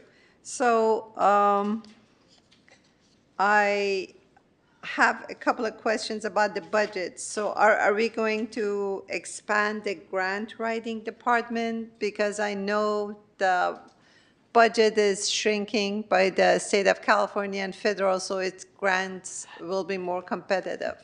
Yes, we will be conducting a recruitment. As I'm listening this evening, though, it seems like the council that we need to be, I'm going to have to make a list of the positions that have been requested and then look at what's in the budget. And then I will meet with the mayor and we'll go over what's proposed to be included, and we'll come back on the 4th with some additional recommendations. But I think we're going to have to very closely monitor what we're suggesting for inclusion, because it seems like there's a high need for public work staff that are in the field, but then there's also some need for some additional analyst level of support. So we're just going to have to meet and come to agreement on what that appropriate balance is. But I think it's going to start getting more challenging as we have less revenue. Okay.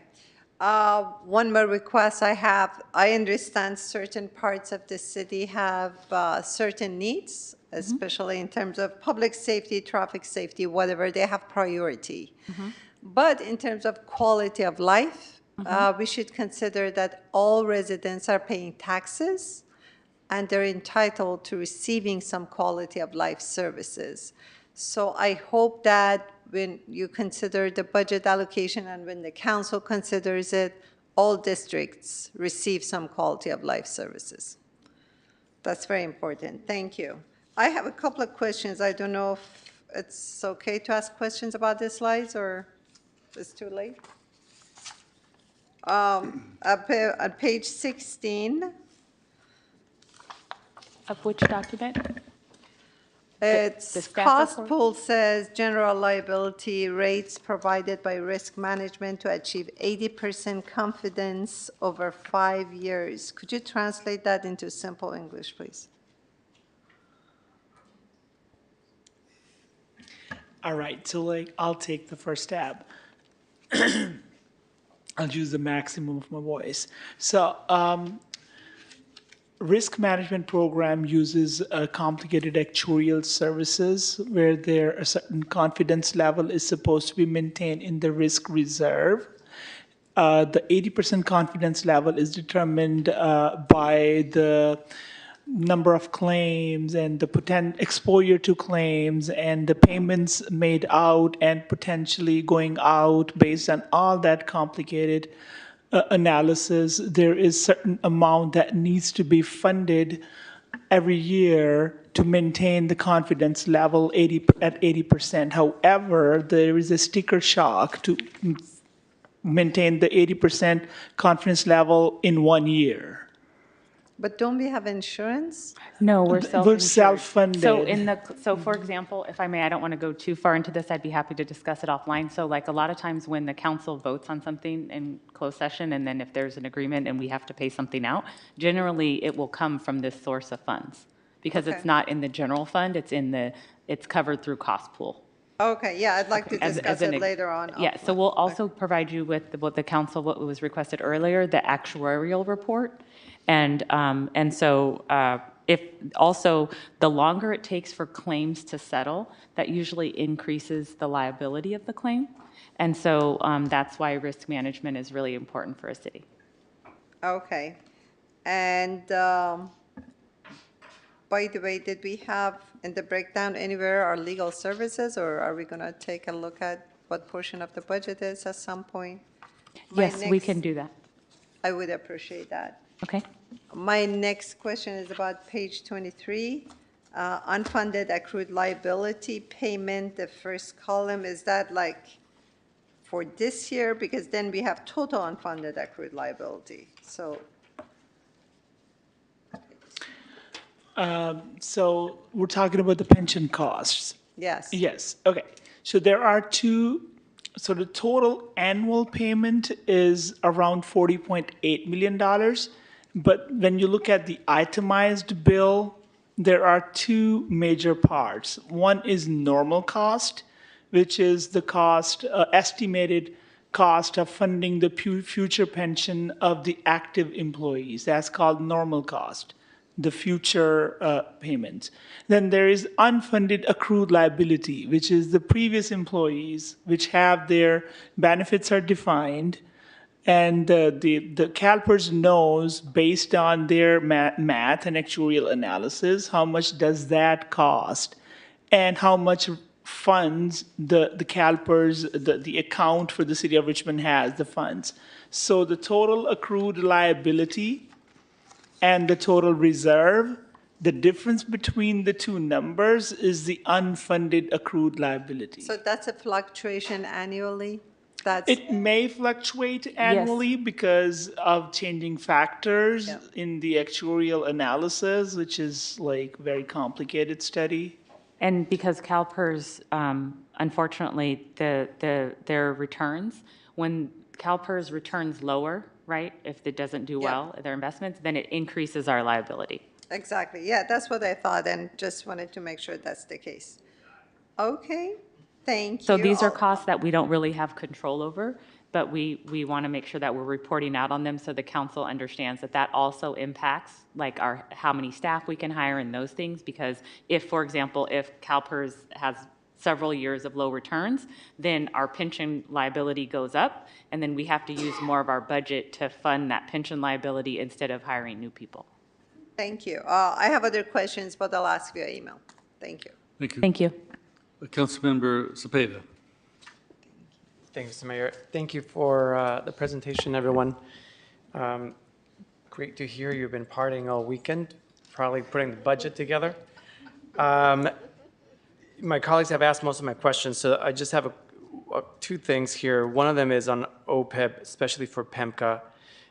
If we can drill down into that. I know that I've put a couple of emails out there, but it'll be great if we can start looking at ways to lower that liability.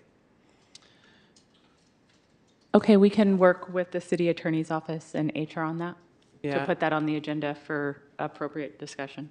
Mr. Alshire, if you wouldn't mind, I think that might be a closed session item, maybe.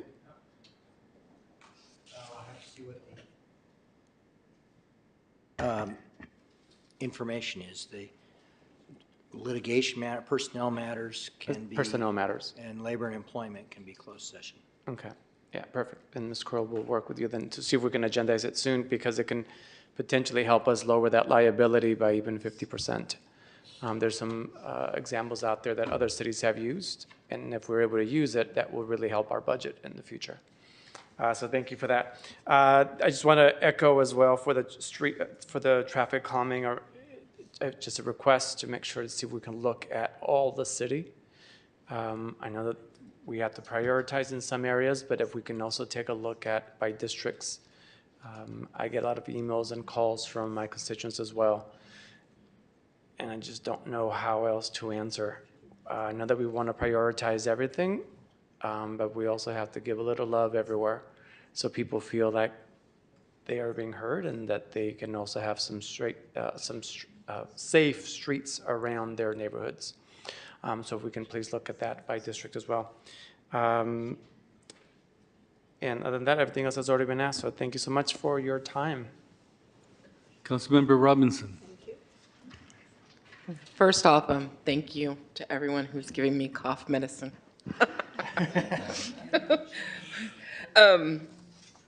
One, I just wanted to say thank you so much to Public Works staff for putting together just a really great presentation of the CIP projects, the traffic calming projects.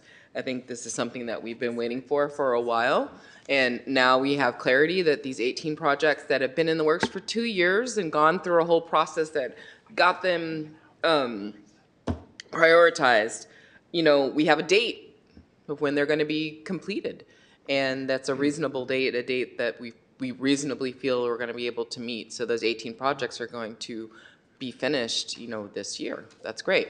And so what I really wanted to ask you a question about, because I think this is pertinent to all the calls we're getting to residents and the boy who comes in about the stop sign, is when we clear that queue, we have a queue of projects. When we clear that queue, what happens next? And I know you kind of said it before, but can you just repeat it so people understand that we have a queue, yay!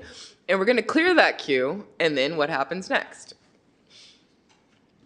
I was trying to avoid giving more dates, but our goal is that at the end of the fall, beginning of winter, we can come back to City Council with the new list. But what we are hearing but remember, this prioritization methodology that was approved in November 2022 was prior to having a council that is represented by district, by council district. So we understand that the priorities may have not changed, but they might be adding more elements.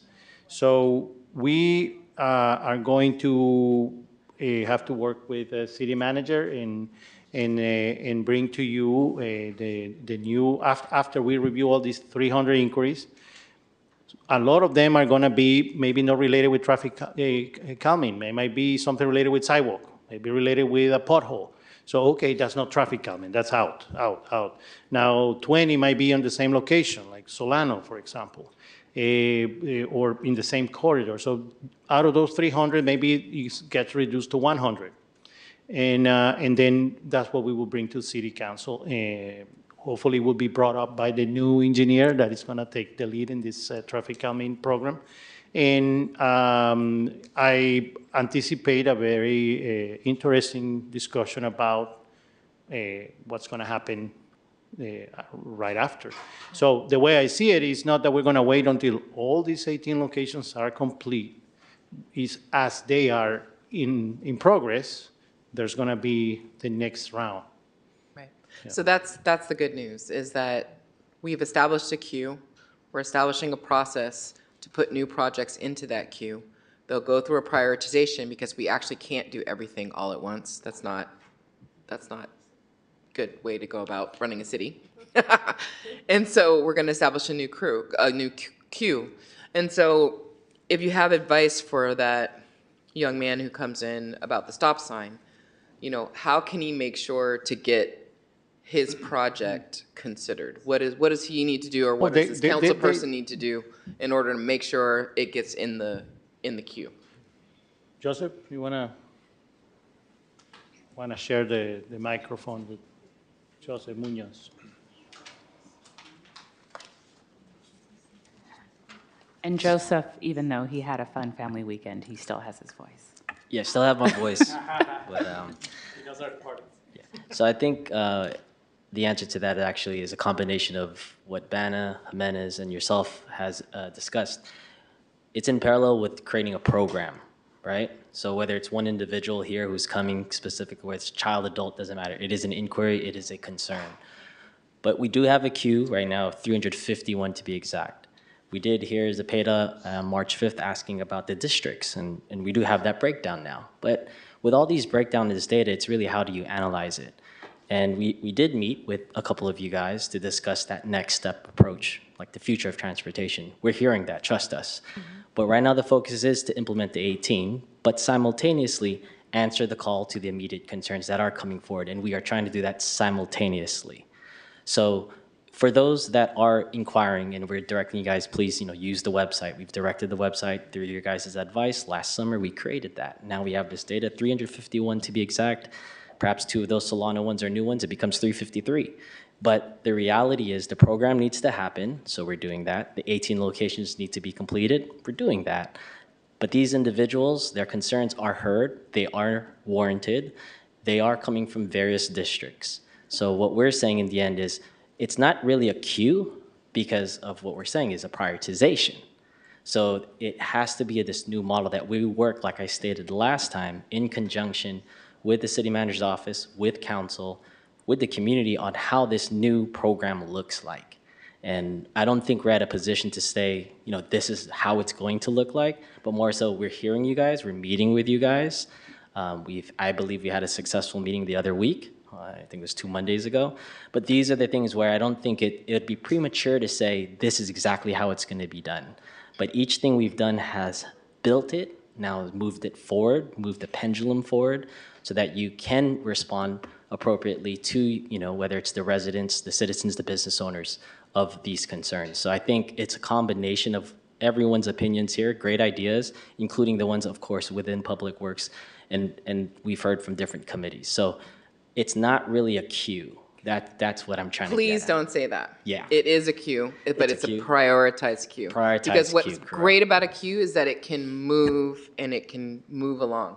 Yes. If it's nothing, it's just some ambiguous thing that nobody really knows if anything's getting done, then that's frustrating. Yeah, But if we can see these 18 projects Yes. move to completion, and then we can see new projects move forward, that is progress.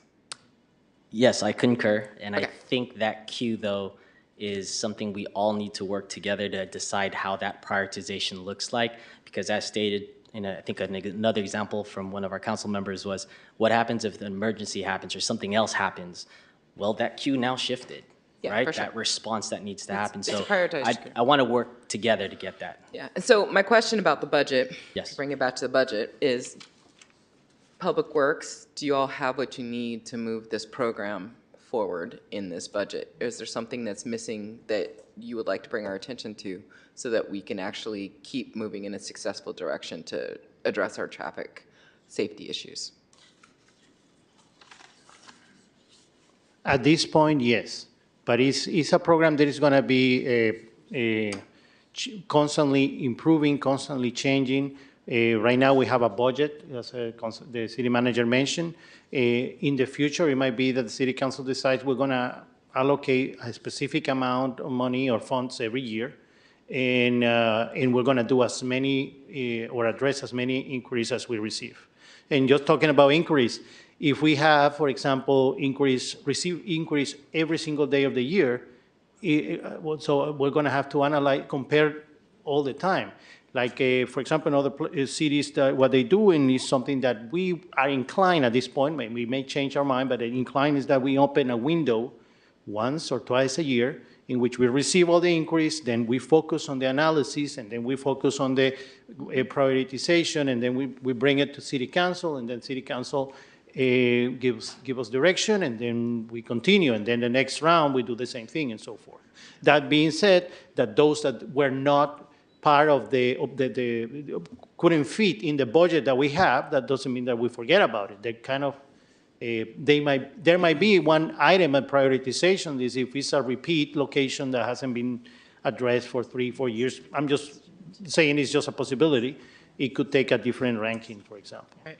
So I would have one more kind of street-related question. That is, I did see, and I was happy to see, an increase in the pavement index money for the pavement index in this budget, correct? It's like 4 million or 5 million? Right, but we would like to have another 10, 11.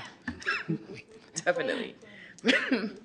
It did go up, but I'm just acknowledging, Don't make me like, the laugh. council's been asking for more transparency around what did the departments need and what do they Mm-hmm. want, and so ideally, we would have approximately 15 million annually. Yeah. Hopefully we'll get there. Yes. And so my question is that these are street improvement projects. Is there any opportunity for leveraging the street repairs with the traffic calming projects? And that's usually what we do. That's what we love to do. And when we are able to connect everything, and then we leverage.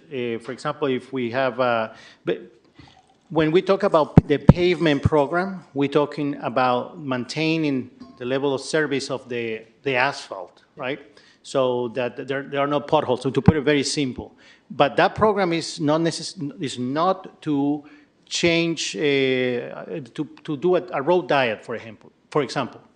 But what we can do is that if we identify a location, a corridor that we want to do a road diet project, and we got a grant, then we can try to schedule our pavement rehabilitation or pavement maintenance project in that corridor at the same time.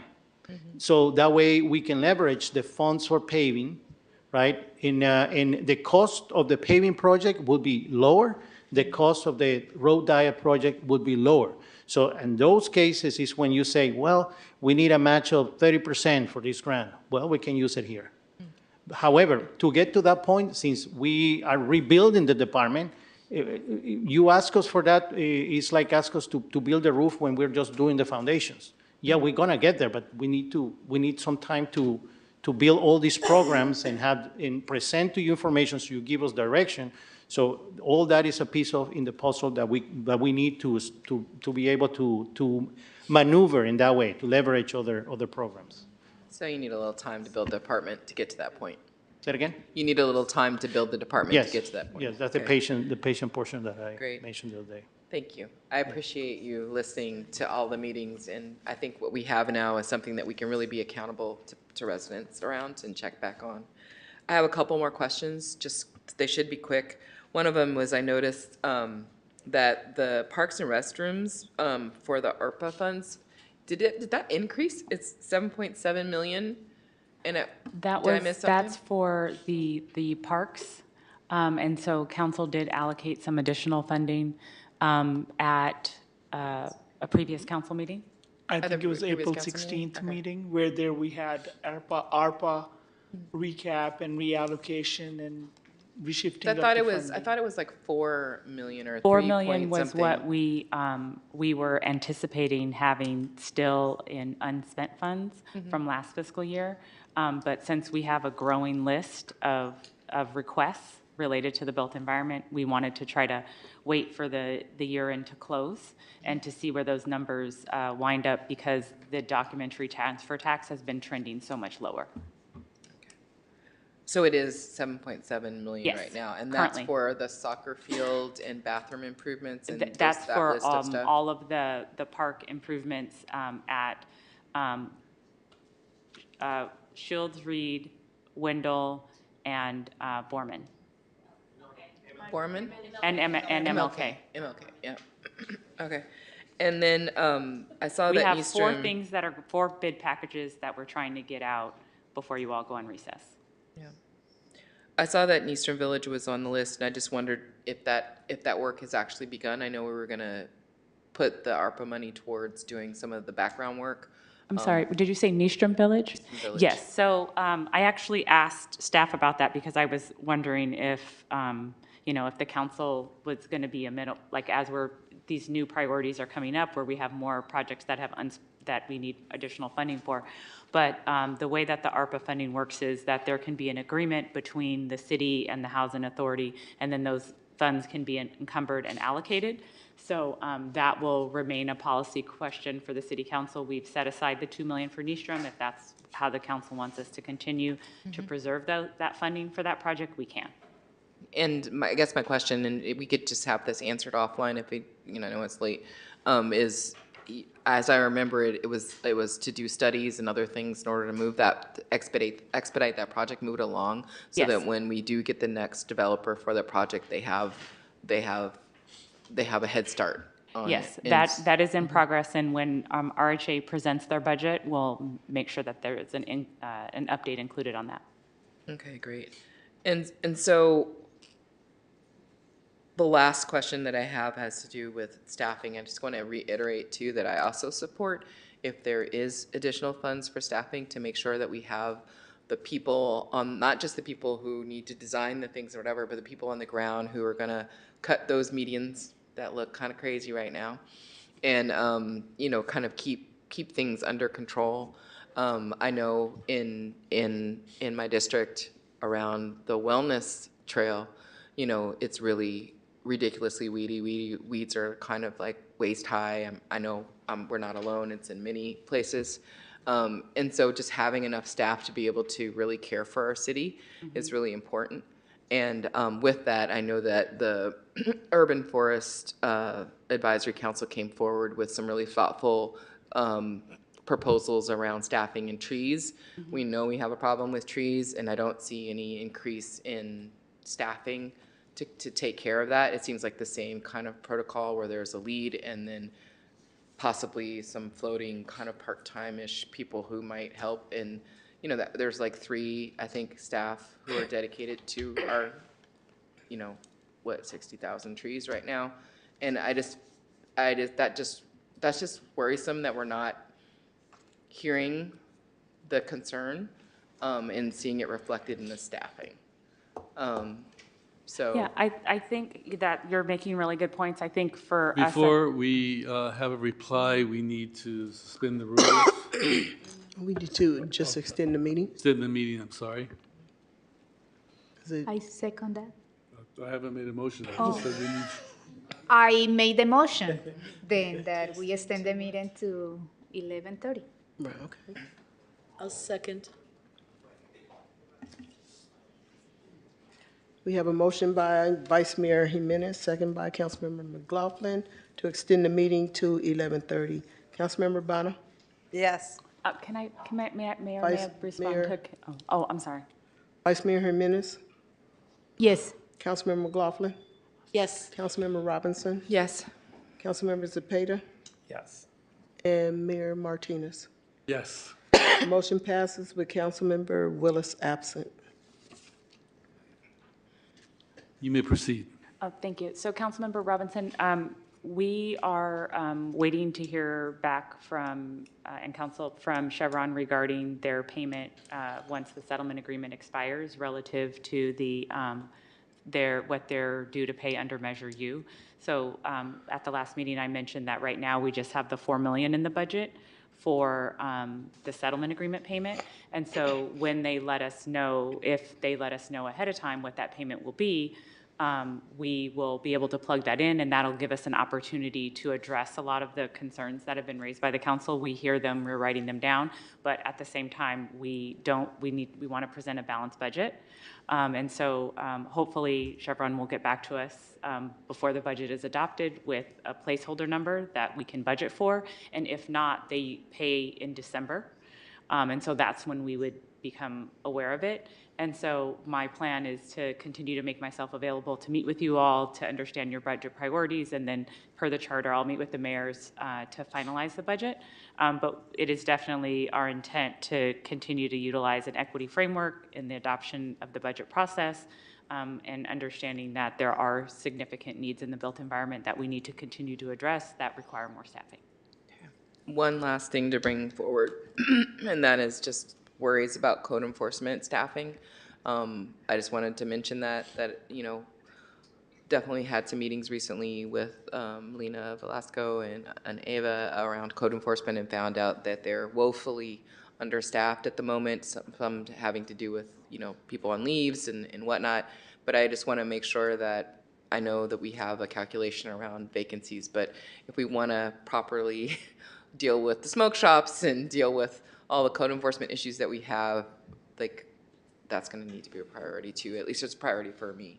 Yeah, no, and folks on who are that, I complaining. think that's a really important point. So I've asked HR to make sure they commence with the meet and confer process, and to try to create more of a career pathway, because it's very difficult to just recruit at the code enforcement level 2 level, which are the people that have more expertise. So HR is going to be working with community development staff to try to develop a series of roles that would be applicable for code enforcement.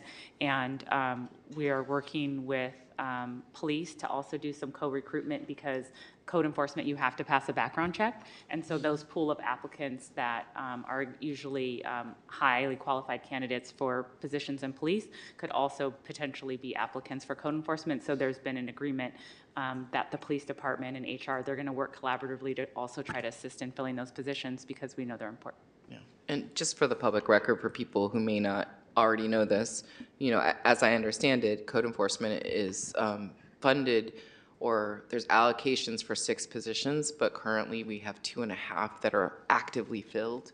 And that means there are 2.5 people who are trying to fulfill all code enforcement for all city districts, including enforcing on smoke shops, enforcing on some of these other things.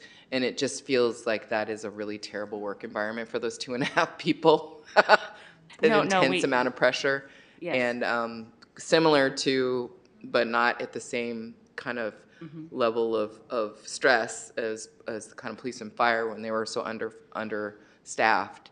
I feel like we need to address it. That's a really terrible work environment for Right, that's those why officers. we're partnering with police, and then also being clear that we're going to have to hire at code enforcement officer 1s, right? We're not always going to be able to get a 2, even though maybe that would be the preference of the department, that we have to be flexible, and then also look at if there's a possibility to, for example, through meet and confer, is it appropriate to have a senior? Is it appropriate to have a lead? And then get more of a career pathway. So then people have roles, places to matriculate, and so that's HR is actively working on that, and I concur that it's not ideal, and so it's a priority. Thank you. All right. I would like to have a few words before I turn into a pumpkin. I want to thank staff for all the hard work that they put into this. I mean, a lot of work went into the slide presentation, but even more so, the data collection that you needed in order to put the slide projection, the slide together was amazing. I was looking at it, and well, in our conversation tonight, it seems that the council, because of our constituents, really want to focus on beautification of our city. They want the meridians mowed. They want the parks to look nice. They want more trees. They want code enforcement to be up so that all these issues of abandoned vehicles and garbage, you know, they want abatement. You know, all these things are of high priority to our constituents, and I think we need to focus on that, and that requires more people. So we need to make sure that we can hire the people to do the work that's needed to do, so that we can have not only a city of pride and purpose, but a city of beauty. I would like to end my long speech here with one thing that was good, and that is that out of all of the departments, the police department is getting the largest increase. They're getting approximately $8 million.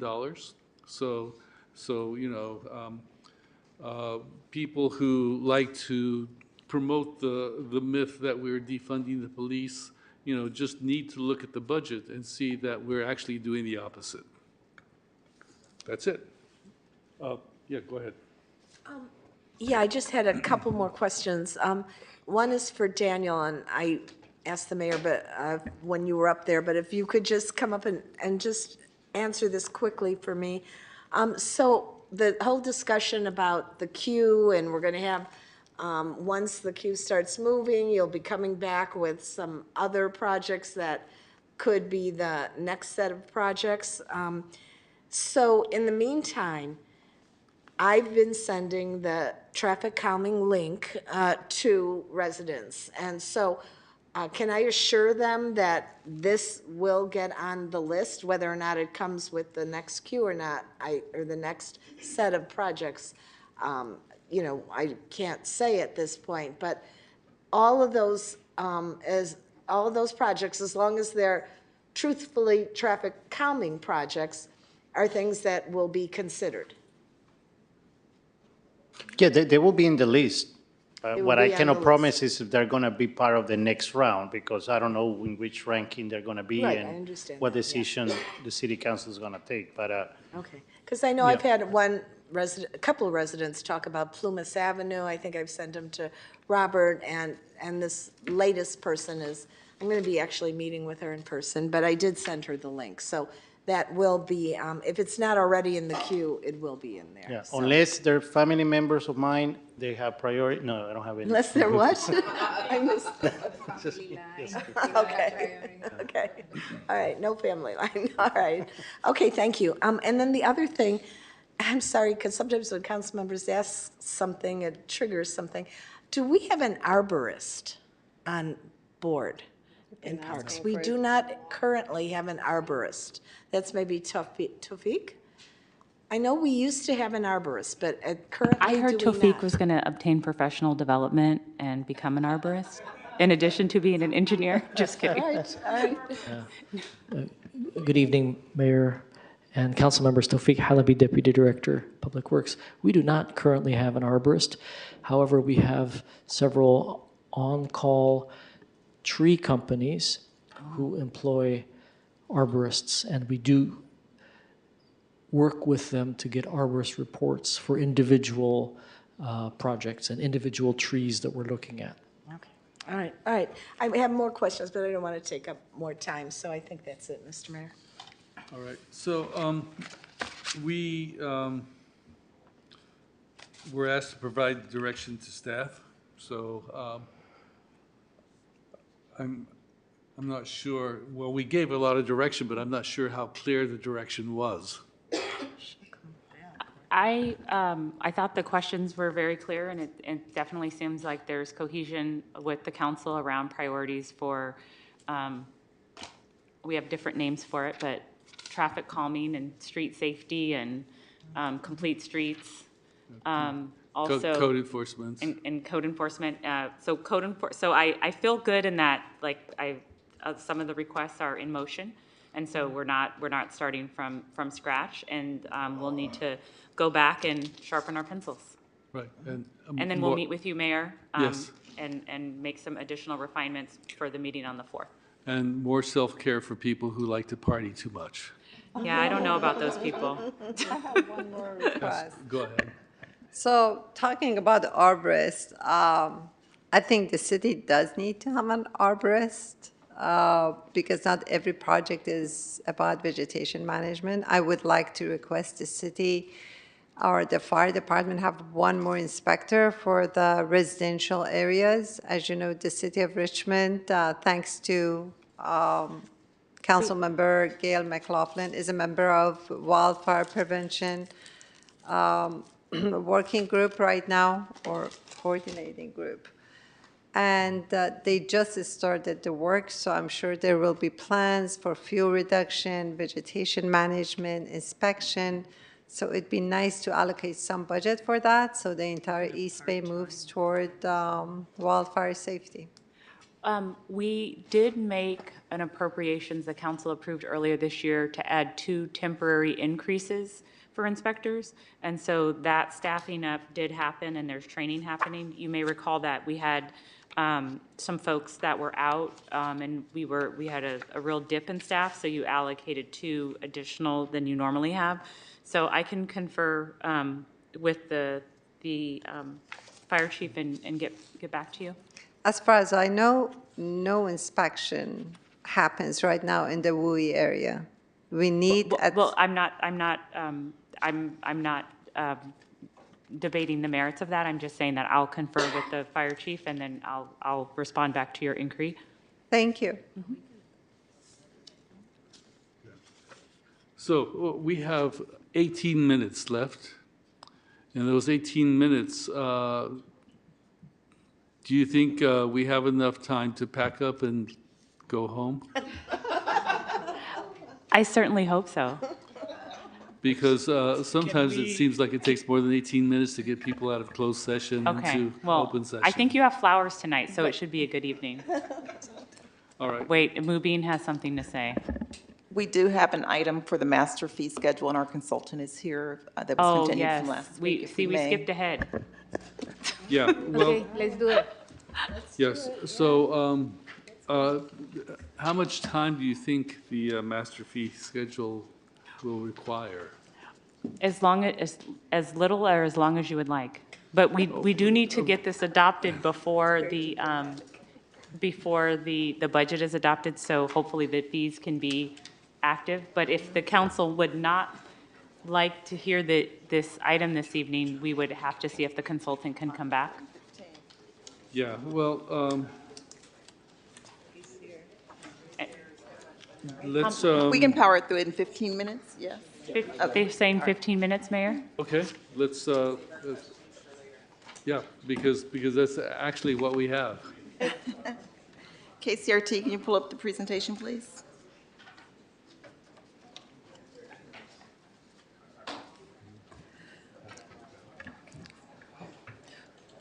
Well, hello again, Mr. Mayor. I'm sorry. Which item is this? Oh, sorry. Okay, we're moving to under public hearing. Pursuant to public notice, it's time to hold a public hearing and introduce an ordinance for first reading, adjusting the dollar amount for proposed developer impact fees using a 2- and 4-year phase in approach and other new user fees for services.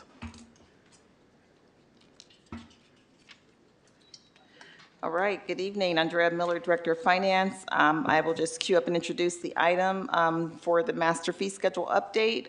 We still have Antonio Benuelos, our accounting manager over at Revenue Online, who will go over a few slides and introduce Carlos, our consultant, to give the highlights of the master fee schedule. Next slide, please. Briefly, we'll go over the recommended action, the updated fees, the impact fees, next steps, and have time for questions. Next slide, please. So the action is to hold a public hearing and adopt an ordinance adjusting the dollar amount for the proposed developer impact fees using the 2- and 4-year phase in approach and other new user fees for services. Next slide, please. So this chart shows the actual ECI, employment cost index, that we use, and we're increasing it by 5%, which is the change from quarter 3 23 and a projected quarter 3 for 2024. So it comes out exactly 5.0%. Again, most fees are going to change by this amount. There are other fees that are changed by different things, such as sub-regional transportation mitigation program fees. Those are based on an agency that updates that for the city, and we include it here. Next slide, please. And this I'm is sorry, you talked too fast. I didn't get what that item was about. Most fees are increasing by 5%. Previous slide, please. Most fees are increasing by 5%, which is the ECI. Other fees are, there's no inflator, so they're staying as is. The ones that are changing by 5.0%, which is the employment cost index change over the last full year. There are some fees, for example, the STMP, the Sub-Regional Transportation Mitigation Program, and that fee is changing a little bit different amount. That's because that's not based on ECI. That's based on the corresponding agency's updated fee that they provide to community development. Next slide, please. And the fiscal impact of these different proposed changes is 632,000. There are a lot of assumptions here, particularly the level of permits being taken, a level of development. So it could be a lot more, it could be a lot less. This is just had we had this increased fees this past year, it would have yielded an additional 630,000. And next slide, please. And with that, I'll hand it over to Carlos Villarreal with Wilden Financial. Thank you, Antonio. So I will try to get through this pretty quickly, as I've given this presentation or a similar presentation a few times before to this group. So next slide, please. Just so that we're all on the same page, impact fees are one-time fees, typically charged at building permit to new development projects. In this case, they are charged citywide except for the sewer fee, which is just charged within the Richmond Sewer District. But the key to our study is that we need to identify the facilities that will be funded by the fees that serve new development. So we need to demonstrate that relationship.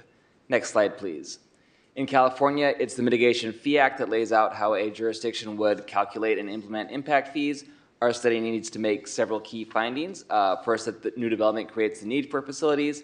The new development will benefit from the use of the fee revenue, and that the fees are proportional to new development's share of demand and share of facility costs. We also need to document the purpose of the fee and how the city plans to use the fee revenue.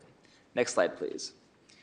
Recently, the state adopted AB 602, which made several technical changes to the impact fees, notably that residential fees should be calculated per square foot, that large jurisdictions should adopt a CIP as part of the study, and that the study should identify the level of service for each of the facility categories. Our study does all of these things. There are also a few housekeeping items that the city needs to do when implementing a fee program, such as making all sorts of documents available online and easy for the public to access. Next slide, please. So our basic methodology is we start by estimating demand for facilities, and you can think about demand in terms of residents and people who work in the city. We can then identify facility standards, and I'll discuss these a little bit more in a subsequent slide, but it's essentially a measure of demand for facilities. Using those standards and any other planning that the city has done, we can determine the costs of facilities needed to serve the city, and then allocate a share of those costs needed to serve new development. In the case where new development wouldn't be fully funding the facilities, we also identify the share that must come from some other funding source to pay for existing development share of the facilities. And then finally, we can calculate the fee schedule by allocating the cost per unit of new development. Next slide, please. So in this update, we're looking at a sewer facilities fee, a parks fee, community center and aquatic center fee, police facilities, fire protection, library, and storm drains. And we plan to bring back a traffic impact fee at a later time. It is not being updated as part of this effort. Next slide, please. So when I was last in front of your council, the overarching comment that folks wanted me to look into was the fee for non-residential uses, and particularly warehouse uses for the fire fee. So what we did is we got the latest year of fire incident data from the fire department and recalibrated all of the non-residential fees using that data. Interestingly enough, the warehouse land use did not generate that many calls. Out of about 14,500 calls, only 19 calls were for warehouses. So I don't think the fee schedule will reflect the magnitude of fees that some may have hoped for, but it does accurately reflect the amount of demand that warehouse uses place on fire protection facilities. Next slide, please. Actually, I have a question of clarification. Sure. The number of calls doesn't equal the severity of the fires. So is that reflected? No, we just base it on the amount of incidents, which is the typical approach for calculating fees. The severity of the incident isn't necessarily reflected in the incident data. So we have the calls as a proxy for the amount of demand. So that's our typical approach. So you're correct. We did not, if all those 19 were gigantic fires, for example, the data has no way to reflect that. Right. And generally, if they are warehouse fires, they are gigantic fires. Okay. Okay, go ahead. Sure. Thank you. Next slide, please. So these are the growth projections that we used in the study. You can see that ABAG is projecting quite a large amount of growth between now and 2040, and consequently the city will need to provide services and the facilities to house those services between now and that planning horizon. Next slide. So I mentioned facility standards. We have a few different ways of thinking about facility standards.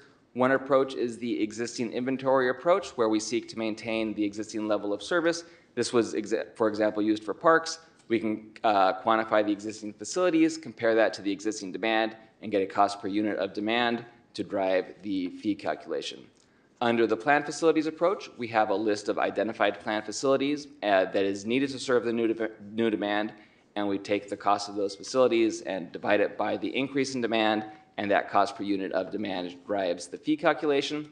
The third approach is a hybrid of the first two approaches, where we take a look at the entire system, including both existing and future planned facilities, and calculate the cost per unit of demand at the planning horizon. And that cost per unit of demand at that point in time drives the fee calculation. Next slide, please. So this next slide just is a graphical representation of the prior slide. Under the existing inventory approach, the amount of facilities demanded is proportional to the increase in future demand. Under the planned facilities approach, future demand pays for all of the identified facilities. And then under the system plan approach, the level of service is increasing, and new development can certainly pay their fair share of the future facilities, but the study must identify what's called an existing deficiency, which is existing development share of the higher level of service that must be funded by any funding source other than the impact fees. Next slide, please. So these are the methodologies that we use for the different facility categories. We use that existing standard approach for parks, community centers, and fire protection facilities. We use the system plan approach, where we're envisioning a higher level of service for police facilities and libraries. And we used a planned facilities approach for sewer and storm drain, which were driven by your sewer and storm drain master plans. Next slide, please. There's a lot of detail in this slide, but this is a summary of the planned facilities that are driving the fee calculation. In the interest of time, I won't read through all of it, but you can see there have been a number of planned facilities identified across all of the facility categories that the impact fees will generate revenue to fund. Next slide, please.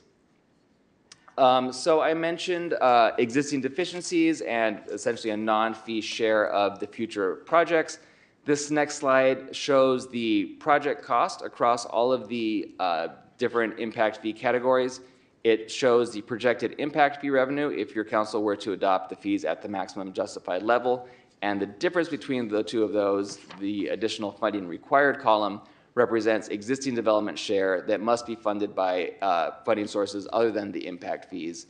It, again, represents existing development share of the identified planned facilities.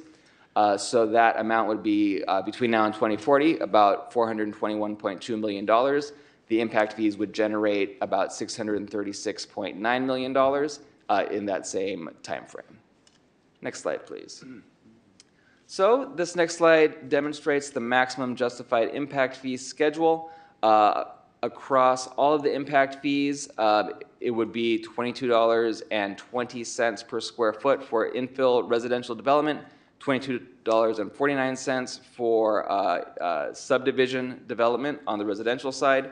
And you can see there the non-residential fees would range between $4.62 and $7.75, depending on the land use category. Next slide, please. So city staff is proposing for residential a 4-year phase-in, where the fees phase in to the maximum justified amount over 4 years. This would give the development community some certainty as to what the fees would be in the year when they would pull the particular permit. And so you can see there your current fees translated into a fee per square foot, graduating 25% increase per year between now and the year 4 maximum justified amount. Next slide. For non-residential, the fees are being proposed for a 2-year phase-in as opposed to the 4-year phase-in for residential. And this slide here demonstrates that phase-in approach. Next slide, please. And then we prepared some comparisons. So this first comparison would be a single-family unit of 1,600 square feet. You can see the city's current fees are in the, or both the city's current and the maximum justified fees would be in the yellow, and the comparison jurisdiction fees are in the blue. I should just note that the maximum justified fees shown here would be the fees that would be implemented at the end of that 4-year phase-in period. So they would gently increase between now and that point in time.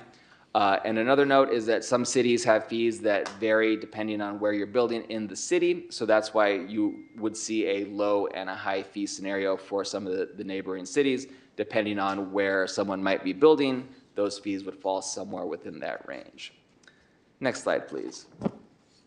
This next slide is for a 20-unit multifamily project.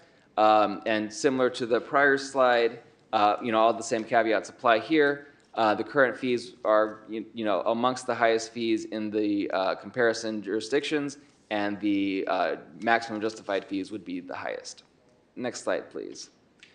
This next slide would be the same comparison for 15,000 square feet of retail uses, and similar comments apply that were made for the prior slides. Your current fees fall within the range, but the maximum justified fees would be the highest among the comparison jurisdictions. Next slide, please. The same story goes for industrial. All the same comments apply here as well. And next slide, please. The city currently has a credit policy. In the interest of time, I won't read through all of it, but essentially if a builder builds some of the improvements that are in the CIP, they could get a credit for their impact fees so that they wouldn't have to pay twice, for example. The credit policy is not being proposed to be changed, but this is the text of that policy, and it would still, staff would expect that it would still apply going forward. It is now time to suspend the rules. I move that we suspend the rules and until we finish this item. I'll second. I'll second. Okay. Motion to suspend rules until this item is finished by Vice Mayor Jimenez, seconded by Councilmember McLaughlin. Roll call. Councilmember Bonner. Given that we follow the 5-minute rule for questions, yes. Vice Mayor Jimenez. Yes. Councilmember McLaughlin. Yes. Councilmember Robinson. Yes. Councilmember Zepeda. Yes. And Mayor Martinez. Yes. The motion passes with Councilmember Willis absent.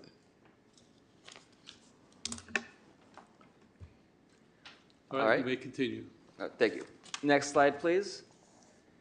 Okay, and here we go over the next steps. Obviously, we're holding the public hearing right now to consider the adoption of the next study and the fee schedules. Next fiscal year, 24-25, we'll come back with a transportation impact fee study. Also, staff will return next month with a proposed contract with the vendor for the recreation fee study update. Next slide, please. And again, the recommended action, hold the public hearing, which we just had, and adopt an ordinance first reading, adjusting the dollar amount for proposed developer impact fees using the 2-4-year approach and other new user fees for services. And with that, we'll open it up to questions. All right. Do we have public speakers? We do not have any in-person speakers, but let me just ask, is there anyone that is joining us as an attendee online that would like to address the council on this item? Please raise your hand. No takers. Okay. Yes. So public hearing is opened and it is closed since there is no one to speak. So we move on to the next part of the public hearing, which is to clarification questions. Do we have questions? Councilmember Robinson? So just a quick clarification. I believe we talked about this before when you came last time, that, you know, it seems a little alarming that we're on the highest part of the grids, but I think that was because some of those other cities haven't changed or updated their fees for some time, and that they're expected to update their fees in this period of time, and they'll probably catch up to us or pass us. Is that correct? I have that right? That's a fair statement. Also, as part of AB 602, which was passed in 2022, jurisdictions now have to update their fees at least every 8 years. So before that time period wasn't in the government code. So yeah, it's fair to say that, you know, certainly other jurisdictions will be updating their fees within that time frame. And also in those comparison slides, we were showing the maximum justified amount, noting that staff is recommending a phase-in approach. So, you know, in year one, the fees would be lower than that maximum justified amount shown in the slides. Yeah, thank you. Councilmember, I'm sorry, Vice Mayor Jimenez. Thank you. I just have a question. So, and my question is because ADUs, we want to encourage community and homeowners to be able to build ADUs, but if the cost of the permit is really high, that disencourage that. So how is that cost, or how is that fee compared to others, or is Yeah. low, like, what is? Well, I can tell you the state has sort of tied cities' hands in how fees for ADUs can be implemented. So first off, ADUs that are less than 750 square feet cannot be charged impact fees per the state. Above that, a city can implement the impact fee, and the fee is calculated based on the square footage of the ADU relative to the square footage of the primary unit. So if it's a 800 square foot ADU and a 1,600 square foot primary unit, the fees would be half of the primary unit impact fees. As a policy decision, you could choose not to implement any impact fees on ADUs if that's something your council would like to consider. But as it stands now, you know, the city has the ability to charge those impact fees to ADUs that are larger than 750 square feet. Okay, thank you. Councilmember Cepeda. Thank you, Mr. Mayor. I'm going to make it quick. Thank you for the presentation. Sure.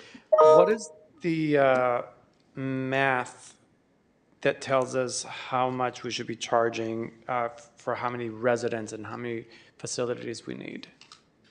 What does that work out to be? Yes.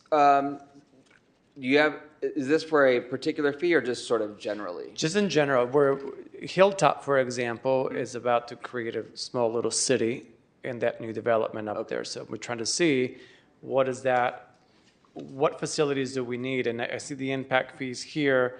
There's a fee towards libraries and police departments, et cetera. But we're not adding anything else. We're just giving more money towards the current? Or are we going to say for every 10,000 residents, we need one new library? Yeah. We need one more police department. We need one more fire department. Yes. There's different methodologies used for different categories, but I'll sort of give you a high level, a couple different examples of how this is done. So for the parks fee, for example, where we want to maintain the existing level of service, we can calculate your existing park standard in terms of park acres per 1,000 residents, right? So we know that's what exists today, and we know the city wants to maintain that same acreage standard.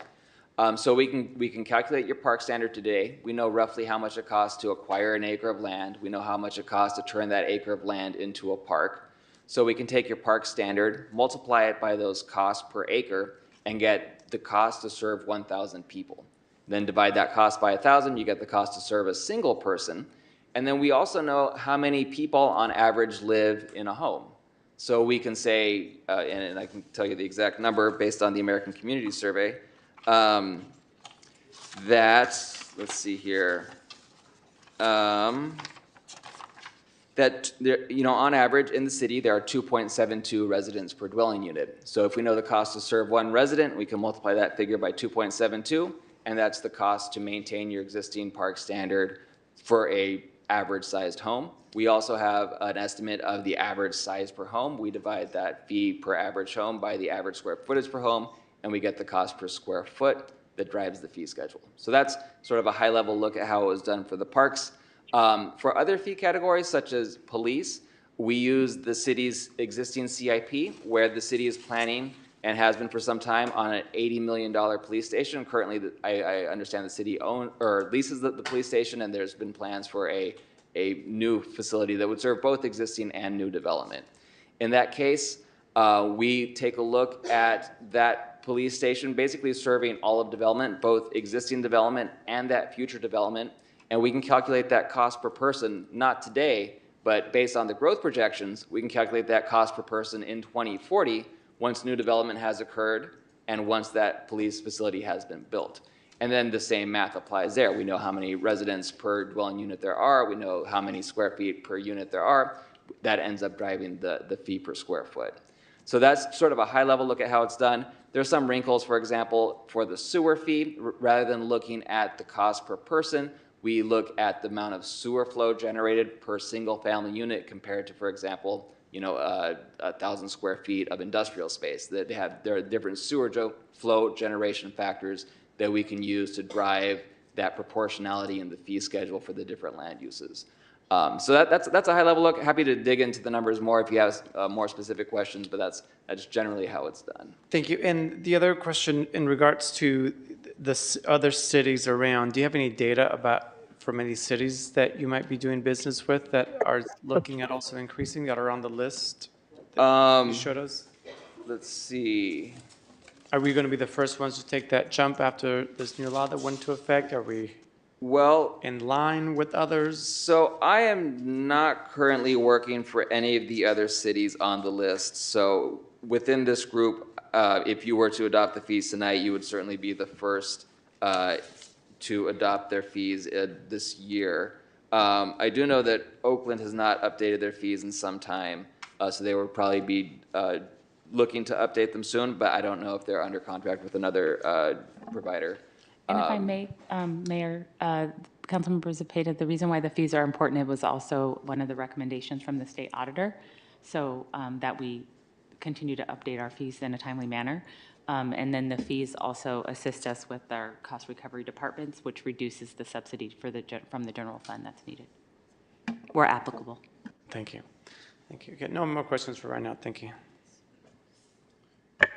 Councilmember Bana? Thank you. So how much do you expect it to bring to us annually?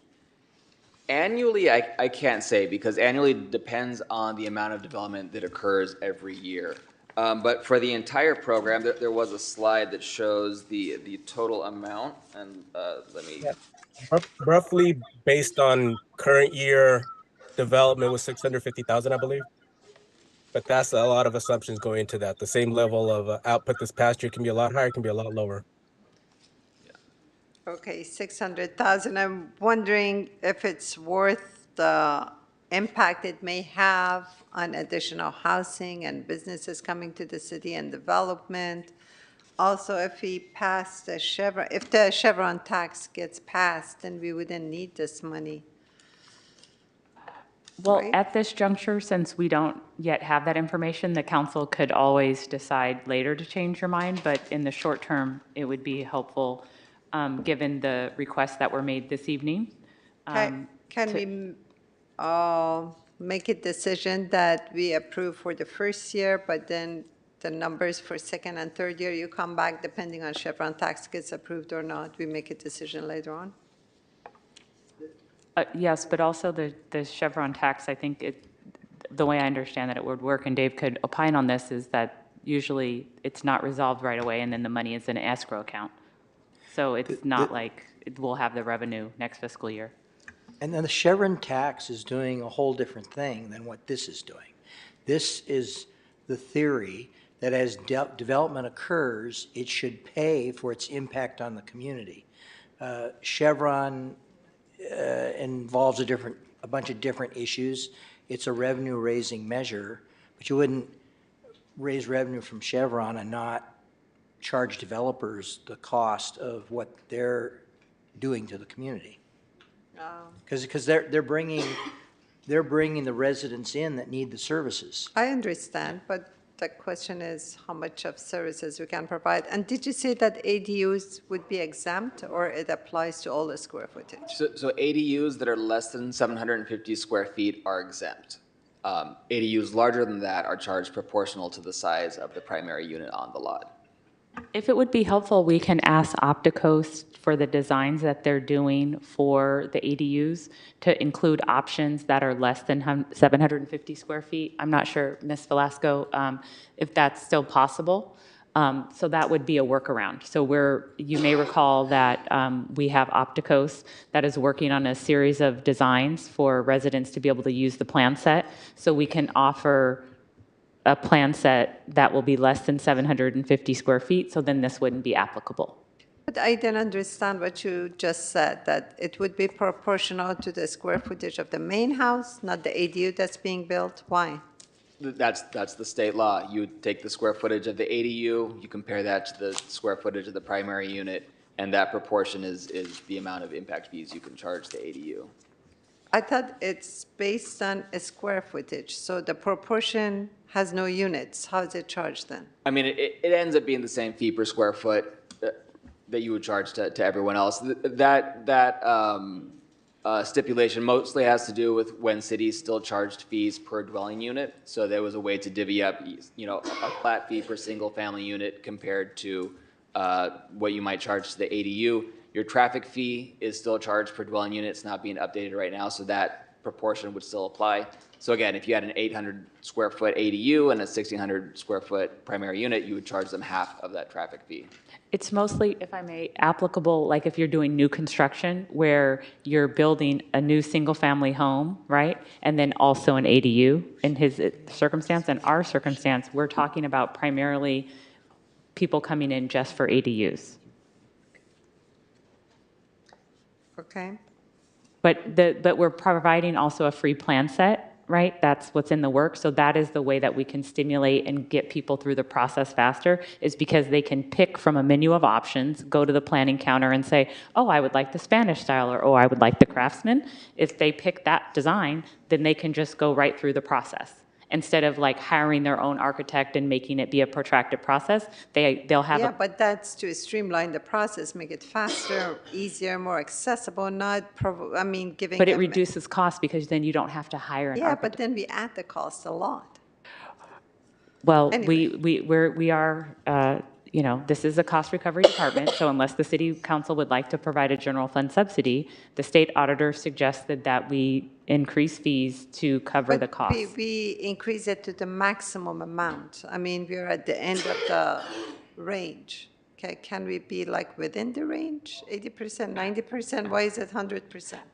I mean, that's a policy question for the city council. Okay, thank you. Mr. Mayor, I would like to move the first reading of this ordinance, and it would come back next meeting, June 4th.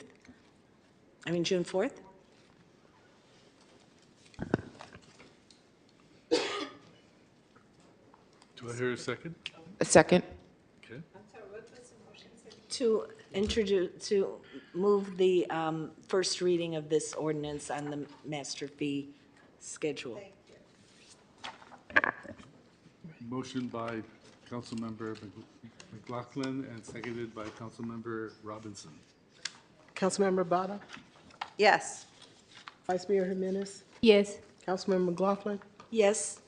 Councilmember Robinson, Yes. Councilmember Zepeda, Yes. and Mayor Martinez. Yes. The motion passes with Councilmember Willis absent. All right.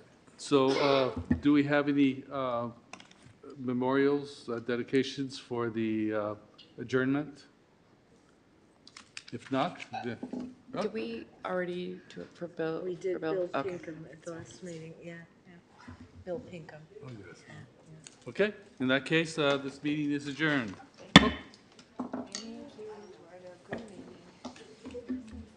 Thank you, Cesar, for accommodating that. I'm going to buy the topic.